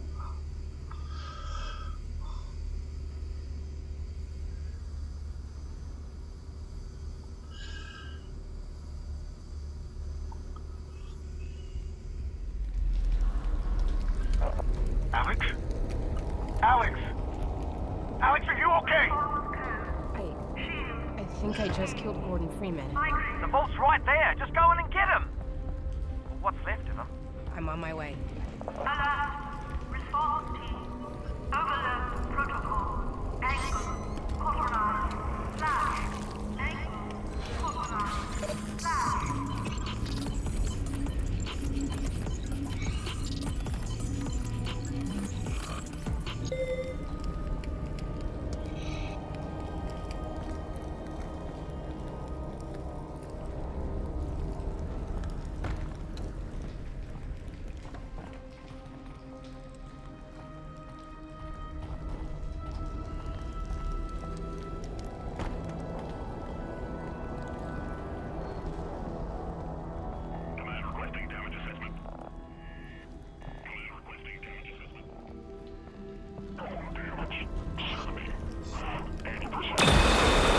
Here's your damage assessment.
I shouldn't have clicked that.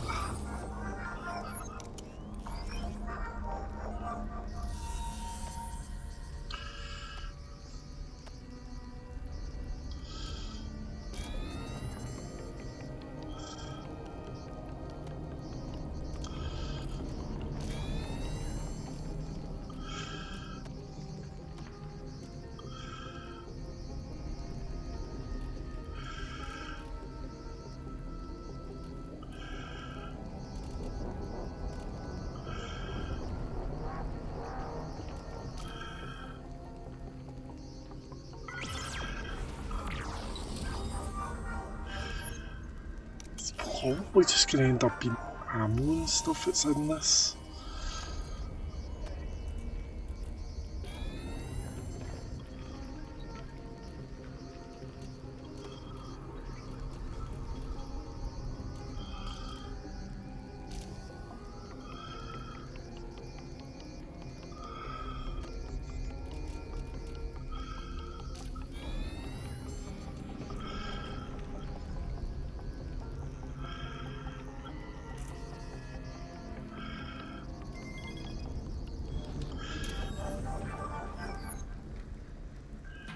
Yep, ammo grenades.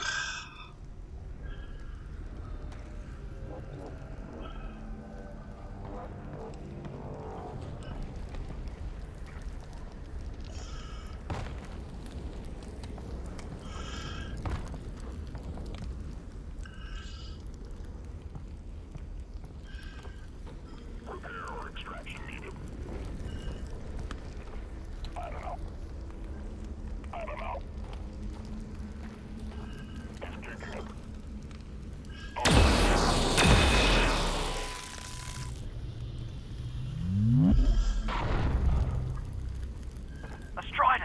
Deactivated though. Whew, lucky break there. Could you imagine that thing blocking your way? Oh man, Roz. Don't jinx me.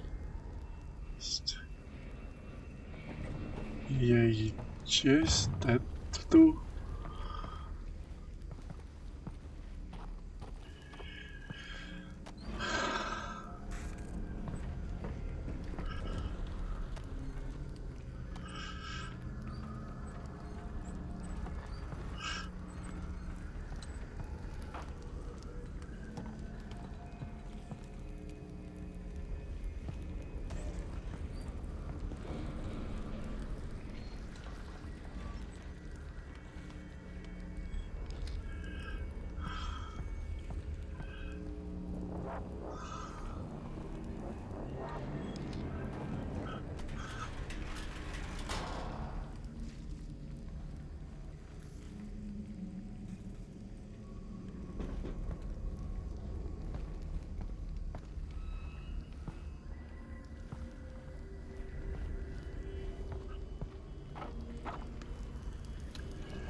Wait. I feel like I might have just run round in circles.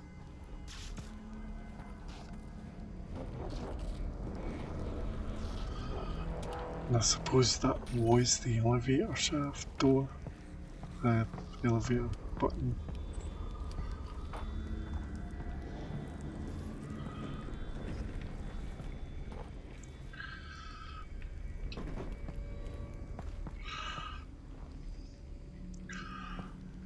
So we are trying to get, well, we're not supposed to get back up, but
The Strider encounter boils down to a set of performances and the Strider's AI-driven minigun. Maintaining the illusion that the Strider was aware of and hunting the player while delivering these performances required a delicate coordination between animation and AI systems. We used a variety of approaches to make the Strider feel like an intelligent creature hunting the player. Players in VR move very slowly by first-person shooter standards, so we have the Strider alternate between chasing performances, following the player through the level, and then hunting performances, focused on tracking and firing at the player, or looking for them. Triggering the different stages of this pursuit took a lot of playtesting. We paid close attention to how playtesters would move through the level, and then built the triggers and iterated on the animations to support the most common behaviors. It was very much a back and forth conversation to evolve a beat into something that most players would believe the Strider was truly hunting them. Early playtesters would grow weary of being shot at without any downtime or contrasting experiences. So we identified the beats that would create that contrast and layer them in when we saw playtesters become fatigued. Things like the Strider bashing the wall, walking over you, chasing you up an elevator shaft, all acted as ways to break up the experience and surprise the player. Whenever we had feedback a playtester was growing or looked bored or fatigued, we would brainstorm different ways to insert these beats, and then test it to verify that they were paced correctly. One of the tools we used was a sophisticated look-at system on the Strider. The system tracked the player and would procedurally orient different parts of the Strider to face the player. The body, minigun, and Gauss cannon all had different look-ats to break up the effect when the Strider lost or acquired the player. These could be independently enabled or disabled at specific times to make it feel like the Strider was directly addressing the player.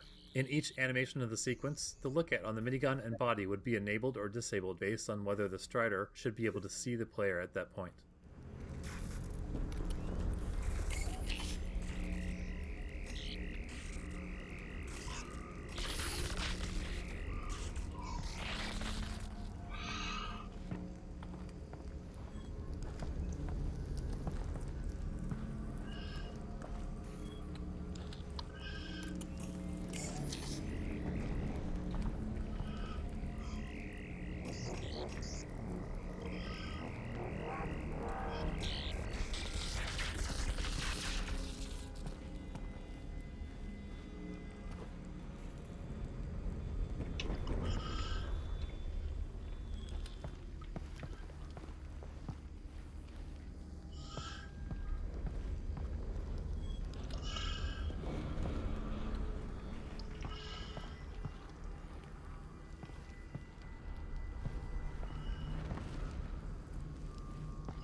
Yeah, there's no power up here.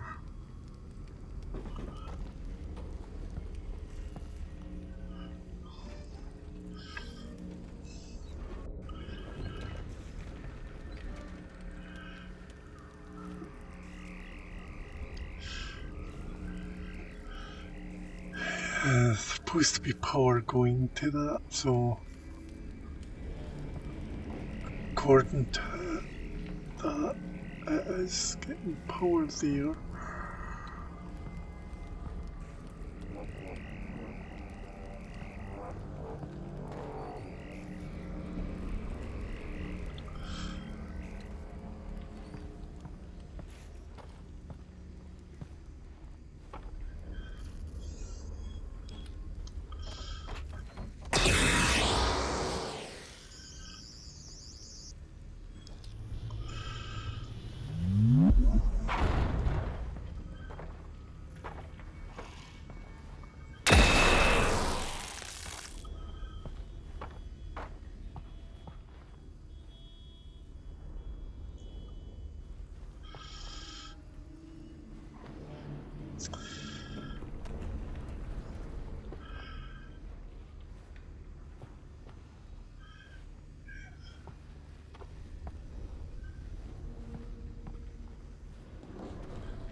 Oh, I have done that.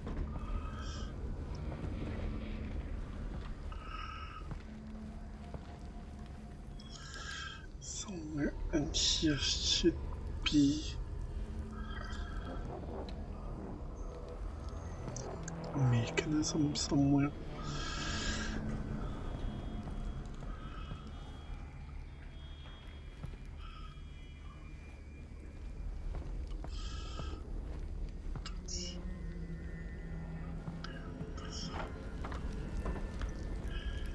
Ah, there it is.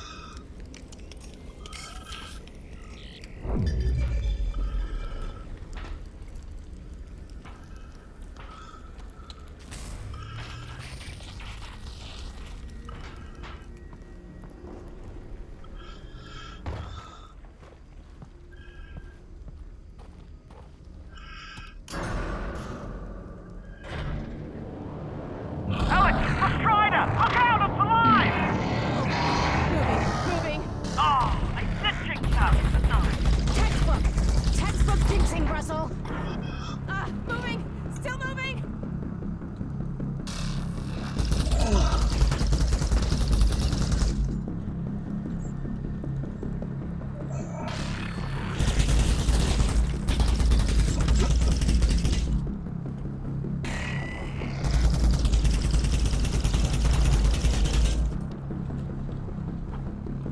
Close the door for me. And open the door again for me.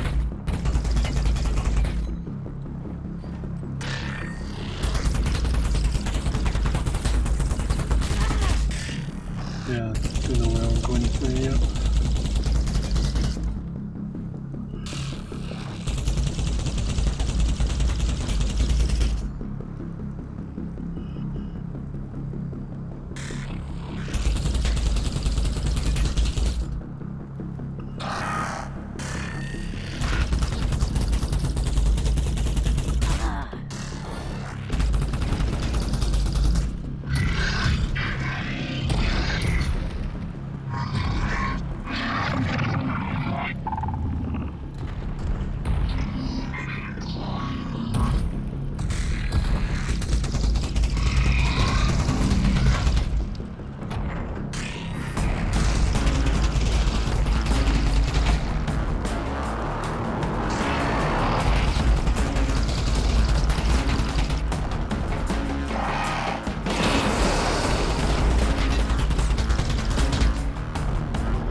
Crap.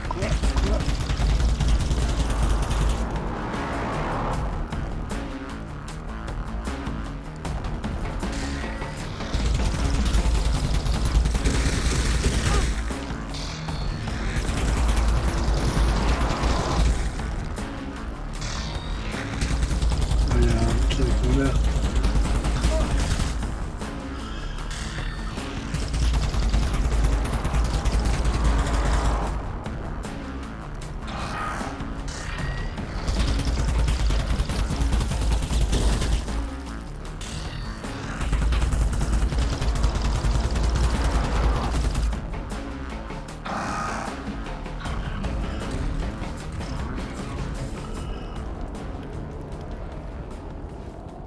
Oh, fun part.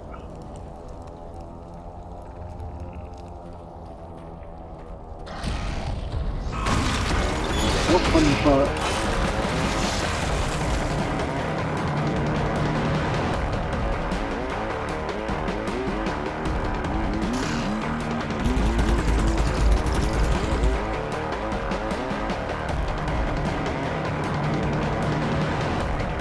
Before we do, we want to. There's a guy up there.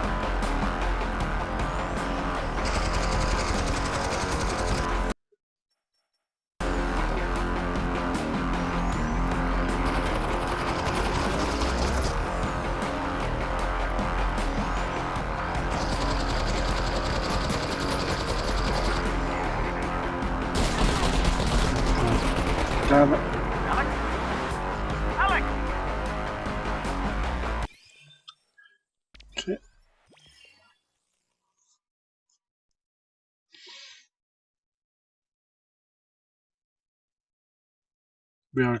We're determined to finish this.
Oh, no way.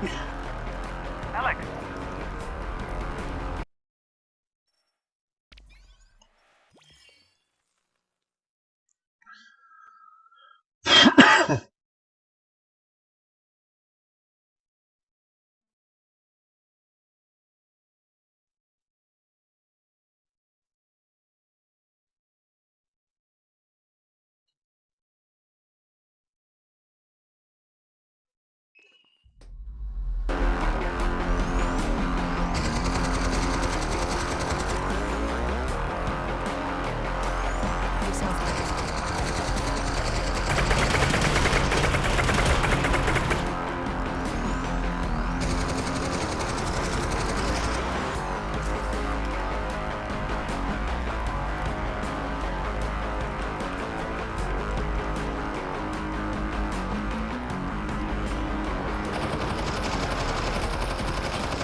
I'm gonna have to charge him.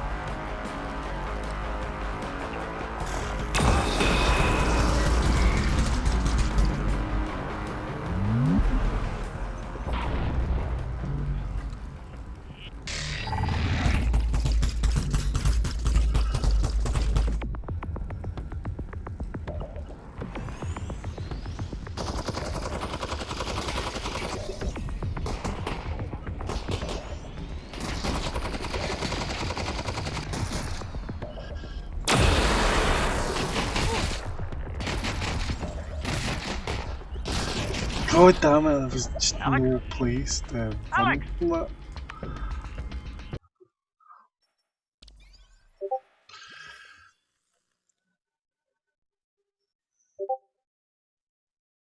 Okay, so we need to come up with another strategy for that bit alone. And what it's kind of worth ammo wise. I just don't know if there's going to be enough ammo specifically.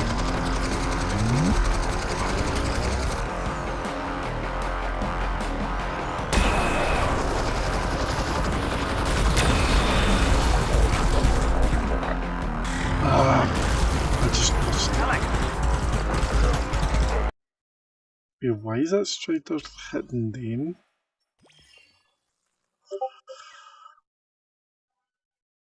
I thought they were on the same side.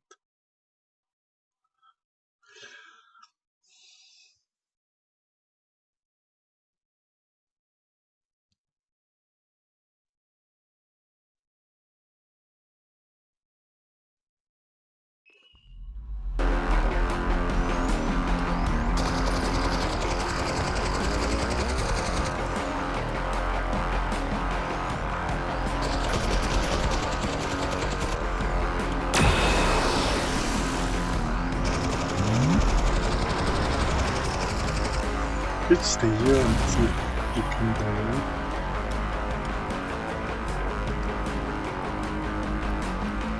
Because he's a little bit high up, I can't beat up that way. Yeah, I can't aim up that way.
I don't know what to do at that point. I should have saved down there. No, do most of that again. Yeah, this bit is a little bit difficult. No, I've got to admit that.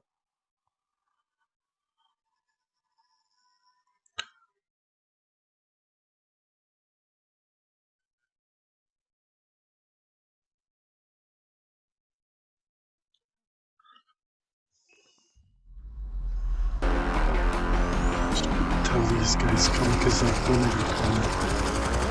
And I do have a grenade, but I don't want to waste it this time.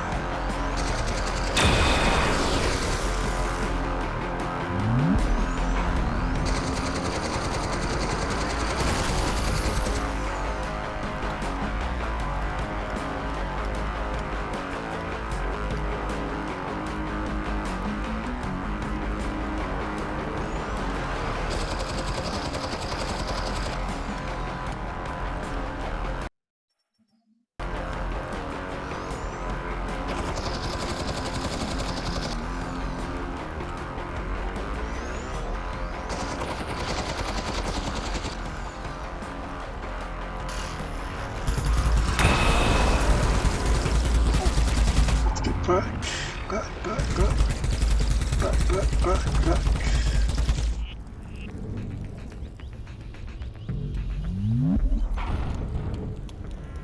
Wait, how did that die? Still there?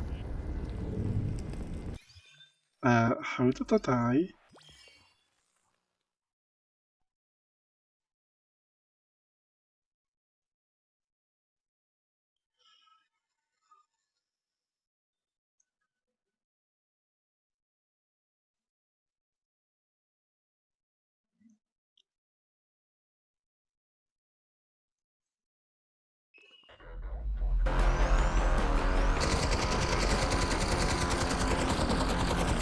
We've been tired.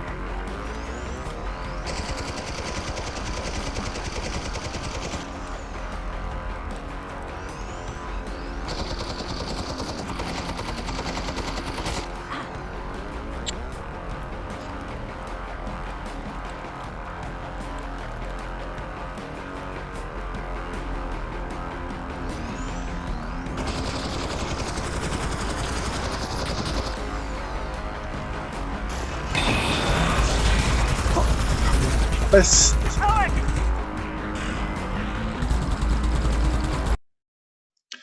Excuse my language, by the way. This does get a bit tedious.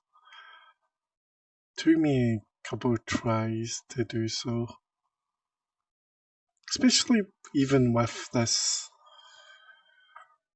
Even with the ability to do that, that ability is not a good aiming solution for stuff. Because that's the problem with this, is that if they're up too high, then it doesn't aim much. It's a bad aim.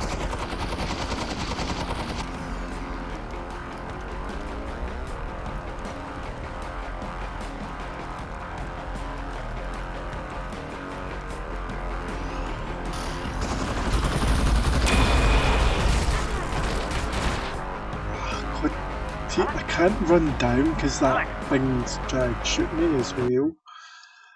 So that's what's shooting me right now if I go up that way and try to get him. Maybe if I've got the grenade still, I should just lob the grenade from that point. If I've still got it.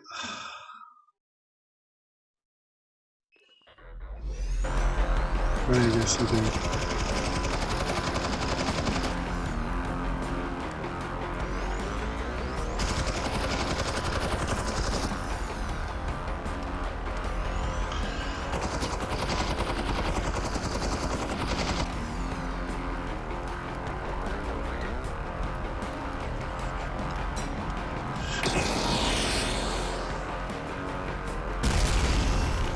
I don't know if that did much of anything.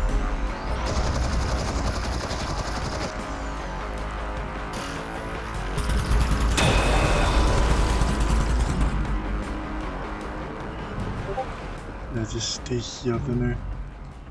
We are technically safe here.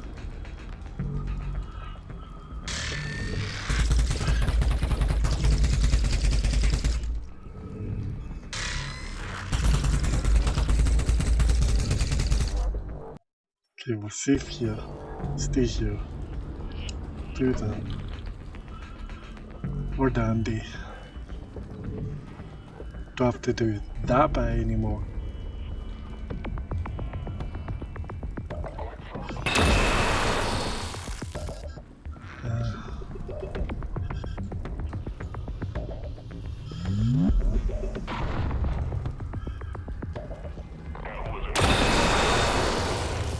Sneaking up on me, are we?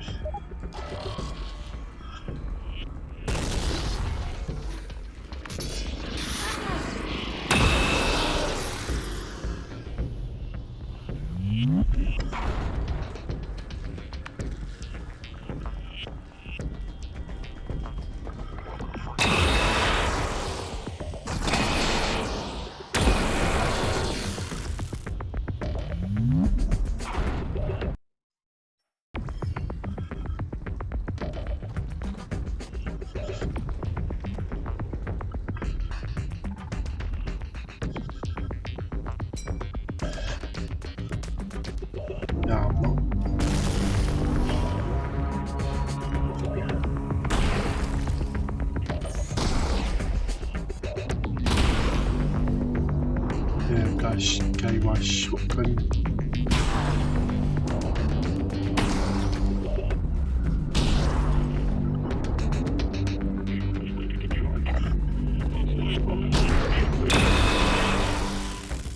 So I think of your shotgun.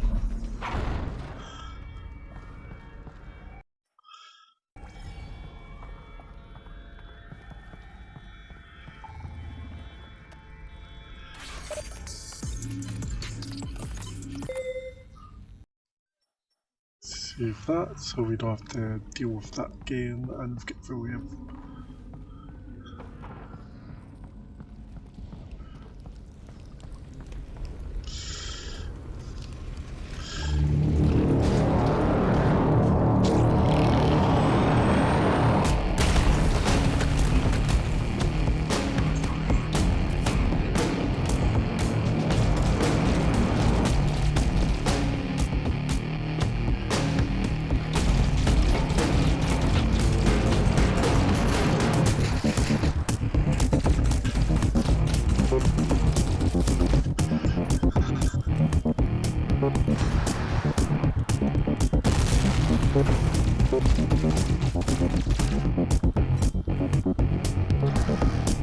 We needed to familiarize the player with the Strider's Gauss cannon firing sequence, so they'd be able to recognize it when they saw it again later in the map. This particular area of the map went through a lot of iteration, as we searched for ways to reliably place the player in the right spot, at the right time, looking at the right thing, the Gauss cannon, as it charged up and fired. To achieve this, we ultimately settled on using a two-handed roller door. It requires the player to stand in a specific position and orientation, and occupies their hands so we know they aren't teleporting or interacting with anything else. We even know the precise moment that the door clears their eye line, so we can be assured that they're going to see what we want them to see. I don't know if I can go through there because...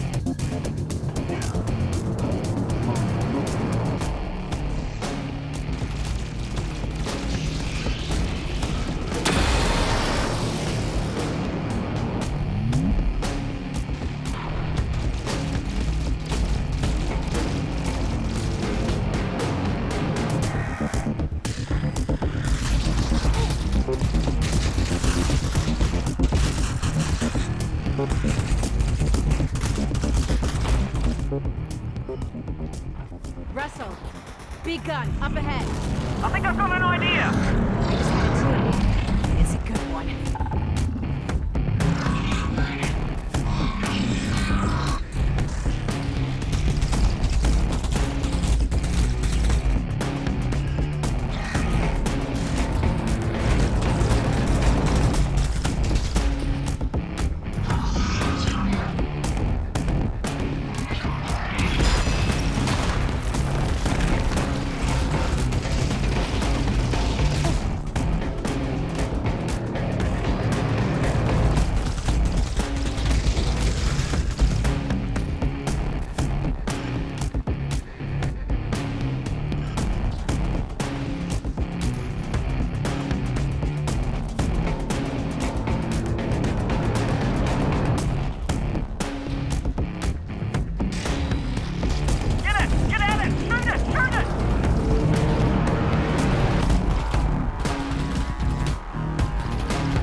had a time limit on that,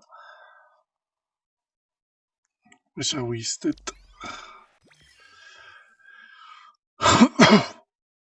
You get good perfect shots on that.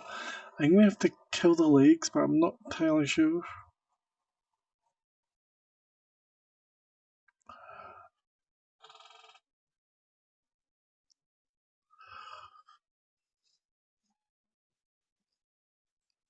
Get it! Get at it! Shoot it! Shoot it!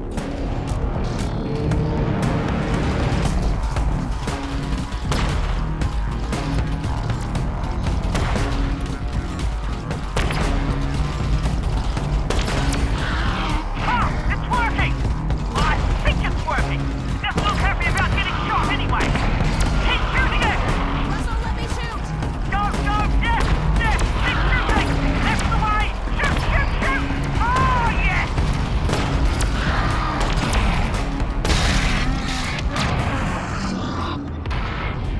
I just had to rapid fire that.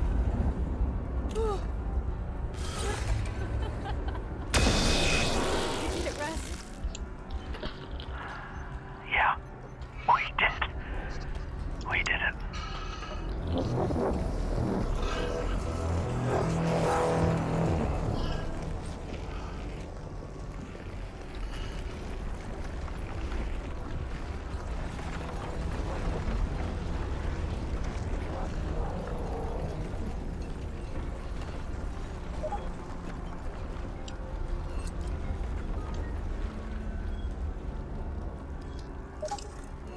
Jason's lab.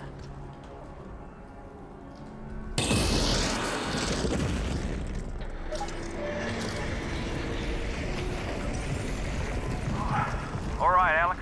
Well, that tractor beam over there looks like it'll get you up to the vault. Got it.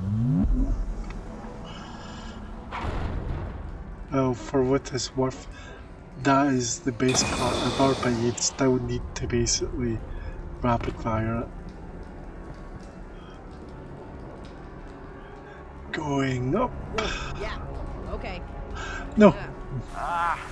Throwing off a lot of interference. I might not be able to talk to you in no there. guns. No, probably not. So, So I've got my powers. and then you'll come out with Gordon safe and sound, so everything is gonna be... Everything will be fine, Russ. Talk to you soon. What? Why? Dad? Dad? Too late.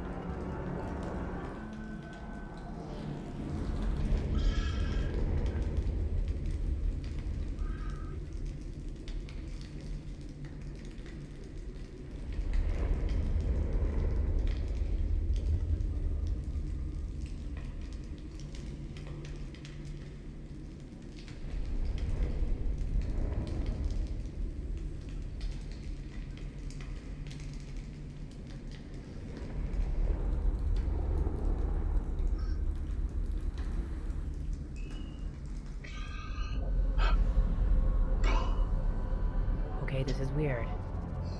But I don't know, it doesn't look too dangerous.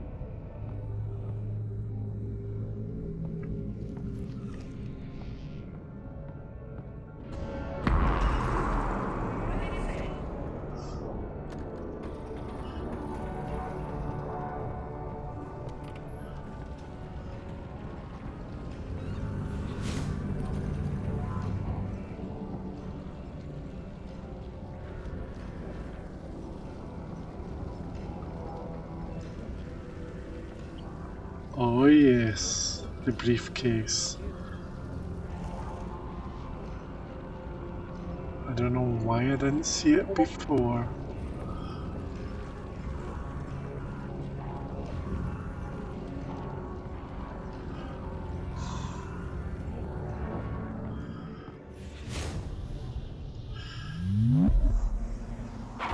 as it, so we've still got this, but we probably won't need it for much.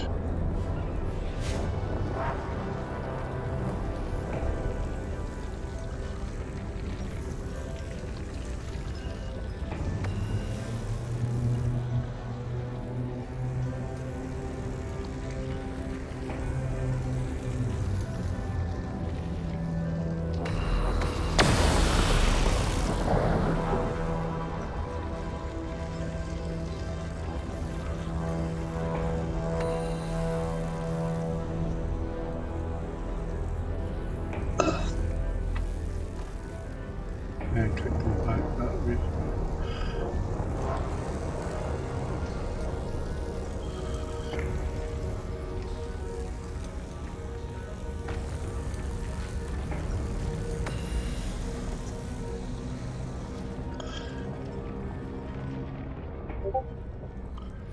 Just calculating something.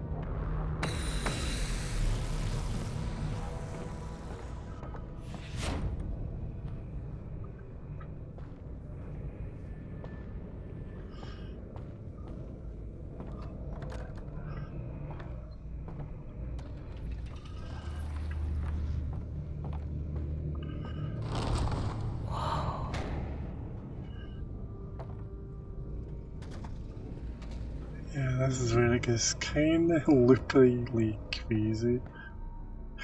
Oh crap, just failed. Great.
We did get up that way, so what's in here that we need to do?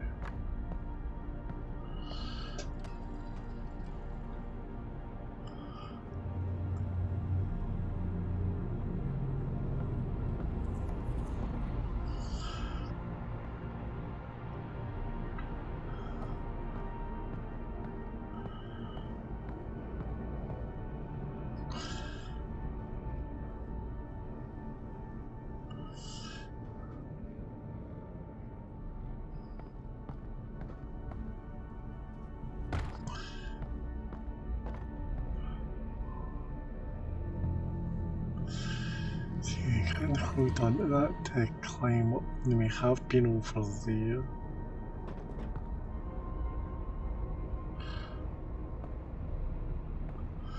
Unless we are climbing, because I think we basically...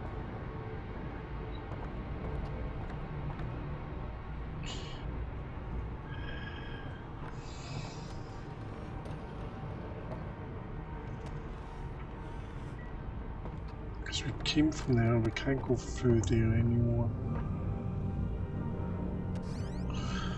There's going to be nothing in there.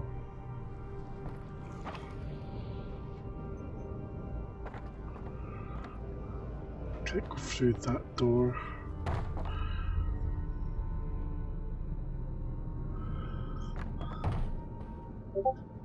That would be the next door, I think, but it's not that door. Unless the door's up there.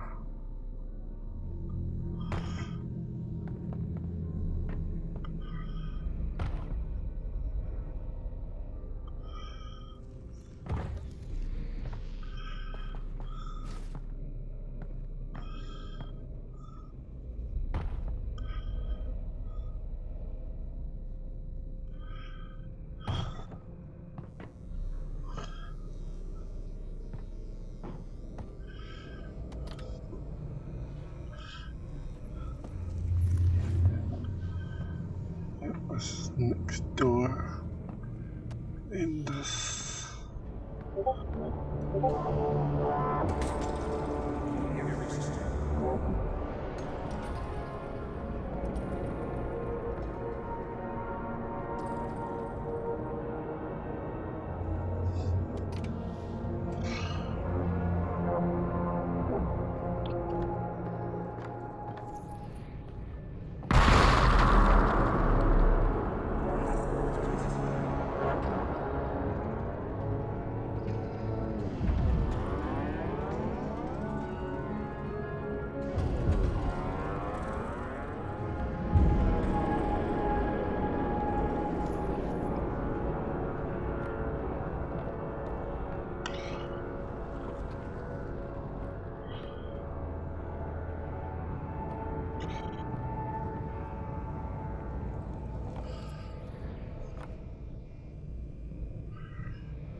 Can't go that way, can't go out the way.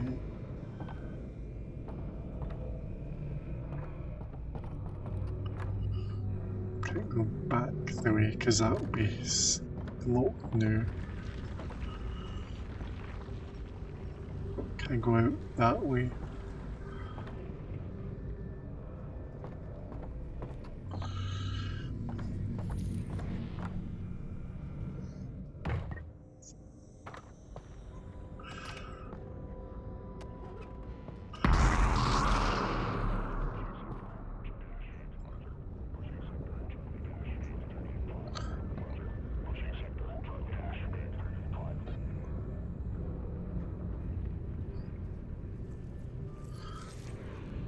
Yeah, whatever the thingy in there, because even that guy was looking out to what they were doing.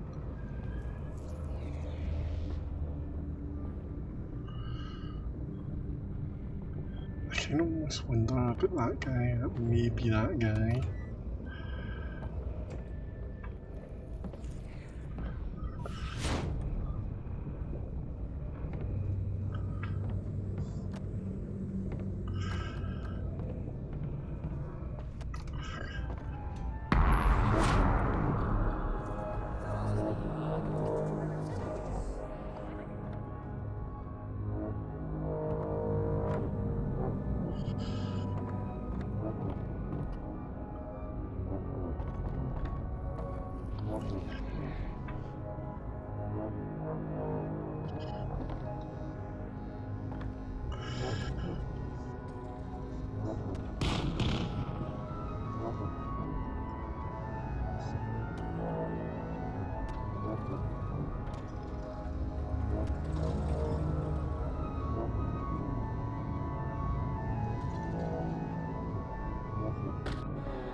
It's kind of weird that everything's upside down, but when you're this way up, it's not.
home.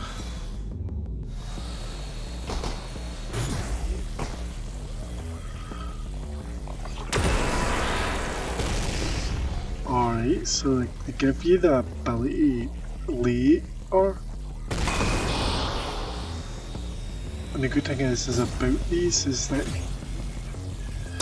they do it straightforward.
See, the good thing about Demas is that you don't have to charge that up.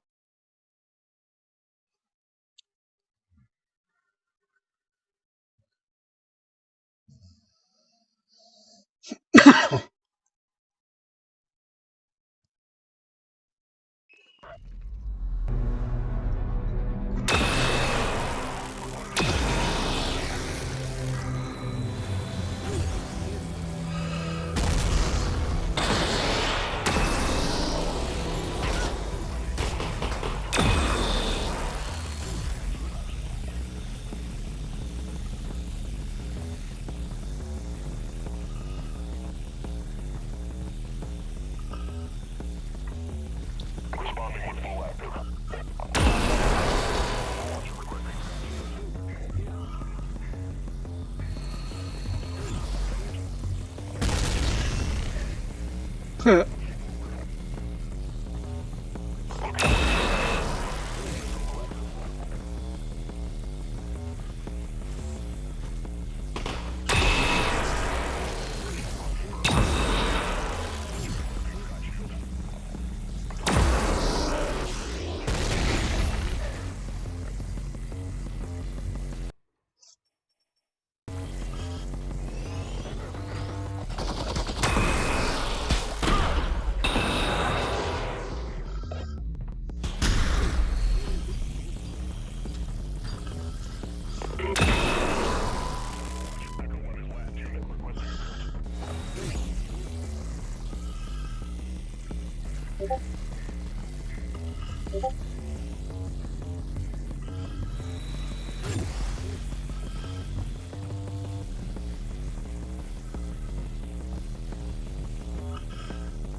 God damn it. There's no gun, it's just these powers though.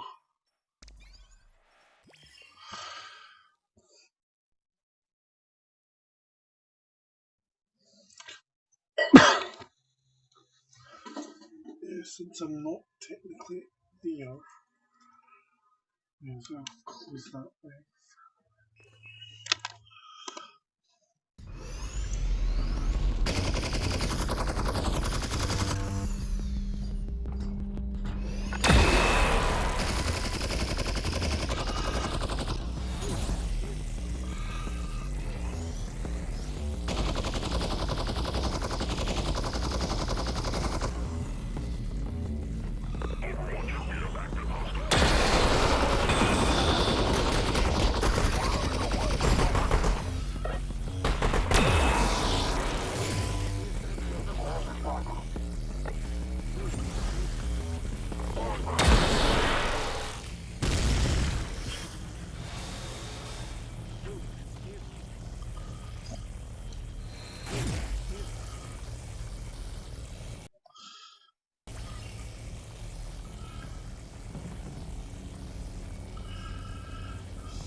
Let's figure out where we're going.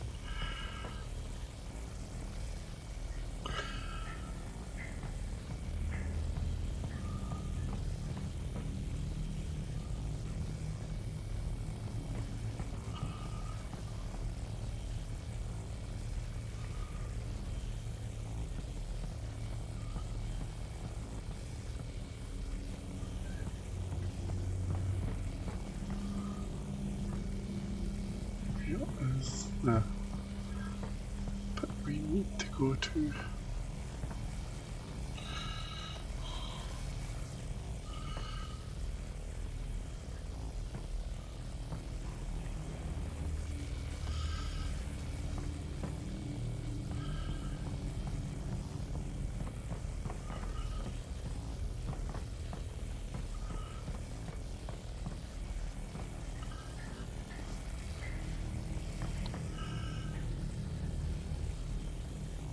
Came from there.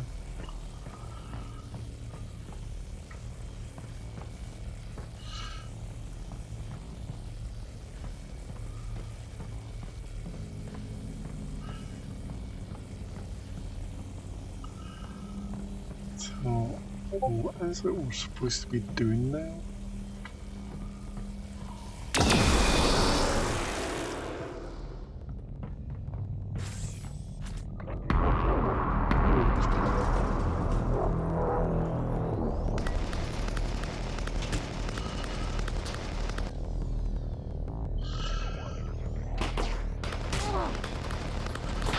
Wait, why is this so changed?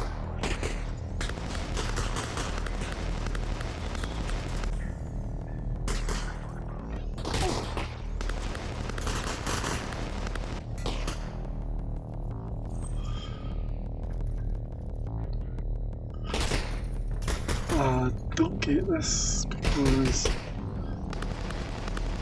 well, good thing is I can basically recharge these whenever I win.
I don't know why that's slow.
Oh, that's what's happened. For some odd reason, I've went from what my thing was to blink.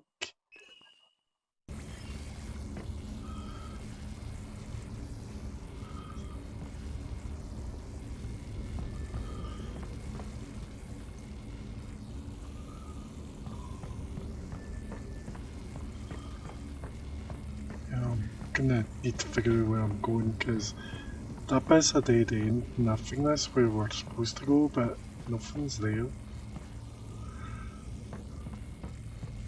And the only other thing is that this is a dead end also? How are we in a complete dead end? 'Cause that's a dead end and this is a dead end, so basically in a way there has to be something somewhere. Wait, can get out this way. But if we do that we fall.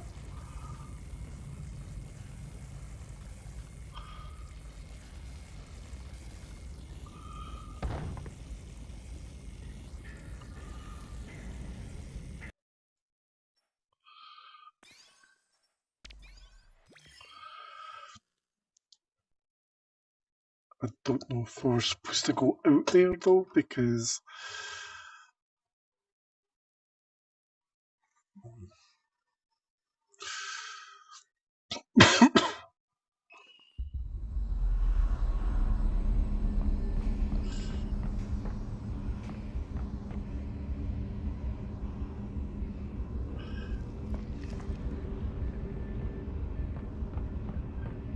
oh, this is a dead end down there, but it's dead end.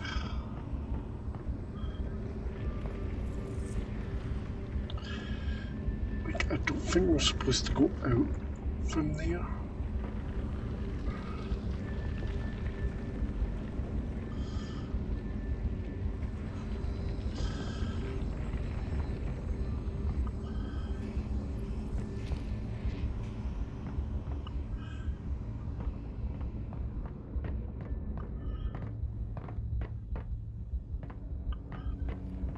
Yeah, I think we're supposed to because this is just a whole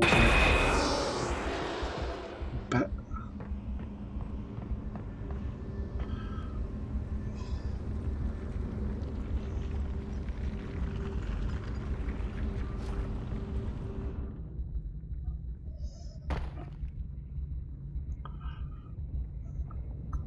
There's this bit here.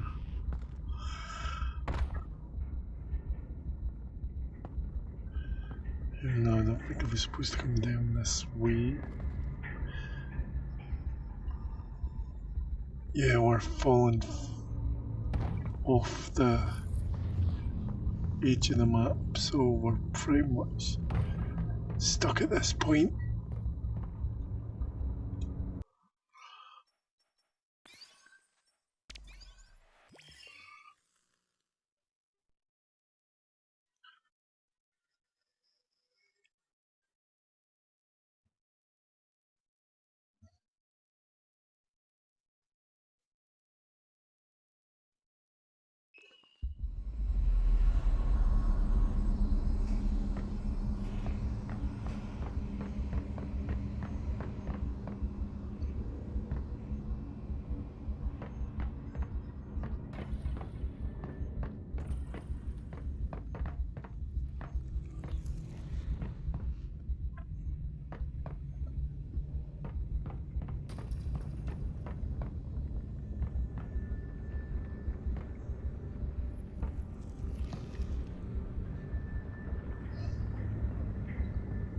Oh, that bit's just completely dark and I can't see anything.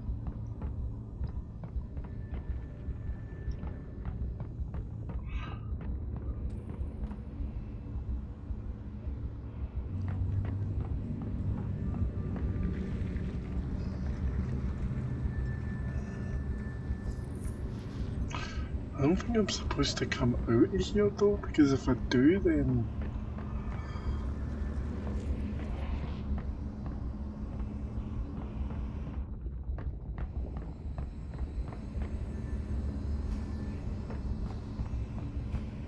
Just don't know how we progress on from here now.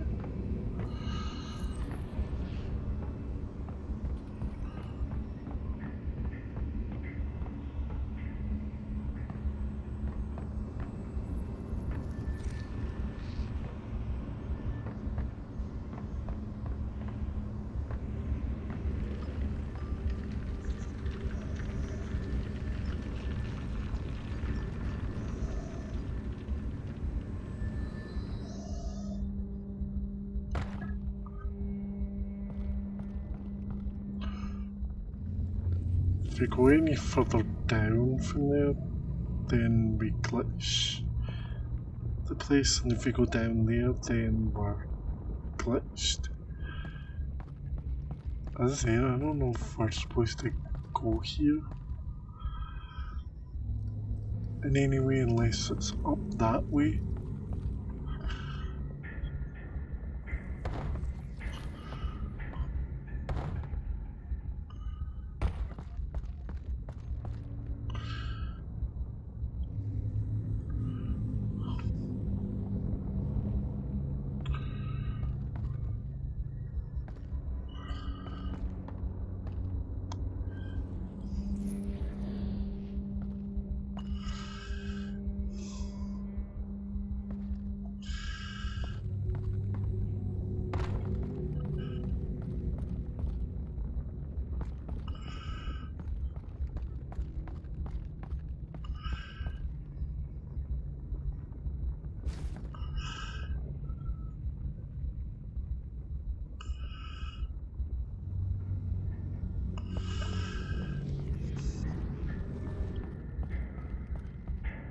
Yeah, I think we're supposed to be up in that bridge, but I don't know if we can get up there now. Wait.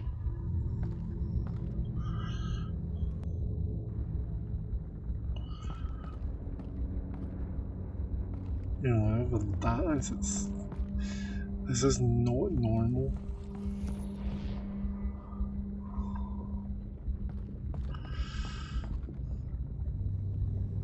So you can't even go in there.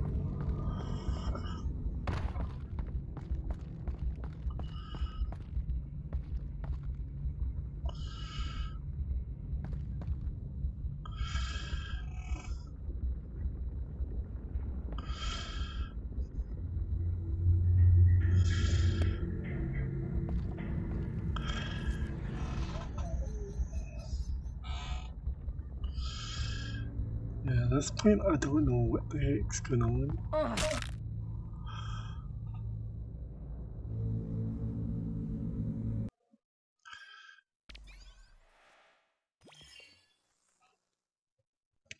Because if we're at the bit where the bridge is supposed to be at, then the door's not technically opening.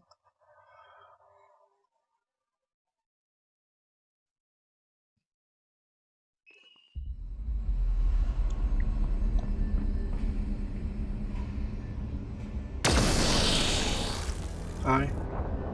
See, how was I supposed to know to do that?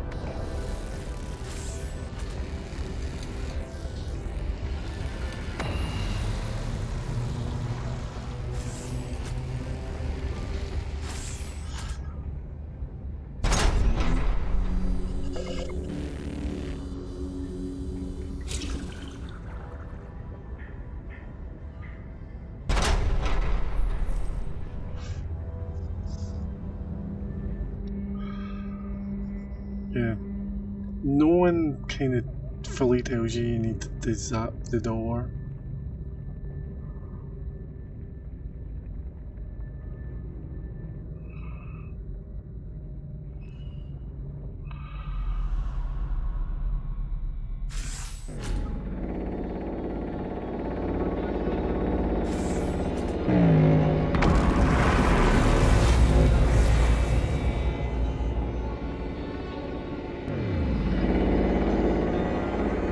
Alright, Gordon.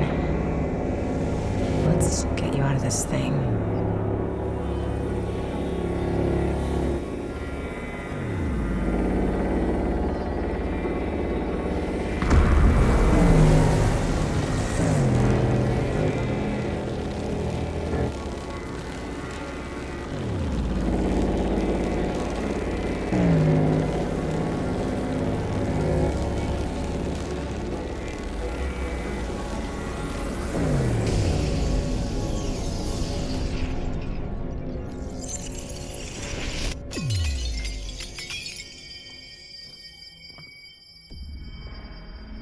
obviously who we weren't thinking of. It would be Impressive work, Ms. Vance. Gordon Freeman? Gordon Freeman. Ms. Vance, you wouldn't need all that to imprison Gordon Freeman. So, who are you? Perhaps what I am is not as important as what I can offer you in exchange for coming all this way. Some believe the fate of our worlds is inflexible. My employers disagree. They authorize me to nudge things in a particular direction from time to time. What would you want nudged, Miss Vance? The Combine off Earth. I want the Combine off Earth.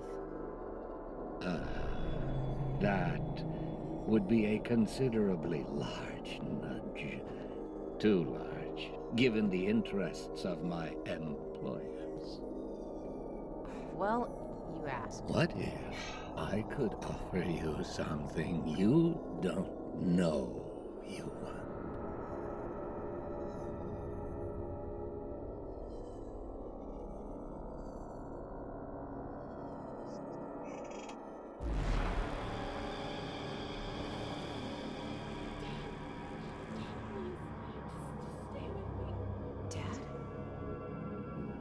Dad? What?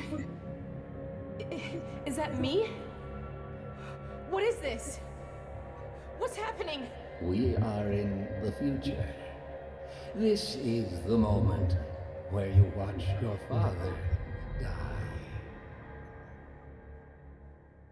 Unless... What? Unless what? Unless you were to take matters into your own hands.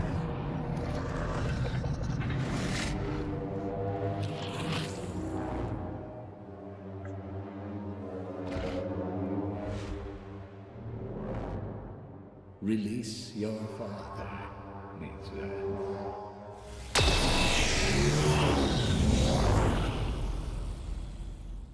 Good. As a consequence of your action, this entity will continue, and this entity will not. Right. So he's okay, right? He lives. My dad lives. You are aware that you've proven yourself to be of extraordinary value. A previous hire has been unable or unwilling to perform the tasks laid before him. We have struggled to find a suitable replacement until now. Gordon Freeman. No! I just want to go home. Send me home! I'm afraid you misunderstand the situation, Miss Vance. Wait! So Hey, Gordon wait! Freeman Wait! was kind Wait! of part of his program, but he refused.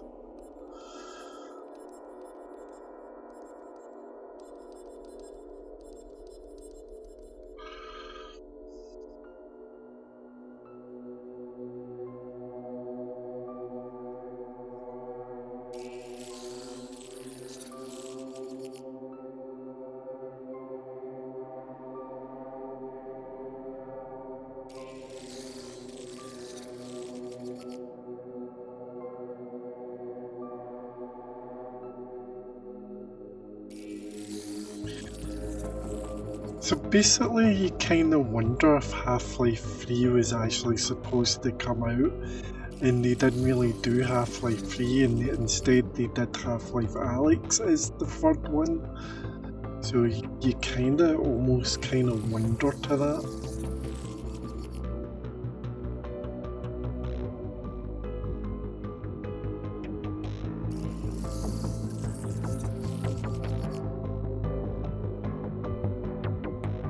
Because it does technically fit at the end when Gordon Freeman shows himself.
Vital signs critical. Seek medical attention.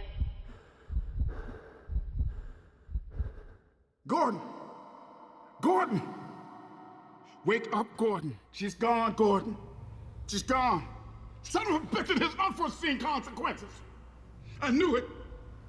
When I get my hands on him, I'm gonna kill him. That's the dog. Right now.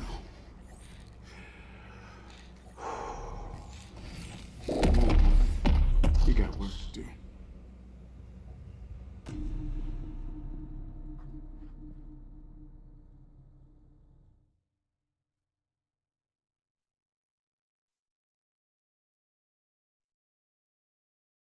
So I think that's the climax to 3, basically, I think. But as I said, I don't know if they've ever focused on it much.